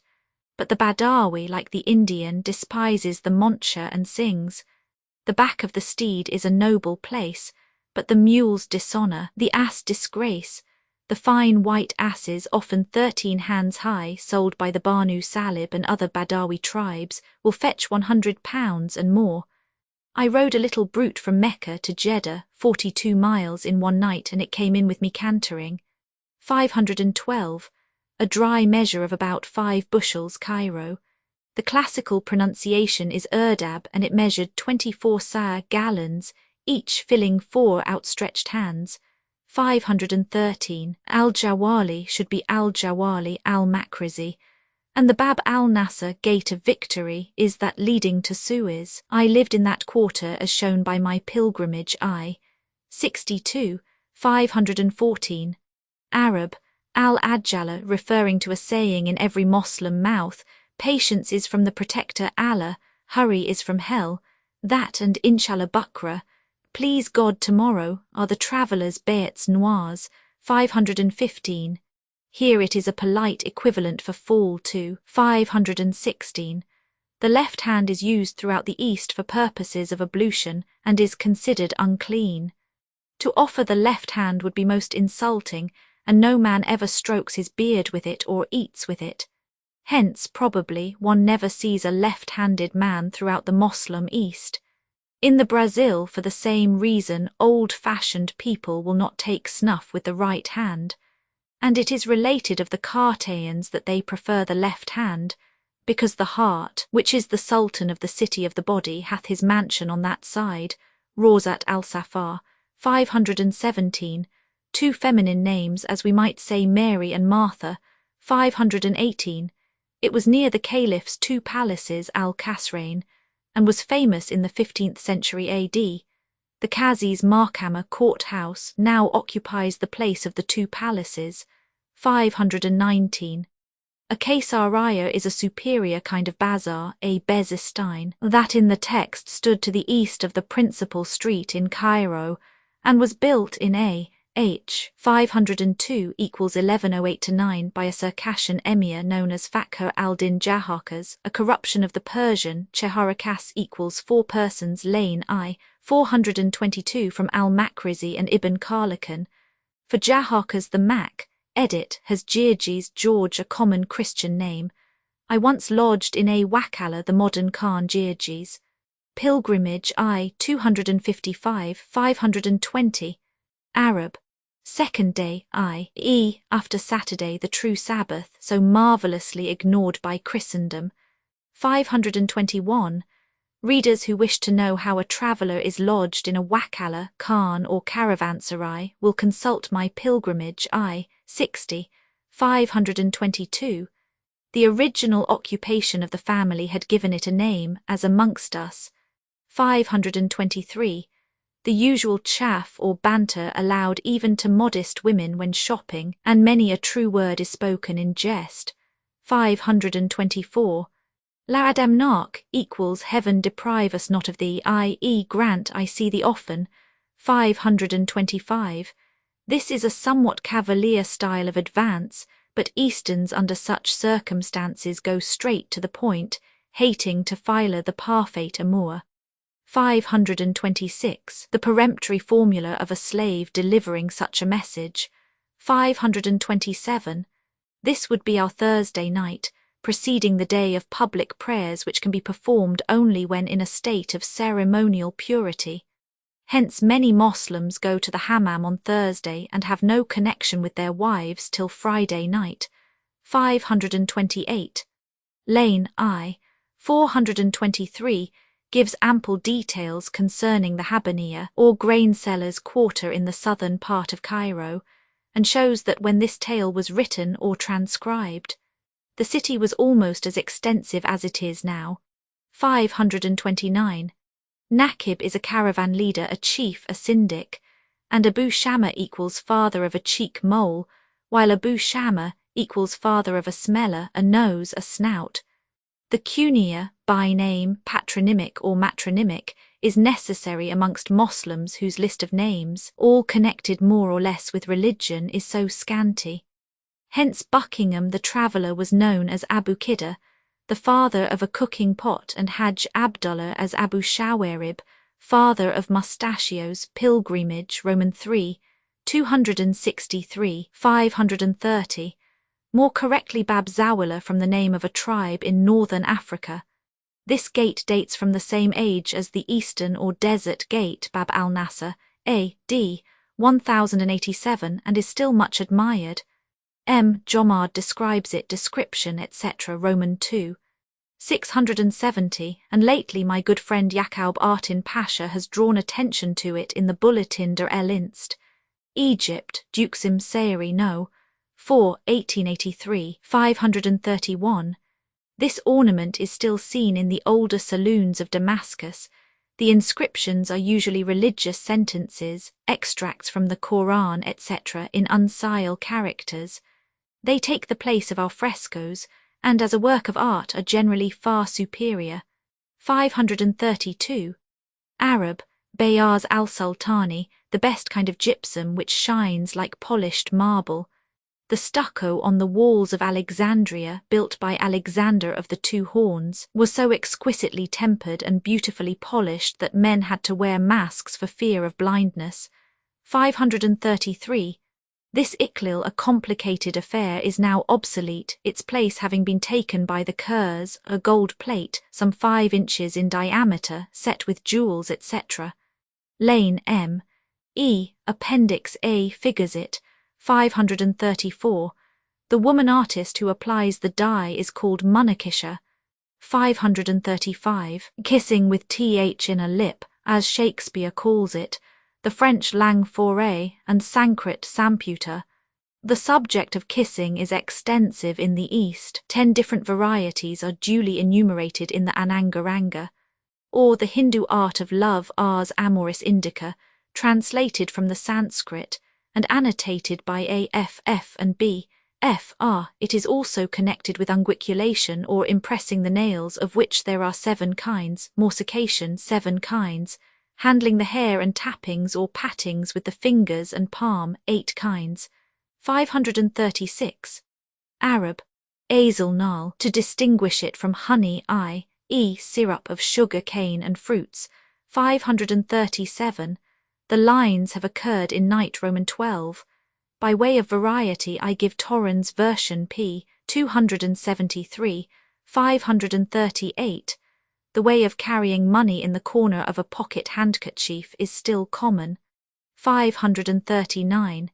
He sent the provisions not to be under an obligation to her in this matter, and she received them to judge thereby of his liberality. 540.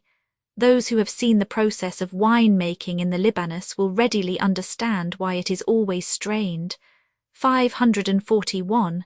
Arab, Kulkasar, a kind of aram or yam, eaten boiled like our potatoes.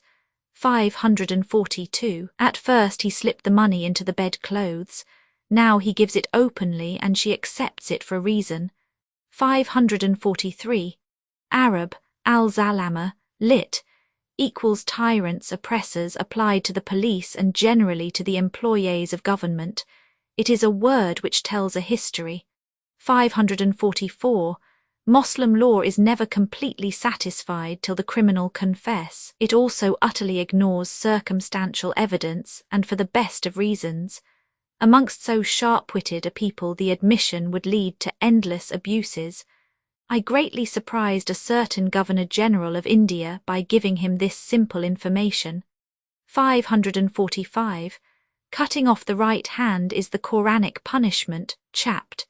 v. For one who robs an article worth 4 dinars, about 40 francs to shillings, the left foot is to be cut off at the ankle for a second offence, and so on, but death is reserved for a hardened criminal. The practice is now obsolete, and theft is punished by the bastinado, fine or imprisonment. The old Gebers were as severe. For stealing 1 dirham's worth they took a fine of 2, cut off the ear lobes, gave 10 stick blows and dismissed the criminal who had been subjected to an hour's imprisonment. A second theft caused the penalties to be doubled, and after that the right hand was cut off or death was inflicted according to the proportion stolen. 546. Quran Roman 8, 17, 547. A universal custom in the East, the object being originally to show that the draught was not poisoned. 548. Out of paste or pudding. 549. Boils and pimples are supposed to be caused by broken hair roots and in Hindustani are called bal tor. 550. He intended to bury it decently, a respect which Moslems always show even to the exuviae of the body, as hair and nail parings. Amongst Gebers the latter were collected and carried to some mountain. The practice was intensified by fear of demons or wizards getting possession of the spoils. 551, without which the marriage was not valid. The minimum is 10 dirhams drachmas, now valued at about 5 francs to shillings, and if a man marry without naming the sum, the woman, after consummation, can compel him to pay this minimum. 552. Arab, khatma equals reading or reciting the whole Quran by 1 or more persons, usually in the house, not over the tomb. Like the zikr, litany or regation, it is a pious act confined to certain occasions. 553. Arab, zerbadja equals meat dressed with vinegar, cumin seed, purs, zer and hot spices, more of it in the sequel of the tale. 554. A saying not uncommon meaning, let each man do as he seems fit, also equals age quod arges, and at times corresponding with our saw about the cap fitting. 555. Arab, sard, an alpinia with pungent rhizome like ginger, here used as a counter-odour. 556. Arab, Tai equals lost in the tea, a desert wherein man may lose himself, translated in our maps the desert of the wanderings, Sil. Of the children of Israel, credat Judaeus. 557, i.e. £125 and £500. 558. A large sum was weighed by a professional instead of being counted, the reason being that the coin is mostly old and worn, hence our words pound and pension, or what is weighed out. 559. The eunuch is the best possible go-between on account of his almost unlimited power over the harem. 560. i.e. a slave girl brought up in the house and never sold except for some especial reason, as habitual drunkenness, etc. 561. Smuggling men into the harem is a stock topic of Eastern tales. By means of their female attendants, the ladies of the royal harem generally get men into their apartments in the disguise of women. Says Vatsyayana in the Kama Sutra, Part V, London, printed for the Hindu Kamashastra Society, 1883, for private circulation only. 562. These tears are shed over past separation. So the Indians of the New World never meet after long parting without beweeping mutual friends they have lost. 563. A most important Jack in office whom one can see with his smooth chin and blubber lips, starting up from his lazy snooze in the shade, and delivering his orders more peremptorily than any Dogberry. These epicene are as curious and exceptional in character as in external conformation. Disconnected, after a fashion, with humanity, they are brave, fierce, and capable of any villainy or barbarity, as Agha Mohammed Khan in Persia, 1795–98. The frame is unnaturally long and lean, especially the arms and legs, with high, flat, thin shoulders, big protruding joints, and a face by contrast extraordinarily large, a veritable mask. The castrato is expert in the use of weapons and sits his horse admirably, riding well home in the saddle for the best of reasons, and his hoarse thick voice, which apparently does not break as in the European capone, invests him with all the circumstance of command. 564. From the Meccan well used by Moslems much like eau de Lourdes by Christians, the water is saltish, hence the touch of Arab humour. Pilgrimage Roman 3, 201–202. 565.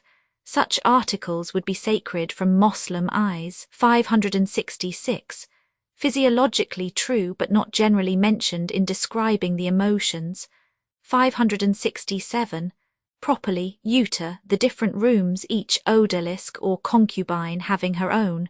568. Showing that her monthly ailment was over. 569. Arab, Muhammara equals either browned before the fire or artificially reddened.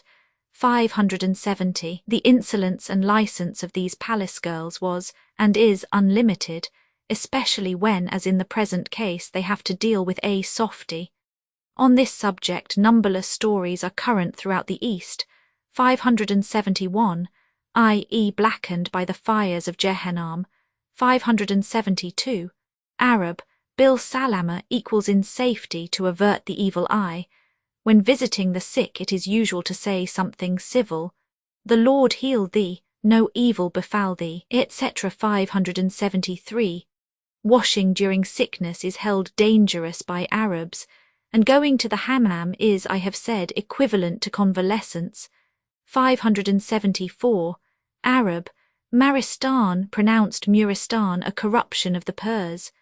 Bimaristan equals place of sickness, a hospital much affected by the old Gebers, Dabistan I. 165–166. That of Damascus was the first Moslem hospital, founded by Al-Walid son of Abd al-Malik the Umayyad in A. H. 88 equals 706–7. Benjamin of Tudela, A.D. 1164, calls it Dar al-Maraftan, which his latest editor explains by Dar al-Morabitan, abode of those who require being chained. Al-Makrizi, Kitat, ascribes the invention of spittles to Hippocrates, another historian to an early pharaoh Manichaeus, thus ignoring the Persian kings, Saint Ephraim or Ephraim, Siru, etc. In modern parlance, Maristan is a madhouse where the maniacs are treated with all the horrors which were universal in Europe till within a few years, and of which occasional traces occur to this day. In A.D. 1399, Catherine de la Court held a hospital in the court called Robert de Paris, but the first madhouse in Christendom was built by the legate Ortiz in Toledo A.D. 1483, and was therefore called Casa del Nuncio. The Damascus Maristan was described by every traveller of the last century, and it showed a curious contrast between the treatment of the maniac and the idiot or Omedhorn, who is humanely allowed to wander about unharmed, if not held a saint. When I saw it last, 1870, it was all but empty and mostly in ruins. As far as my experience goes, the United States is the only country where the insane are rationally treated by the sane. 575. Hence the trite saying, whoso drinks the water of the Nile will ever long to drink it again. Light means easily digested water, and the great test is being able to drink it at night between the sleeps without indigestion. 576. Nil, in popular parlance, is the Nile in flood, although also used for the river as a proper name. Egyptians, modern as well as ancient, have 3 seasons: al-Shitar, winter; al-Sayf, summer; and al-Nil, the Nile, i.e., flood season, or midsummer, corresponding with the growth months, housing or granary months and flood months of the older race. 577. These lines are in the Mac. Edit, 578. Arab, Burkat al-Habash, a tank formerly existing in southern Cairo. Galland, Night 128, says en remontant vers el Aethiopi. 579. The Brez, edit, Roman 2, 190, from which I borrow this description, here alludes to the well-known island, al-Rosa, Rodda, equals the garden. 580. Arab, Laylat al-Wafar, the night of the completion or abundance of the Nile, flood, usually between August 6th and 16th, when the government proclaims that the Nilometer shows a rise of 16 cubits. Of course it is a great festival and a high ceremony, for Egypt is still the gift of the Nile, Lane M. E. Chapt, Roman 26, a work which would be much improved by a better index. 581. i.e., admiration will be complete. 582. Arab, Sahil Massa, Missa, hence I suppose Gallandsville's Maritimes. 583. A favourite simile suggested by the broken glitter and shimmer of the stream under the level rays and the breeze of eventide. 584. Arab, Halab, derived by Moslems from he Abraham milked Halaba, the white and dun cow. But the name of the city occurs in the cuneiforms as Halbun or Karlbun, and the classics knew it as Bet Epsilon Rho Omicron Iota Alpha Berea, written with variants. 585. Arab, Ka, usually a saloon, but also applied to a fine house here and elsewhere in the nights. 586. Arab, Gams equals winking, signing with the eye, which amongst Moslems is not held vulgar. 587. Arab, Kamis from Low Lat. Camiscia first found in St. Jerome. Solent militantes haber lineas quas camicias vocant. Our shirt, chemise, chemisette, etc. was unknown to the ancients of Europe. 588. Arab, Nargis. The Arabs borrowed nothing but the Persians much from Greek mythology. Hence the eye of Narcissus, an idea hardly suggested by the look of the daffodil or asphodel flower, is at times the glance of a spy and at times the die-away look of a mistress. Some scholars explain it by the form of the flower, the internal calyx resembling the iris, and the stalk being bent just below the petals, suggesting drooping eyelids and languid eyes. Hence a poet addresses the Narcissus, "O Nargis, look away. Before those eyes I may not kiss her as a breast she lies. What, shall the lover close his eyes in sleep while thine watch all things between earth and skies? The fashionable lover in the East must affect a frantic jealousy if he does not feel it." 589. In Egypt there are neither bedsteads nor bedrooms. The carpets and mattresses, pillows and cushions, sheets being unknown, are spread out when wanted, and during the day are put into chests or cupboards, or only rolled up in a corner of the room, pilgrimage I. 53. 590. The women of Damascus have always been famed for the sanguinary jealousy with which European storybooks and novels credit the Spanish lady. The men were as celebrated for intolerance and fanaticism, which we first read of in the days of Bertrand and de la Brocquiere, and which culminated in the massacre of 1860. Yet they are a notoriously timid race and make, physically and morally, the worst of soldiers. We proved that under my late friend Fred, Walpole in the Bashi Buzuks during the old Crimean War, the men looked very fine fellows and after a month in camp fell off to the condition of old women. 591. Arab, Rukham properly equals alabaster and marmor equals marble, but the two are often confounded. 592. He was ceremonially impure after touching a corpse. 593. The phrase is perfectly appropriate. Cairo without her Nile would be nothing. 594. The market was hot, say the Hindustanis. This would begin between 7 and 8 a.m. 595. Arab, al-Faranj, Europeans generally. It is derived from gens francorum and dates from crusading days when the French played the leading part. Hence the lingua franca, the Levantine jargon of which Molière has left such a witty specimen. 596. A process familiar to European surgery of the same date. 597. In sign of disappointment, regret, vexation, a gesture still common amongst Moslems and corresponding in significance to a certain extent with our stamping, wringing the hands and so forth. It is not mentioned in the Quran where, however, we find biting fingers ends out of wrath against a man chapped. Roman 3, 598. This is no unmerited scandal. The cairns, especially the feminine half, for reasons elsewhere given, have always been held exceedingly debauched. Even the modest Lane gives a shocking story of a woman enjoying her lover under the nose of her husband and confining the latter in a madhouse, chapped. Roman 13. With civilization, which objects to the good old remedy, the sword, they become worse, and the Qazi's court is crowded with would-be divorcees. Under English rule, the evil has reached its acme because it goes unpunished.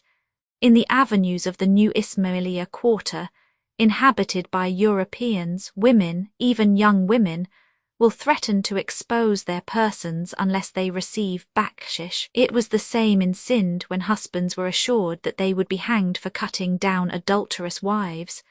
At once after its conquest the women broke loose, and in 1843–50, if a young officer sent to the bazaar for a girl, half a dozen would troop to his quarters.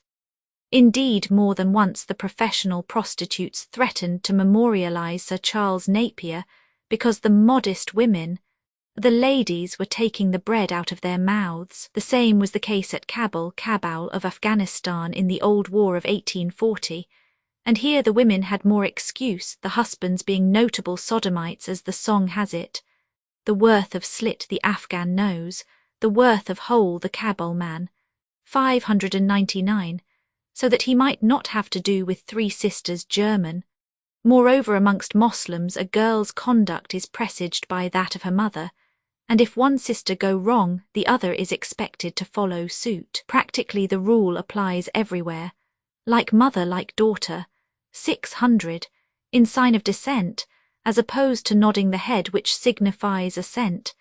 These are two items, apparently instinctive and universal, of man's gesture language which has been so highly cultivated by sundry North American tribes and by the surdo-mute establishments of Europe. 601.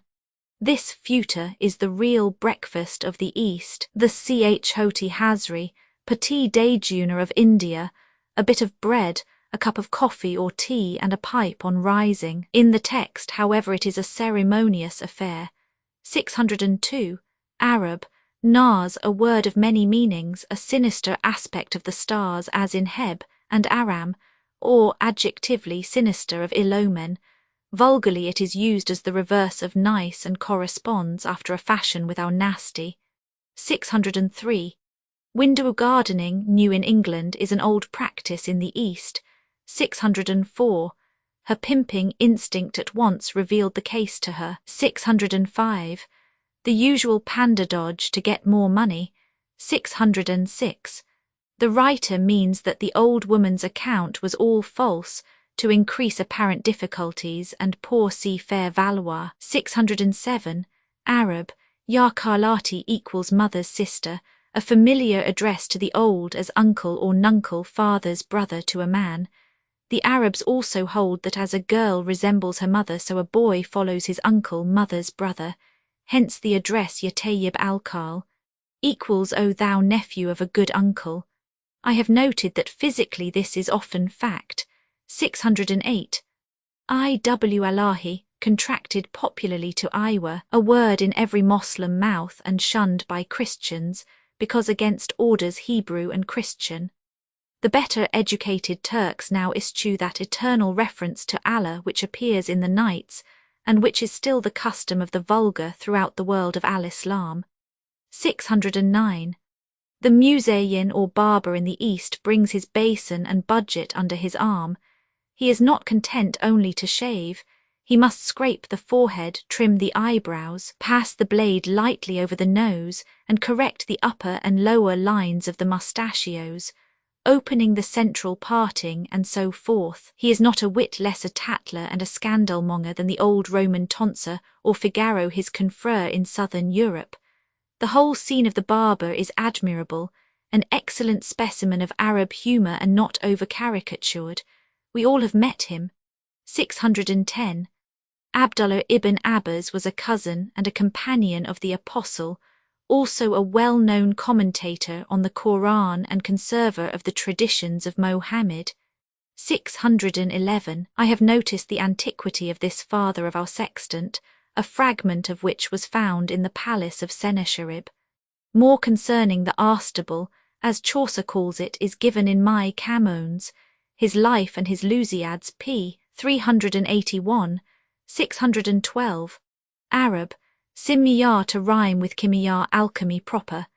It is a subordinate branch of the Ilm al-Ruhani which I would translate spiritualism, and which is divided into two great branches, Ilwi or Rahmani, the high or related to the deity, and Sifli or Shaitani, low, satanic. To the latter belongs Al-Sar, magic, or the black art proper, grammary, egromancy, while Al-Simiyar is white magic, electrobiology, a kind of natural and deceptive magic, in which drugs and perfumes exercise an important action. One of its principal branches is the Darb al-Mandal or magic mirror, of which more in a future page. See Boccaccio's Day X, Novel 5, 613, Chapt. Roman 3, 128. See Sale in Loco, for the noble application of this text by the Imam Hassan, son of the Caliph Ali. 614. These proverbs at once remind us of our old friend Sancho Panza, and are equally true to nature in the mouth of the Arab and of the Spaniard. 615. Our nurses always carry in the arms. Arabs place the children astraddle upon the hip, and when older on the shoulder. 616. Eastern clothes allow this biblical display of sorrow and vexation, which with our European garb would look absurd. We must satisfy ourselves with maltreating our hats. 617. Quran Roman 48, 8. It may be observed that according to the Ahadis sayings of the Prophet and the Sunnat sayings and doings of Mahomed, all the hair should be allowed to grow or the whole head be clean-shaven. Hence the shusha or topknot supposed to be left as a handle for drawing the wearer into paradise, and the zulf or side locks, somewhat like the ringlets of the Polish Jews, are both vain bid'at or innovations, and therefore technically termed makra, a practice not laudable, neither halal, perfectly lawful, nor haram, forbidden by the law. When boys are first shaved, generally in the 2nd or 3rd year, a tuft is left on the crown and another over the forehead. But this is not the fashion amongst adults. Abu Hanifa, if I am rightly informed, wrote a treatise on the shusha or long lock growing from the nasiya, head pole, which is also a precaution lest the decapitated Moslem's mouth be defiled by an impure hand, and thus it would resemble the chivalry lock by which the redskin brave, and even the cowboy of better times, facilitated the removal of his own scalp. Possibly the Turks had learned the practice from the Chinese and introduced it into Baghdad, Pilgrimage I. 240. The Badawi plait their locks in Quran horns or jadail ringlets, which are undone only to be washed with the water of the she-camel. The wild sheriffs wear haffa, long elf locks hanging down both sides of the throat and shaved away about a finger's breadth round the forehead and behind the neck. Pilgrimage Roman 3, 35 to 36. I have elsewhere noted the crotch curls, the idiot fringe, etc. 618. Meats are rarely coloured in modern days. but Persian cooks are great adepts in staining rice for the pilau, which we call after its Turkish corruption pilaf. It sometimes appears in rainbow colours, red, yellow and blue, and in India is covered with gold and silver leaf. Europe retains the practice in tinting pash, Easter eggs, the survival of the mundane ovum which was hatched at Easter tide, and they are dyed red in allusion to the blood of redemption. 619, as I have noticed this is a mixture. 620, we say, 'tis rare the father in the son we see, he sometimes rises in the 3rd degree. 621, Arab, Balan i.e. the body servant, Balana is a tire woman. 622, Arab, Darabaka a drum made of wood or earthenware, lane me Roman 18, and used by all in Egypt. 623, Arab, Neha more generally Nadaba lat, Prefika or Karina, a hired mourner, the Irish keener at the conclamatio or coronac, where the hullabaloo, hullululu or ululu showed the survivor's sorrow. 624, these doggerels, which are like our street melodies, are now forgotten and others have taken their place. A few years ago one often heard, Dusya lally, tread, O my joy, and Nazil ililganina, down into the garden, and these in due turn become obsolete. Lane me chapt, Roman 18, gives the former e.g. tread, O my joy, tread, O my joy, love of my love brings sore annoy, a chorus to such stanzas as Alexandrian damsels rare, daintily o'er the floor ye fare, your lips are sweet, are sugar sweet, and purfled cashmere shawls ye wear. It may be noted that humming is not a favourite practice with Moslems. If one of the company begin, another will say, go to the kawa, the coffee house, the proper music hall, and sing there. I have elsewhere observed their dislike to al-sifa or whistling. 625, Arab, Kalia equals worn out, crafty and outlaw, used like span. Perdido. 626, Zabal is the scavenger lit, a dung drawer especially for the use of the hammam which is heated with the droppings of animals. Wakard stoker is the servant who turns the fire. The verses are mere nonsense to suit the barber's humour. 627, Arab, Ya barid equals O fool. 628, this form of blessing is chaunted from the minaret about half an hour before midday, when the worshippers take their places in the mosque. At noon there is the usual azan or prayer call, and each man performs a two-bow in honour of the mosque and its gathering, as it were. The Prophet is then blessed, and a second salam is called from the raised ambo or platform, dikka, by the divines who repeat the midday call. Then an imam recites the first khutbah, or sermon of praise, and the congregation worships in silence. This is followed by the second exhortation of wa'az, dispensing the words of wisdom. The imam now stands up before the mihrab prayer niche and recites the ikama, which is the common azan with one only difference. After hayyi to salvation, it adds come is the time of supplication, whence the name, causing prayer to stand to begin. Hereupon the worshippers recite the Fars or Quran commanded noon prayer of Friday, and the uncogwid add a host of supererogatories. Those who would study the subject may consult Lane M.E. Chapt, Roman 3, and its abstract in his Arabian Nights, IP 430 or note 69 to Chapt. V. 629, i.e. the women loosed their hair, an immodesty sanctioned only by a great calamity. 630, these small shops are composed of a but and a ben pilgrimage I 99. 631, Arab, korwad, a popular term of abuse, hence the span and port. Alcavitero, the Italian gay lotto is from Galaholt, not Galahad. 632, i.e. one seeking assistance in Allah. He was the son of al-Zahir Bilal, one preeminent by the decree of Allah. Lane says 430, great-grandson of Harun al-Rashid, alluding to the first Mustansir son of al-Mutawakkil Ren. A.H. 247 to 248 equals 861 to 2, but this is the 56th Abbasid and Ren. A.H. 623 to 640 equals 1226 to 1242, 633. Arab, Yawm al-Idi, the Kurban Bayram of the Turks, the pilgrimage festival. The story is historical. In the act, a miscellany compiled by Ibn Abd Rabbah Vulg, Rabbi High of Cordova, who Ob. A.H. 328 equals 940, we read, a sponger found 10 criminals and followed them, imagining they were going to a feast, but lo, they were going to their deaths. And when they were slain and he remained, he was brought before the Caliph Al-Ma'mun, and Ibrahim son of Al-Mahdi related a tale to procure pardon for the man, whereupon the Caliph pardoned him. Lane Roman 2, 506, 634. Arab, Nata al-Dam. The former word was noticed in the tale of the bull and the ass.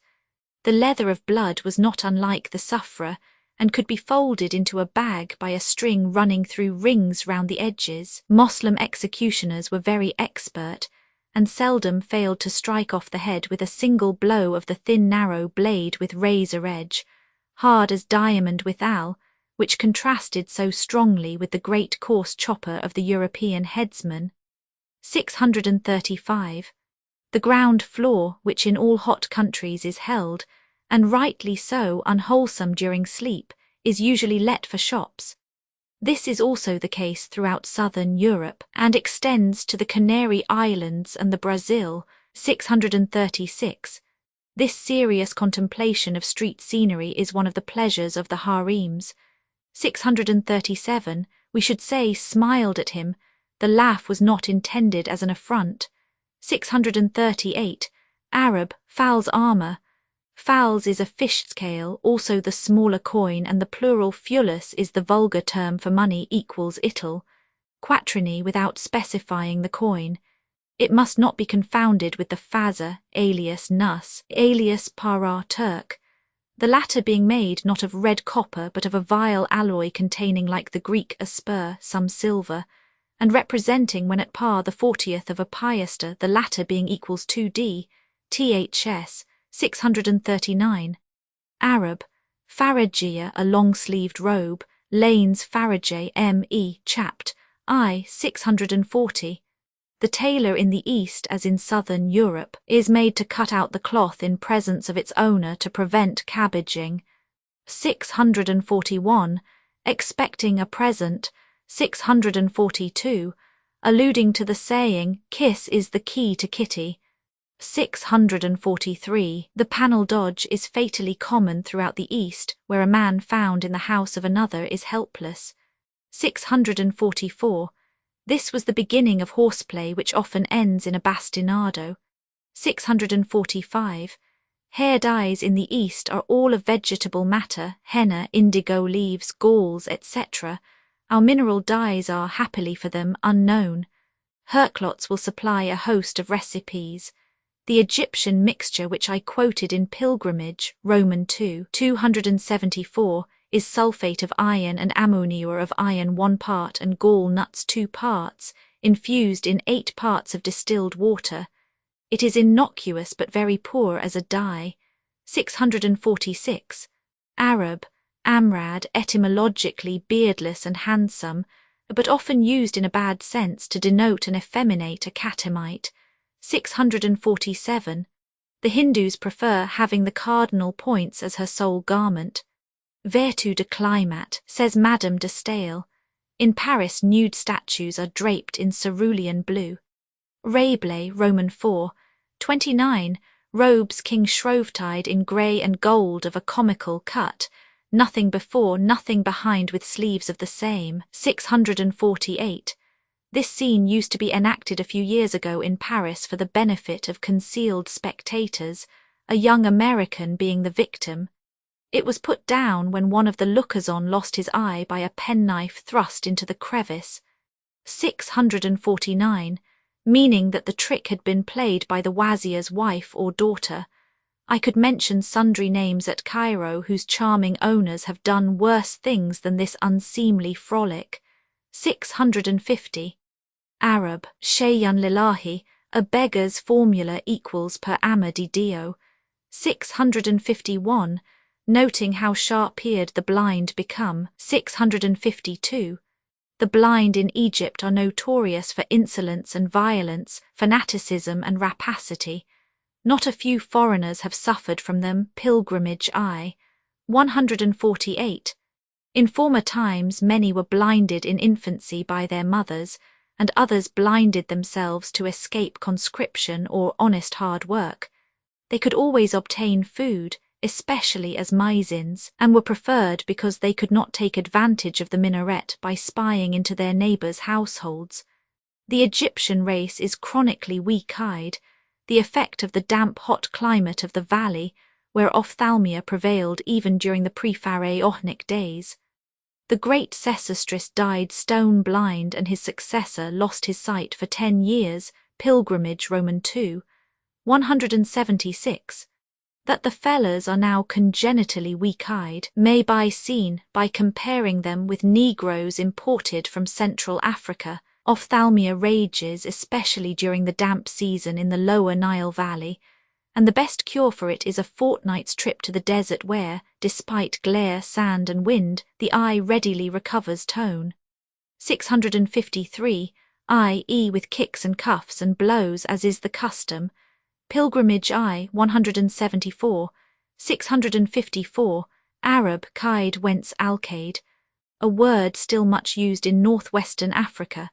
655, Arab salam equals lit, a ladder, a framework of sticks used by way of our triangles or whipping posts. 656, this is one of the feats of alchemy equals white magic, fascinating the eyes. In Europe it has lately taken the name of electrobiology. 657, again by means of the simya or power of fascination possessed by the old scoundrel. 658, a formula for averting al-ain, the evil eye. It is always unlucky to meet a one-eyed man, especially the first thing in the morning and when setting out on any errand. The idea is that the fascinated one will suffer from some action of the physical eye. Monoculars also are held to be rogues, so the Sanskrit saying few one-eyed men be honest men. 659, al-nashara from nasha equals soaring, so the fiddler in Italian is called the village saw, Sega del Villaggio. He is the al-nashar of the Englished Galland and Richardson. The tale is very old. It appears as the Brahman and the pot of rice in the Panchatantra, and Professor Benfey believes, as usual with him, that this, with many others, derives from a Buddhist source, but I would distinctly derive it from Aesop's market woman who kicked over her eggs, whence the lat. Prov. Anti-victorium cana triumphum equals to sell the skin before you have caught the bear. In the Kaliler and Dimna and its numerous offspring it is the ascetic with his jar of oil and honey. In Rabelais, I. 33, Etchefren's shoemaker spills his milk, and so La Perrette in La Fontaine. C.M. Max Muller's chips, vol. Roman 3, of appendixes. The curious reader will compare my version with that which appears at the end of Richardson's Arabic Grammar, edit. Of 1811, he had a better, or rather a fuller MS. p. 199 than any yet printed, 660. Arab, atta, equals any perfume, especially oil of roses, whence our word otter, through the Turkish corruption. 661. The texts give dirhams.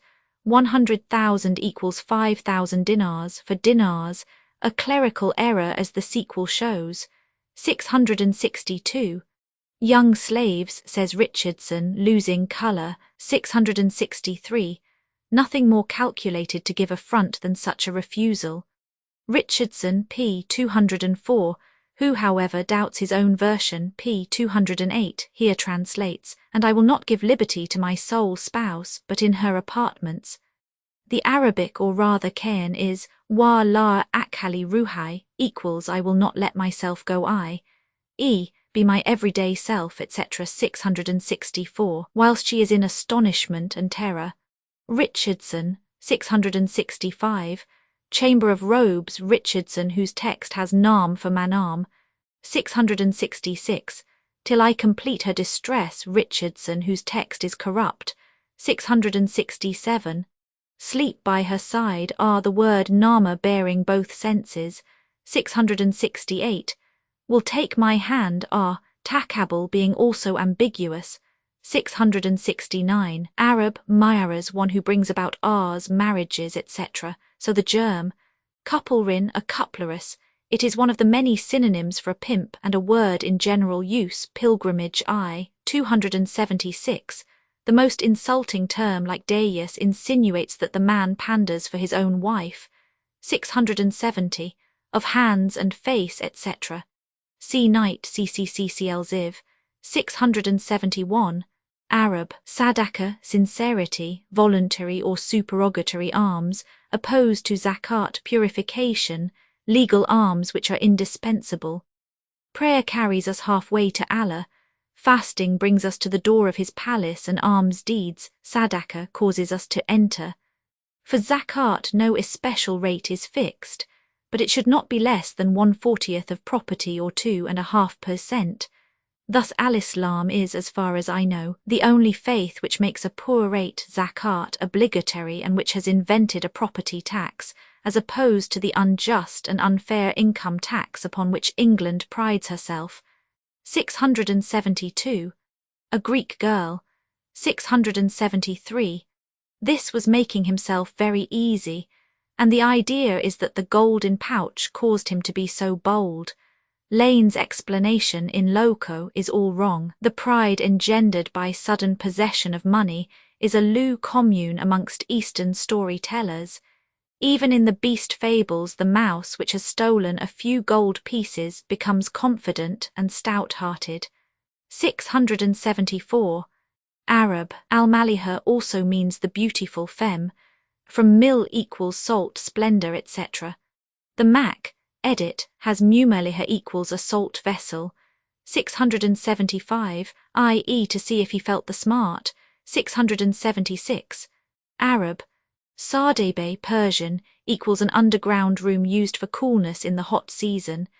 It is unknown in Cairo, but every house in Baghdad, in fact throughout the Mesopotamian cities, has one. It is on the principle of the underground cellar without which wine will not keep. Lane I, 406, calls it a vault. 677. In the Orig, O old woman, which is insulting. 678. So the Italians say a quail to skin. 679. Aman is the word used for quarter on the battlefield, and there are Joe Millers about our soldiers in India mistaking it for a man or Scottis, Amon. 680. Illustrating the Persian saying Allah himself cannot help a fool. 681. Any article taken from the person and given to a criminal is a promise of pardon, of course on the implied condition of plenary confession and of becoming king's evidence. 682. A naive proposal to share the plunder. 683. In popular literature, shakabak. And from this tale comes our saying a Barmecide's feast, i.e. an illusion. 684. The castrato at the door is still, I have said, the fashion of Cairo, and he acts suis with a witness. 685. As usual in the East, the mansion was a hollow square surrounding what in Spain is called patio. The outer entrance was far from the inner, showing the extent of the grounds. 686. Nanu Malihin equals we are on terms of salt, said and say the Arabs. But the traveller must not trust in these days to the once sacred tie. There are tribes which will give bread with one hand and stab with the other. The Eastern use of salt is a curious contrast with that of Westerns, who made it an invidious and inhospitable distinction, e.g. to sit above the salt cellar and below the salt. Amongst the ancients, however, he took bread and salt means he swore the food being eaten when an oath was taken. Hence the bride cake of salt, water and flour. 687. Arab, harissa, the meat pudding before explained. 688. Arab, sikbarj, before explained, it is held to be a lordly dish invented by Khusraw Parviz. Fatted duck, says the Bressel. Edit, Roman 2, 308 with more reason. 689 I was reproved in southern Abyssinia for eating without this champing. Thou feedest like a beggar who muncheth silently in his corner, and presently found that it was a sign of good breeding to eat as noisily as possible. 690 Barley in Arabia is like our oats, food for horses. It fattens at the same time that it cools them.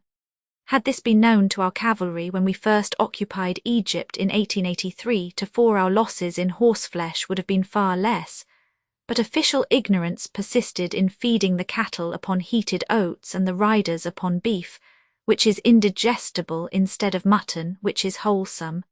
691 I conjure thee by God. 692 this is the very thing for thee.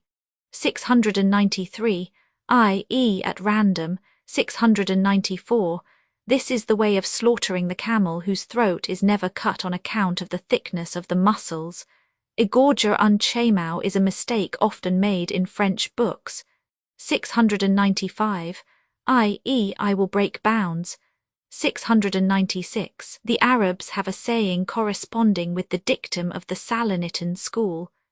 Nociter a labiis quantum sit virginis antrum, nociter a naso quanta sit hasta viro. A maiden's mouth shows what's the make of her chose, and man's mental one knows by the length of his nose, whereto I would add, and the eyebrows disclose how the lower wig grows. The observations are purely empirical, but as far as my experience extends, correct. 697 Arab, Karkaha, a very low proceeding. 698 Or for every death there is a cause, but the older Arabs had a saying corresponding with Deus non fecit mortem. 699 The king's barber is usually a man of rank, for the best of reasons that he holds his sovereign's life between his fingers. One of these noble Figaros in India married an English lady who was, they say, unpleasantly surprised to find out what were her husband's official duties. End of vol. I. Arabic wow, Arabic alif mamduda, Arabic lam, Arabic scene, Arabic lam, Arabic alif, Arabic meme index. Abbas, hero eponymous of the Abbasid dynasty, 188 Abdullah ibn Abbas, companion and traditioner. 304 Abu Kidda equals father of the cooking pot, Abu Shama equals father of a cheek mole. 269 Abu Shama equals father of a smeller or nose, Abu Shawarib equals father of mustachios, Abu Shihab, father of the shooting star equals evil spirit. 221 Abu Yakzan equals the wakener equals ass. 16 equals cock. 18 Ad equals tribe of prehistoric Arabs. 65 Adab equals anything between good education and good manners. 132 Aghar equals master, politely applied to an eunuch. 235 Ardab, hunchback equals classical Akkaz. 213 Ain equals smiter with the evil eye. 123 Ajal equals appointed period of life. 74 Adjami equals foreigner, esp. Persian 120 Adjas, for old woman highly insulting. Yusheba 174 Akasara equals Kisra kings. 75 Akras equals cakes. 83 Al-Afta equals Bordeaux brow. 17 Al-Ajam equals region not Arab Persia. 2 Al-Amin, son and successor of Harun al-Rashid. 185 Al-Arif equals monitor. 231 Al-Asa equals time or prayer of mid-afternoon. 240 Al-Bashara equals gift of good tidings. Gurdon. 30 Al-Bastani equals gardener. Family name from original occupation. 266 Al-Faranj equals European. 296 Al-Hassar equals plain of pebbles, west of Damascus. 234 Al-Kahana equals the craft of a kahin or soothsayer. 28 Al-Mamun, son and successor of Harun al-Rashid. 185 Al-Maliha equals salt girl. Beautiful. 340 Al-Mustansir Billah equals one seeking help in Allah. 317 al-Nashara equals soaring, 335 al-Nil equals flood season corresponding to midsummer, 290 al-Rawza equals the gardens, 291 al-Safar Zafar equals voyaging is victory, 250 al-Sar equals magic black art, 305 al-Zahir Billah equals one preeminent by the decree of Allah, 317 al-Zalama tyrants, oppressors, equals police and employees, 273 Allah. Allah equals I conjure thee by God, Pasim Allah hath said, formula of quoting the Quran, 61 Allah Karim equals Allah is all beneficent, 32 Allah will open thee, a formula of refusing Allahu A'lam equals God is all-knowing, 2. 50 Allahumma equals Ya Allah with emphasis, 39 Aman equals quarter mercy, 342 Amir equals military commandant, 259 Amir al-Mu'minin equals Prince of the Faithful, 112 Amrad equals beardless and handsome, effeminate, 327 Amsara equals cities, 11 Amshat combs, perhaps equals Kunafa vermicelli, 83 Andam equals the gum called dragon's blood, Brazilwood, 176 Arab al-Arabar equals prehistoric tribes of the Arabs, 112 Arab al-Musta'ajima equals barbarized Arabs, Arab al-Musta'ariba equals naturalized Arabs, Arab al-Muta'ariba equals Arabized, Arabs, Arakia equals white skull cap, 215 Erdab equals about 5 bushels, 263 Aran Heb, equals in his shirt, 78 Azel Nal equals bees honey, 271 Ashkenian equals race of Persian kings, 78 Astrolabe, father of our sextant, 304 Atta equals any perfume, 335 Orhashtani equals thou haste made me desolate, 62 Awalim PL, of Alima equals dancing girls, 214 Aish Egypt equals Ayu Shayin for classical Ma equals what, 79 Iwa, for IWLahi equals I, by Allah, 303 Azim equals juiced or mighty fine, 178 Bab equals gate. Chapter 136 Bab al-Faradis equals gate of the gardens at Damascus, 240 Babel equals gate of God, 85 babes of the eyes equals pupils, 100 Badawis dying farewell, 75 Badhanj equals wind shaft ventilator, 257 Badmasti equals Levin Movies, 88 Bagla equals she mule, 129 Bar equals water cut or trenched in the earth, see large river, 44 Bar al-Muhit equals circumambient ocean, 133 Balid equals simpleton, 17 Balan equals body servant, 311 Balana equals tire woman, Banj equals Nibanj equals Nepenthe, hemp, 70 Baradia equals wide-mouthed jug, 36 Barid equals vain, foolish, insipid, 213 barley, food for horses, 345 Barmecides, 188 basaltic statues in Horanic ruins give rise to the idea of men metamorphosed into black stones. 170 Basil equals the Indian Tulsi, Ossamum basilicum, 19 Basil of the bridges equals pennyroyal, 91 Bastinado of women, 183 Bayars al-Sultani equals the best kind of gypsum, 270 Bazar of Damascus famous in the Middle Ages, 2 Beheading or sacking a faithless wife unlawful but leniently looked upon, 181 Before the face of Allah equals for the love of God, 135 Bil Salama equals in safety, to avert the evil eye, 288 Burkat al-Habash equals Abyssinian pond, 291 Bismillah equals in the name of God, 40 said before taking action, 80 a civil form of dismissal, 98 equals fall to, 264 blackamoors preferred by debauched women, 6 blind notorious for insolence, etc. 330 blinding a common practice in the East. How done? 108 blue and yellow turbans prescribed to Christians and Jews. 77 boils and pimples supposed to be caused by broken hair roots. 275 breast broadening with delight. 48 breast straightened, the converse of breast broadening. 48 119 brides thrown. 215 buza equals beer. 72 cairns held exceedingly debauched. 298 Cairo nothing without the Nile. 295 camel how slaughtered. 347 carpet beds. 294 chaff or banter allowed even to modest women. 267 champing sign of good breeding. 345 chess anecdote. 132 children carried astraddle upon hip or shoulder. 308 claims of maidenhead. 190 clapping of hands to summon servants.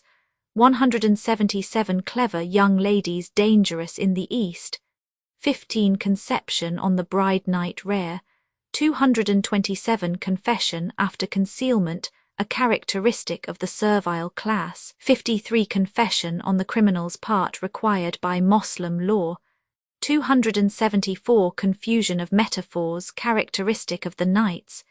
86 contemplation of street scenery, one of the pleasures of the harem. 319 corpse pollutes him who touches it.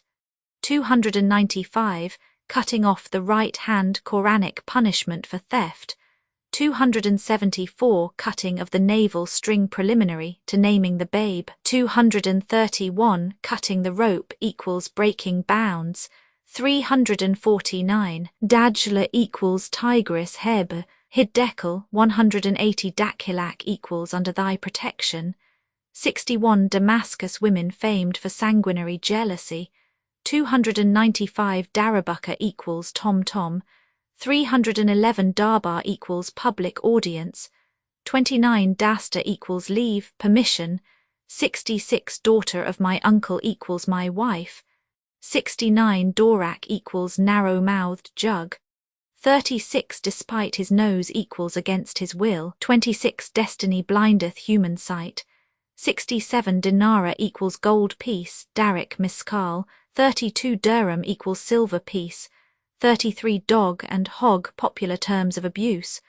188 Drinking first to show that the draught is not poisoned. 88 295 Drop, unknown to the eastern gallows. 260 Duniyazad equals world free. 14 Dust storm in tropical lands. 111 Elephants roll, to Hindu, equals swaying and graceful gait. 217 Erotic inferences drawn from parts of body. 350 Eternal truth of the nights. 7 Eunuch best go between. 282 Eunuch employed as porter. 343 Eunuch in chief, a most important jack in office. 283 eunuchs, different kinds of. 132 euphemistic formulas to avoid mentioning unpleasant matters. 31 exaggeration, part of humor. 12 eyebrows joined a great beauty in. Arabia, 227 eyes of me equals my dears. 163 face veil equals nose bag. 82 fakir equals religious mendicant generally. 95 falcon equals blinding the quarry. 51 fowl's armor equals a red scent. 321 pharaohs equals orders expressly given in the Quran. 169 farajia equals a long-sleeved robe. 210 321 fas equals bezel of a ring.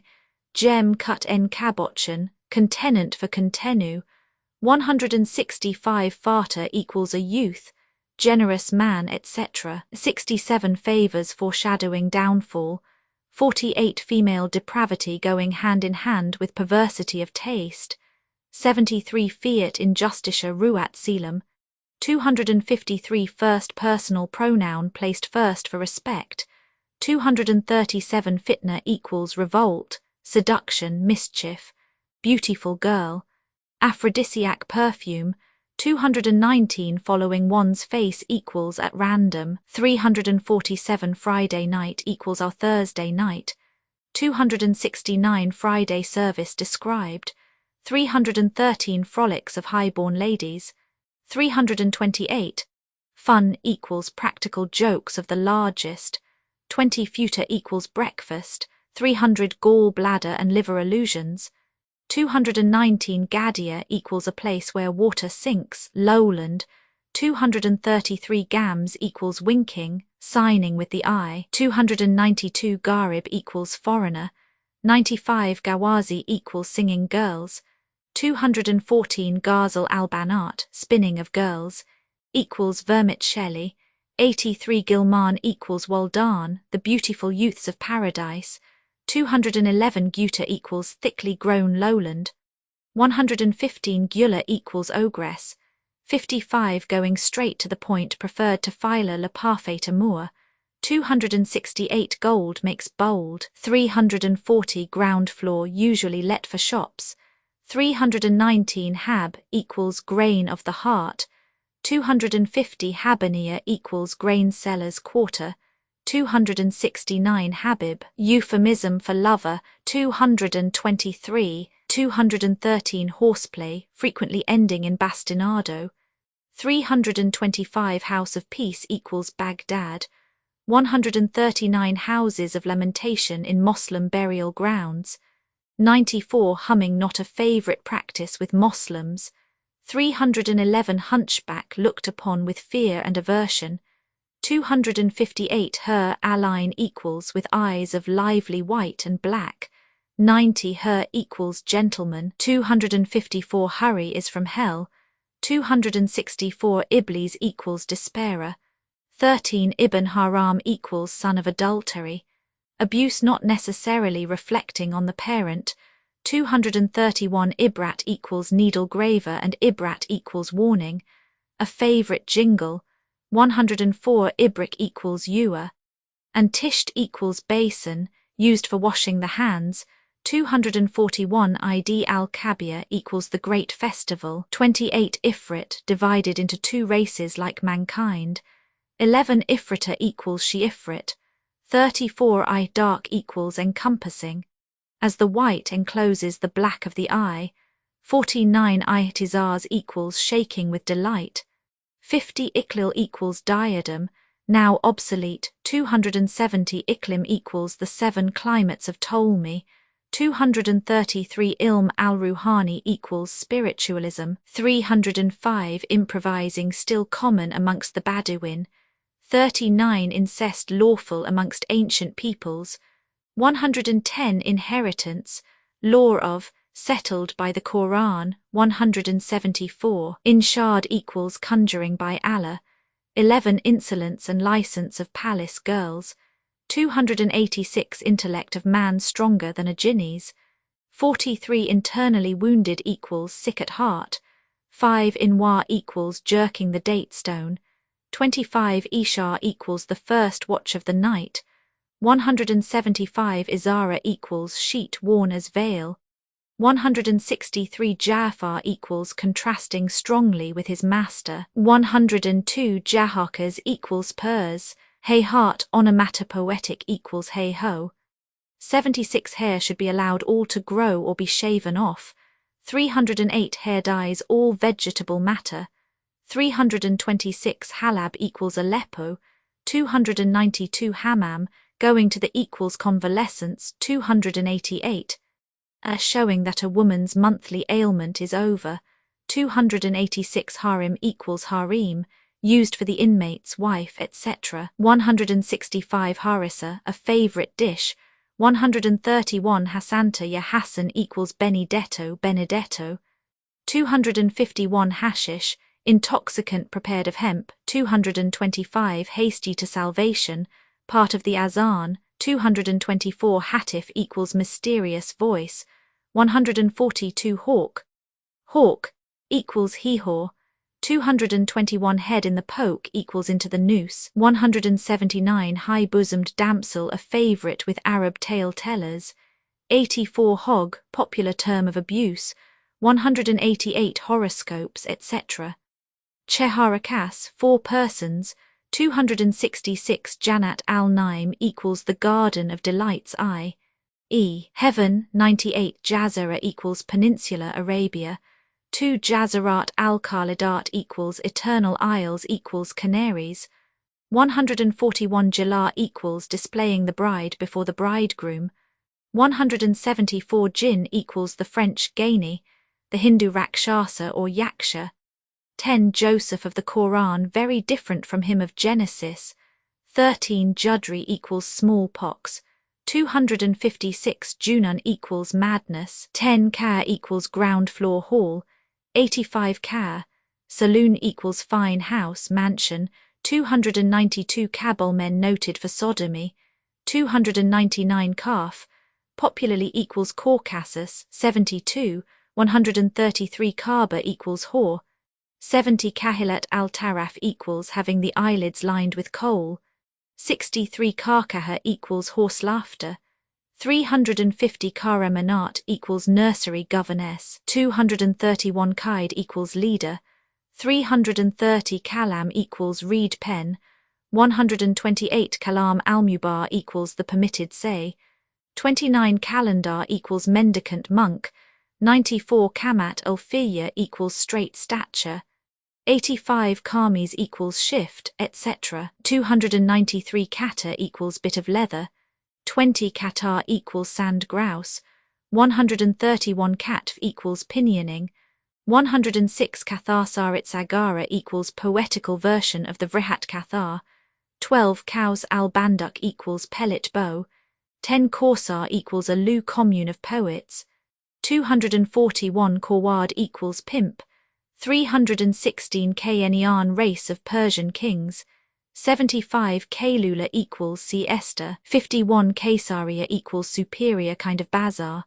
266 Kazi equals judge in religious matters, 21 Kerchief of mercy, 343 Kardim equals servant, politely applied to a castrato, 235 Kalia equals worn out, Wag, 311 Khalifa equals vicar of Allah, successor of a Santan, 184 Khan equals caravanserai, 92 Khan al-Masra in Cairo, famous in the 15th century, 265 Khanjar equals hanger, 232 Khatma equals reading or reciting the whole Quran, 277 Kinzia equals hog, 108 Cubs equals scones, 131 Cuff equals walking shoes, 82 Kayas onomatopoetic used in a sea spell, 228 Kings barber a man of rank, 351 Kiss, key to kitty, 323 Kissing the eyes a paternal salute, 125 Kohl equals powdered antimony for the eyelids, 89 proverbially used, 278 Quran quoted Roman 20, 2 Roman 2 34 13 Roman 25 31 Ib Roman 19 69 Ib Roman 26 39 Roman 27 42 v Roman 20 119 Roman 7 Roman 18 169 I 208 LVI 9 211 LX 220 v 240 CVI 241 Roman 17 249 Roman 36 69 251 CV 256 Roman 2 Roman 9 257 v 274 Roman 8 17 Ib Roman 3 298 Roman 3 128 307 Kuffa equals rejecting the true religion, 169 Kolkasar equals colocasia roots, 272 Color equals guglet, 36 Kumkum equals a gourd-shaped bottle for sprinkling scents, 42 Kari equals teacher of the correct pronunciation of the Quran, 113 Karat Alain equals coolness of the eye, 72 Kurs has taken the place of Iklil, 270 Kursi, choir, throne equals desk or stool for the Quran, 167 Kusharera equals horripilation, symptom of great joy or fear. 251 Labat equals a plaything, a puppet, a lay figure. 245 Lar Adamnarch equals heaven deprive us not of thee. 268 Labaker equals here am I, called Talbia. 226 Laylat al-Wafar equals the night of completion of the Nile flood. 291 La Hawla, etc. equals there is no majesty, etc. Bimaristan equals place of sickness. 288 Mama equals marble. 295 Marriage not valid without receipt of settlement. 276 Mashar Ili equals bearer of a cresset, mashal. 259 Masihi equals follower of the Messiah. 258 Maskut equals transformed, mostly into something hideous. A statue. 165 Massage, shampooing. 172 Mosul, alluding to the junction of Assyria and Babylonia. 82 Maidan equals parade ground. 46 Maimuna, proverbial name now forgotten. 57 Meat rarely coloured in modern days. 310 merchants and shopkeepers carrying swords. 54 Mairo or Mao equals cat. 220 Mikra equals palm rod. 99 Mihrab and minaret, symbols of Venus and Priapus. 166 Mil equals salt. 340 miracles performed by saints' tombs. 241 Miskal equals 71 to 72 grams in gold, used for dinar. 126 Mizar equals beer. 72 moles compared with pearls. 177 Monday equals second day, reckoning from Sabbath, Saturday. 266 Money carried in the corner of a handkerchief. 271 Monoculars unlucky to meet. 333 Mossel stuff equals muslin. 229 Mounds equals rubbish heaps outlying eastern cities. 71 Mouth compared to the ring of Suleiman. 84 Mayaras equals pimp. 338 Muhafiz equals district governor. 259 Muhakak equals court hand. 129 Muhamara equals fricandode. 286 Mujtaba equals the accepted. 77. 69 La Tawahishna equals do not make us desolate. 62 La Tawakhisna equals do not chastise us equals excuse us. 164 Latter night equals hours between the last sleep and dawn. 24 Laughing in one's face not intended as an affront. 320 Laughter rare and sign of a troubled spirit. 248 Life breath in the nostrils equals heart in the mouth.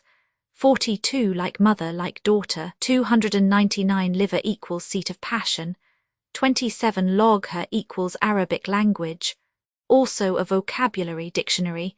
251 Loosening the hair and immodesty in women sanctioned only by a great calamity. 314 Lukma equals mouthful.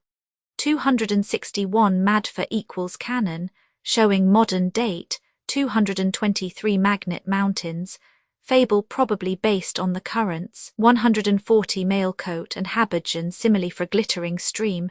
291 Mine, Maan equals smitten with the evil eye. 123 Majnun equals madman. 10 Making water. 259 Markama equals Kazi's court. 21 Malik or Malak equals seraph or sovereign. 253 Mamluk equals white slaves trained to arms. 81 Married equals contumacious jinni. 41 Maristan from Pers. Nanu Malihin equals we are on term of salt. 344 Nars equals nasty. 301 Neha equals keener. Hired mourner. 311 Nakedness paraphrased. 327 Nakib a caravan leader, chief, syndic. 269 Name of Allah introduced into an indecent tale essentially Egyptian. 12 Nargis equals Narcissus. 294 Nask equals copying hand. 128 Nasrani equals follower of him of Nazareth. 258 nata equals leather used by way of tablecloth. 20 nata al dam equals the leather of blood.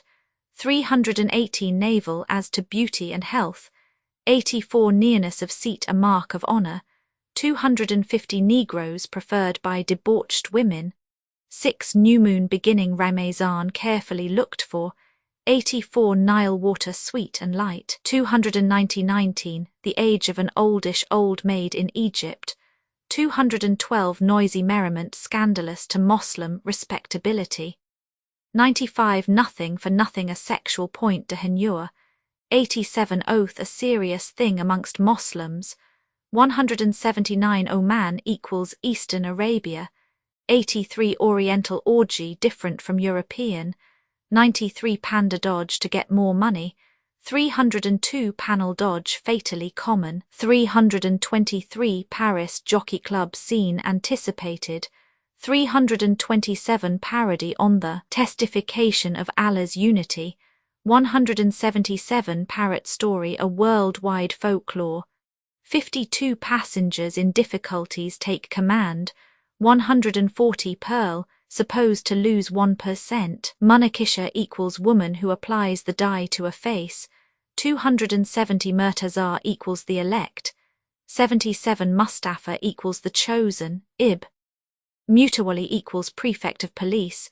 259 Musayin equals Figaro of the East. 304 Nabat equals quarterstaff.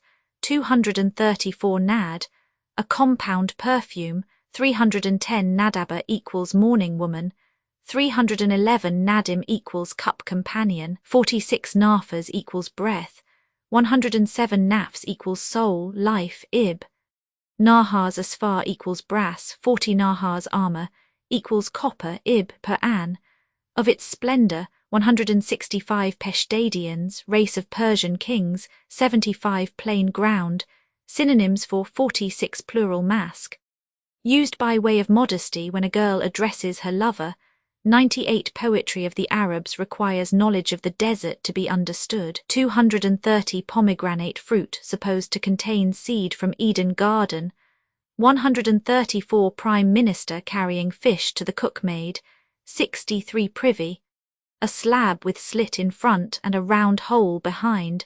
221 Proverbs true to nature. 307 Kanuni Islam quoted on the subject of horoscopes, etc. 276 Riding on the ass an old biblical practice. 262 Rims cars. 131 Rozistan equals day station.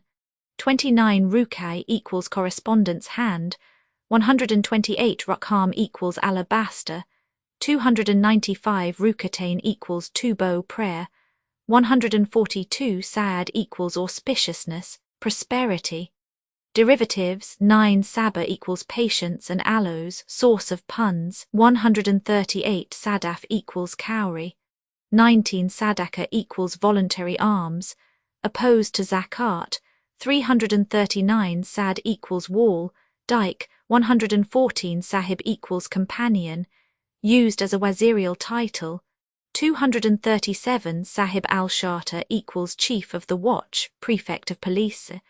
259 Sahib Nafas equals master of breath, a minor saint healing by expiration. 107 Sahil Massa equals the river side, at Cairo. 291 Sajja equals rhymed prose. 116 Sakha al-Jinni alluded to. 41 Sakia equals the Persian water wheel. 123 Sally, prophet sent to Thamud. 169 Salma and Layla equals our Mary and Martha. 265 Saman wa tar atan to be translated variously. 96 Sam equals clarified butter. 144 Sarah equals vendetta. 101. 114 Sarawil equals bag or petticoat trousers. 222 Sardebe equals underground room. 340 Saraf equals Anglo-Indian shroff. 210 Sassanides. 75 Sawab equals reward in heaven. 96 Said Wa. Karnas equals hunting and coursing. 9. 213 Radania, a camping ground near Cairo. 245 Rayhani equals a curved character. 128 Rise equals captain of a ship. 127 Rajas equals the seventh bar of Arabic prosody. 251 Rajal Ikhtiyara equals middle-aged man. 55 Refusal of a gift greatest affront.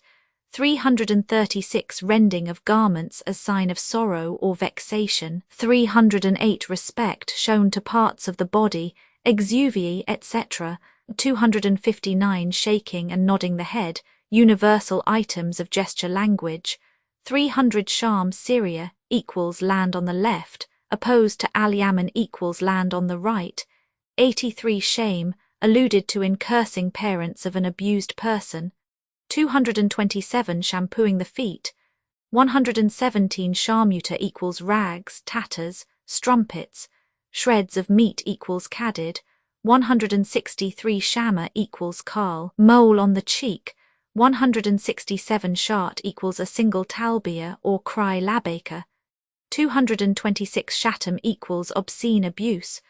182 Shayun lillahi equals per amma di Dio. 329 Shedding tears no disgrace for a man. 68 Sham Hamforash equals the 100th name of God, engraved on the seal ring of Solomon. 173 Shihab equals shooting stars. 224 Shirk, partnership, equals syntheism, dualism, trinitarianism. 181 Shops composed of a, but, and a ben. 316 Shudder preceding the magnetic trance. 44 Shuhada martyrs extensive category. 171 Shuhad equals assessors of the Qazi's court. 21 Shure, foxier than the fox. 252 Shusha equals top knot of hair. 308 Samat equals dinner table. 178 Simiyar equals white magic. 305 332 Sitting on shins and knees a trying posture. 130 Slaves, fancied by debauched women. 191 Slice of the moon equals digit of the moon. 91 Smuggling men into the harem.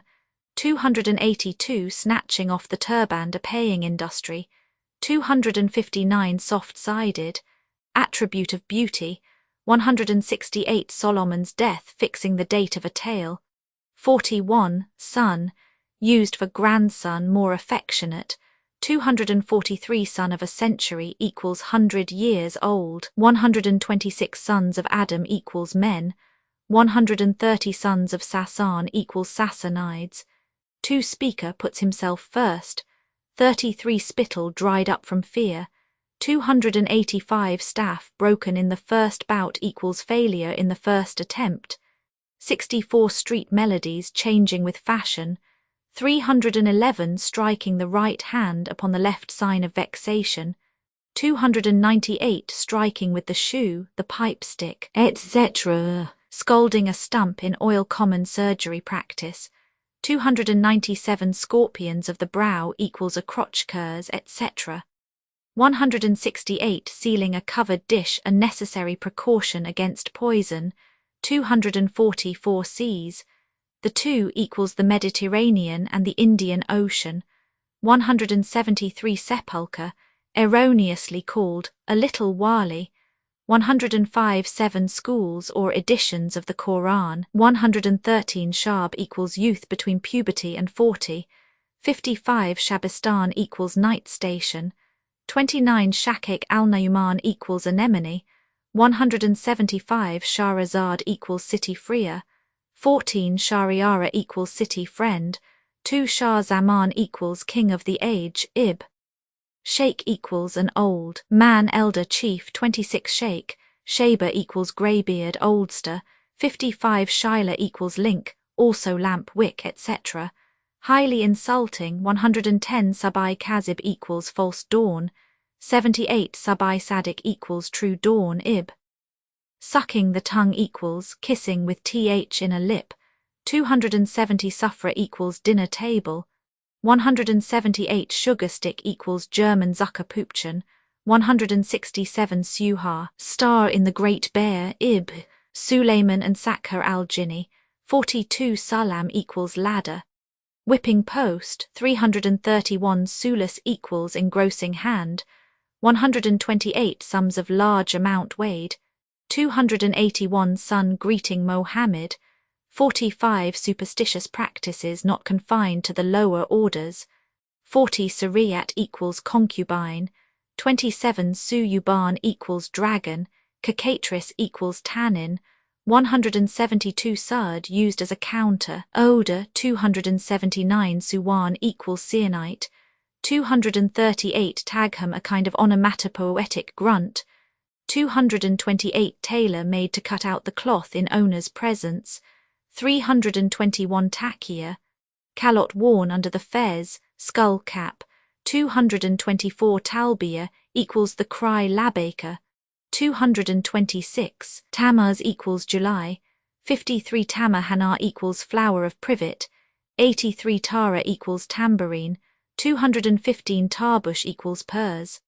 Sarpush head cover Ib, Tariq equals clear the way, 66 Tarjuman equals truchman dragoman, 100 Tasbi equals saluting in the sub, 258 Tor Thor sour, a venerable remnant of unsplit speech, 16 Tawashi obnoxious name for a eunuch, 235 tears shed over past separation, 283 60 266 Wakard equals stoker, 312 Wali equals civil governor, 259 Walsalam equals and here ends the matter, 102 washings after evacuation, 220 Way of Allah equals common property, 91 Wazir equals minister. 2. What is it compared with?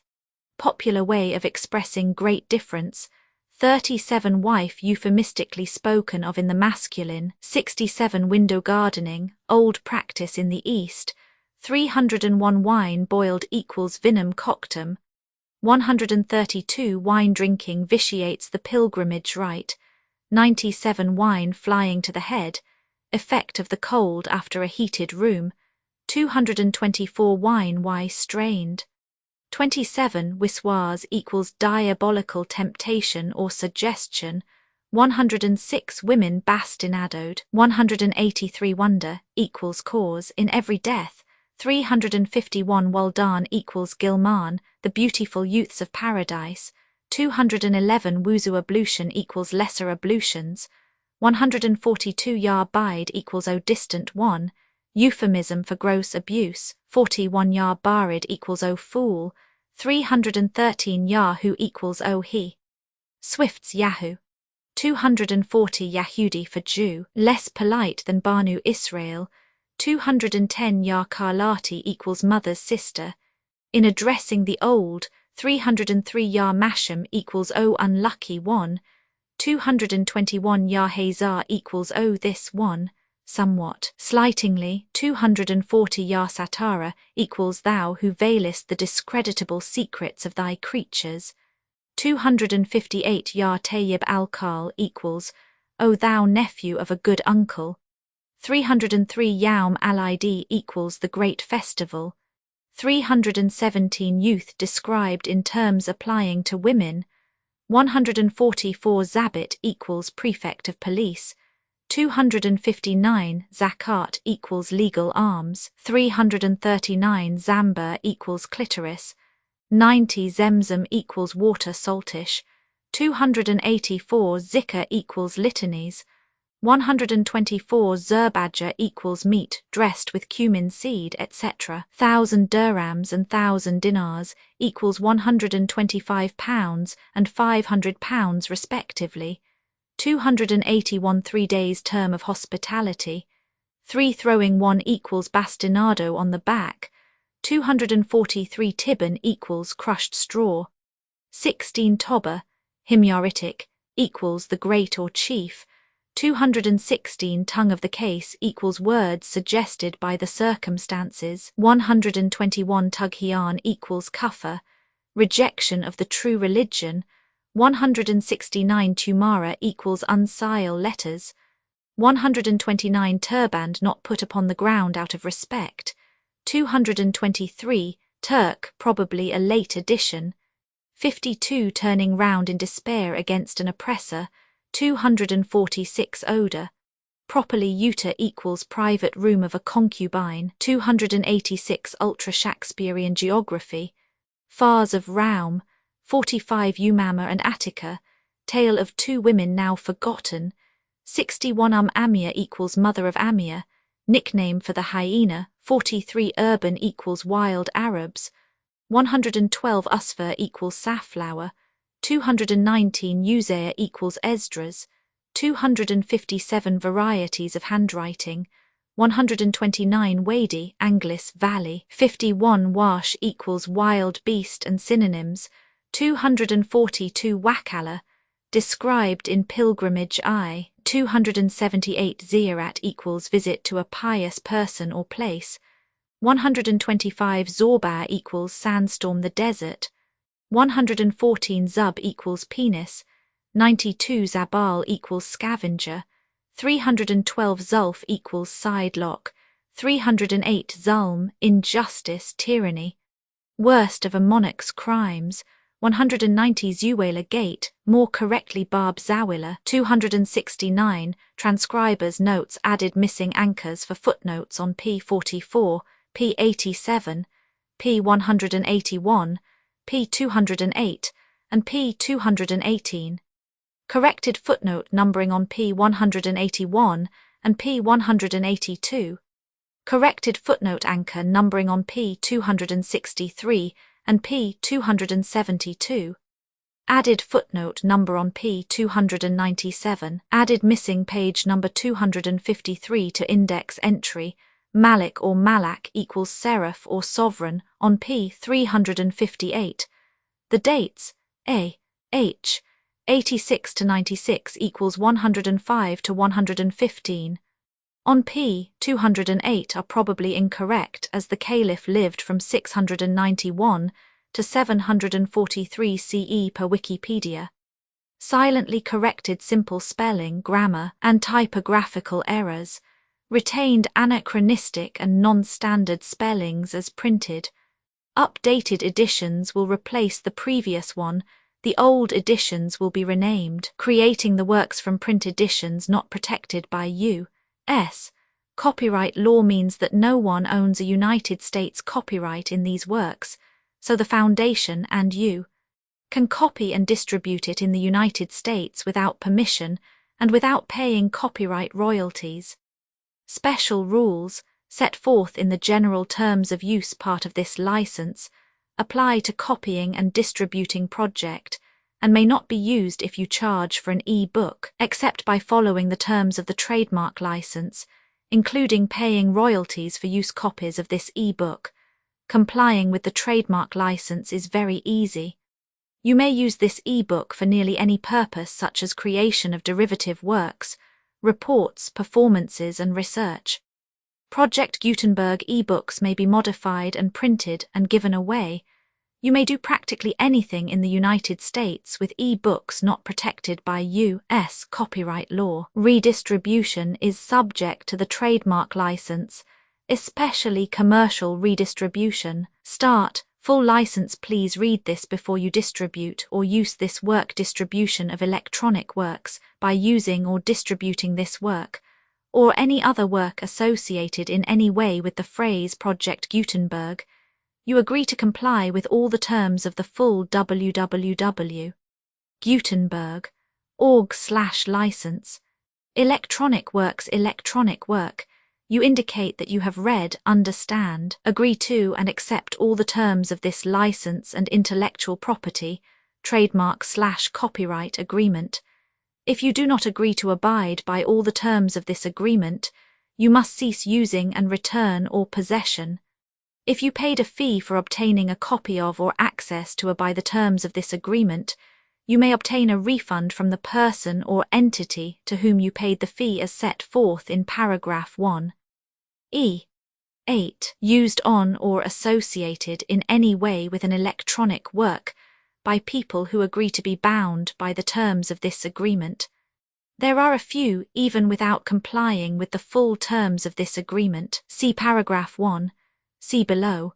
There are a lot of things you can do with Project Gutenberg electronic works if you follow the terms of this electronic works. See paragraph 1. Below. Foundation or PGLAF owns a compilation copyright in the collection works in the collection are in the public domain in the United States.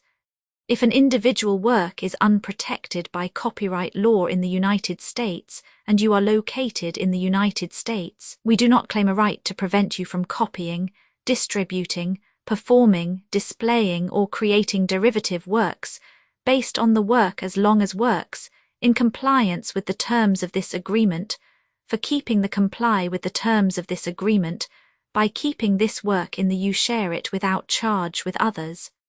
1. D.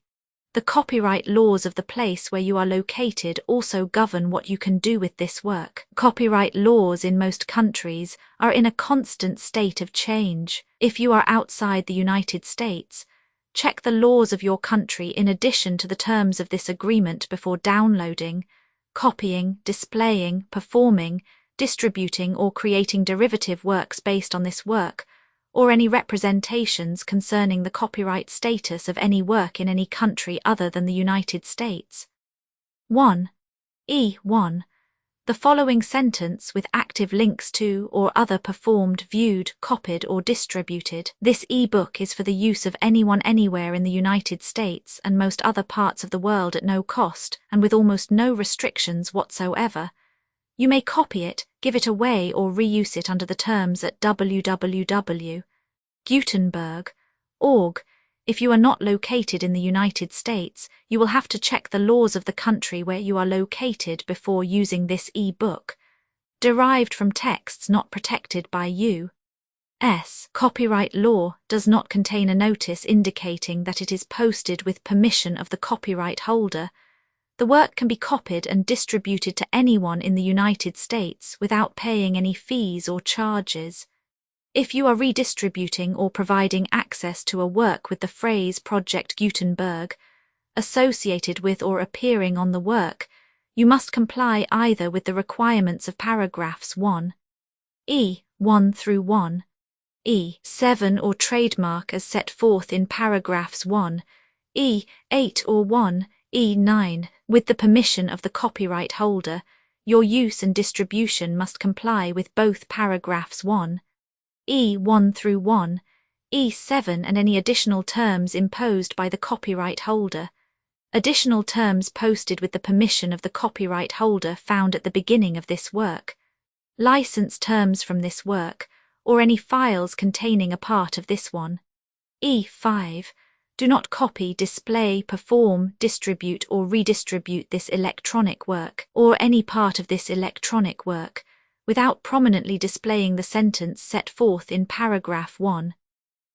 1 with active links or immediate access to the full terms of the Project Gutenberg license. 1 6. You may convert to and distribute this work in any binary, compressed, marked up, non-proprietary or proprietary form, including any word processing or hypertext form. However, if you provide access other than plain vanilla ASCII or other format used in the official www.gutenberg.org, you must at no additional cost, fee or expense to the user provide a copy, a means of exporting a copy, or a means of obtaining a copy upon request of the work in its original plain vanilla ASCII or other form. Any alternate format must include the 1. 7. Do not charge a fee for access to, viewing, displaying unless you comply with paragraph 1. 8 or 1. 9. 1. 8. You may charge a reasonable fee for copies of or provided that you pay a royalty fee of 20% of the gross profits you derive from you already used to calculate your applicable taxes. The fee is owed agreed to donate royalties under this paragraph to the Project Gutenberg Literary Archive Foundation. Royalty payments must be paid within 60 days following each date on which you prepare, or are legally required to prepare, Your periodic tax returns, royalty payments should be clearly marked as such and sent to the Project Gutenberg Literary Archive Foundation at the address specified in Literary Archive Foundation. You provide a full refund of any money paid by a user who notifies you in writing or by email within 30 days of receipt that S/he license. You must require such a user to return or destroy all copies of the works possessed in a physical medium and discontinue works. You provide, in accordance with paragraph 1, F3, a full refund of any money paid for a work or a replacement copy if a defect in the electronic work is discovered and reported to you within 90 days of receipt of the work. You comply with all other terms of this agreement for free. 1E9. If you wish to charge a fee or distribute a Project Gutenberg trademark electronic work or group of works on different terms than are set forth in this agreement, you must obtain permission in writing forth in section 3 below. 1. F. Effort to identify, do copyright research on, transcribe and proofread works not protected by U.S. copyright law in creating the project electronic works, and the medium on which they may be stored may contain defects, such as but not limited to incomplete, inaccurate or corrupt data, transcription errors, a copyright or other intellectual property infringement, a defective or damaged disk or other medium, a computer virus or computer codes that damage or cannot be read by your equipment. 1. F2. Limited warranty, disclaimer of damages except for the right of replacement or refund described in paragraph 1. F3. The Project Gutenberg Literary Archive Foundation, the owner of the Project Gutenberg trademark, and any other party distributing a Project Gutenberg trademark electronic work under this agreement, disclaim all liability to you for damages, costs and expenses, including legal fees. You agree that you have no remedies for negligence, strict liability, breach of warranty or breach of contract, except those provided in paragraph 1. F3. You agree that the foundation, the trademark owner, and any distributor under this agreement will not be liable to you for actual, direct, indirect, consequential, punitive or incidental damages, even if you give notice of the possibility of such damage. 1. F3. Limited right of replacement or refund if you discover a defect in this electronic work within 90 days of receiving it. You can receive a refund of the money, if any, you paid for it by sending a written explanation to the person you received the work from. If you received the work on a physical medium, you must return the medium with your written explanation. The person or entity that provided you with the defective work may elect to provide a replacement copy in lieu of a refund. If you received the work electronically, the person or entity providing it to you may choose to give you a second opportunity to receive the work electronically in lieu of a refund. If the second copy is also defective, you may demand a refund in writing without further opportunities to fix the problem. 1. F4. Except for the limited right of replacement or refund set forth in paragraph 1. F3. This work is provided to you as is with no other warranties of any kind express or implied, including but not limited to warranties of merchantability or fitness for any purpose. 1. F5. Some states do not allow disclaimers of certain implied warranties, or the exclusion or limitation of certain types of damages. If any disclaimer or limitation set forth in this agreement violates the law of the state applicable to this agreement, the agreement shall be interpreted to make the maximum disclaimer or limitation permitted by the applicable state law. The invalidity or unenforceability of any provision of this agreement shall not void the remaining provisions. 1. F6. Indemnity. You agree to indemnify and hold the foundation, the trademark owner, any agent or employee of the foundation, anyone accordance with this agreement, and any volunteers associated with the electronic works, harmless from all liability, costs and expenses, including legal fees, that arise directly or indirectly from any of the following which you do or cause to occur. A. Distribution of this defect you cause. Electronic works in formats readable by the widest variety of computers, including obsolete, old, middle-aged, and new computers. It exists because of the efforts of hundreds of volunteers and donations from people in all walks of life. Volunteers and financial support to provide volunteers with the remain freely available for generations to come. In 2001, the Project Gutenberg Literary Archive Foundation was created to provide a secure archive foundation and how your efforts and donations can help. See sections 3 and 4 and the foundation information page at www.gutenberg.org. 501, c. 3. Educational corporation organized under the laws of the state of Mississippi and granted tax-exempt status by the Internal Revenue Service. The Foundation's EIN or Federal Tax Identification Archive Foundation are tax-deductible to the full extent permitted by U.S. federal laws and your state's laws. The Foundation's business office is located at 41 Watchung Plaza #516, Montclair NJ 07042 USA, +1 862 621 to 9288. Email contact links and up-to-date contact information can be found at the Foundation's website and official page at www.gutenberg.org/contact Literary Archive Foundation public support and donations to carry out its mission of increasing the number of public domain and licensed works that can be freely distributed in machine-readable form accessible by the widest array of equipment, including outdated equipment.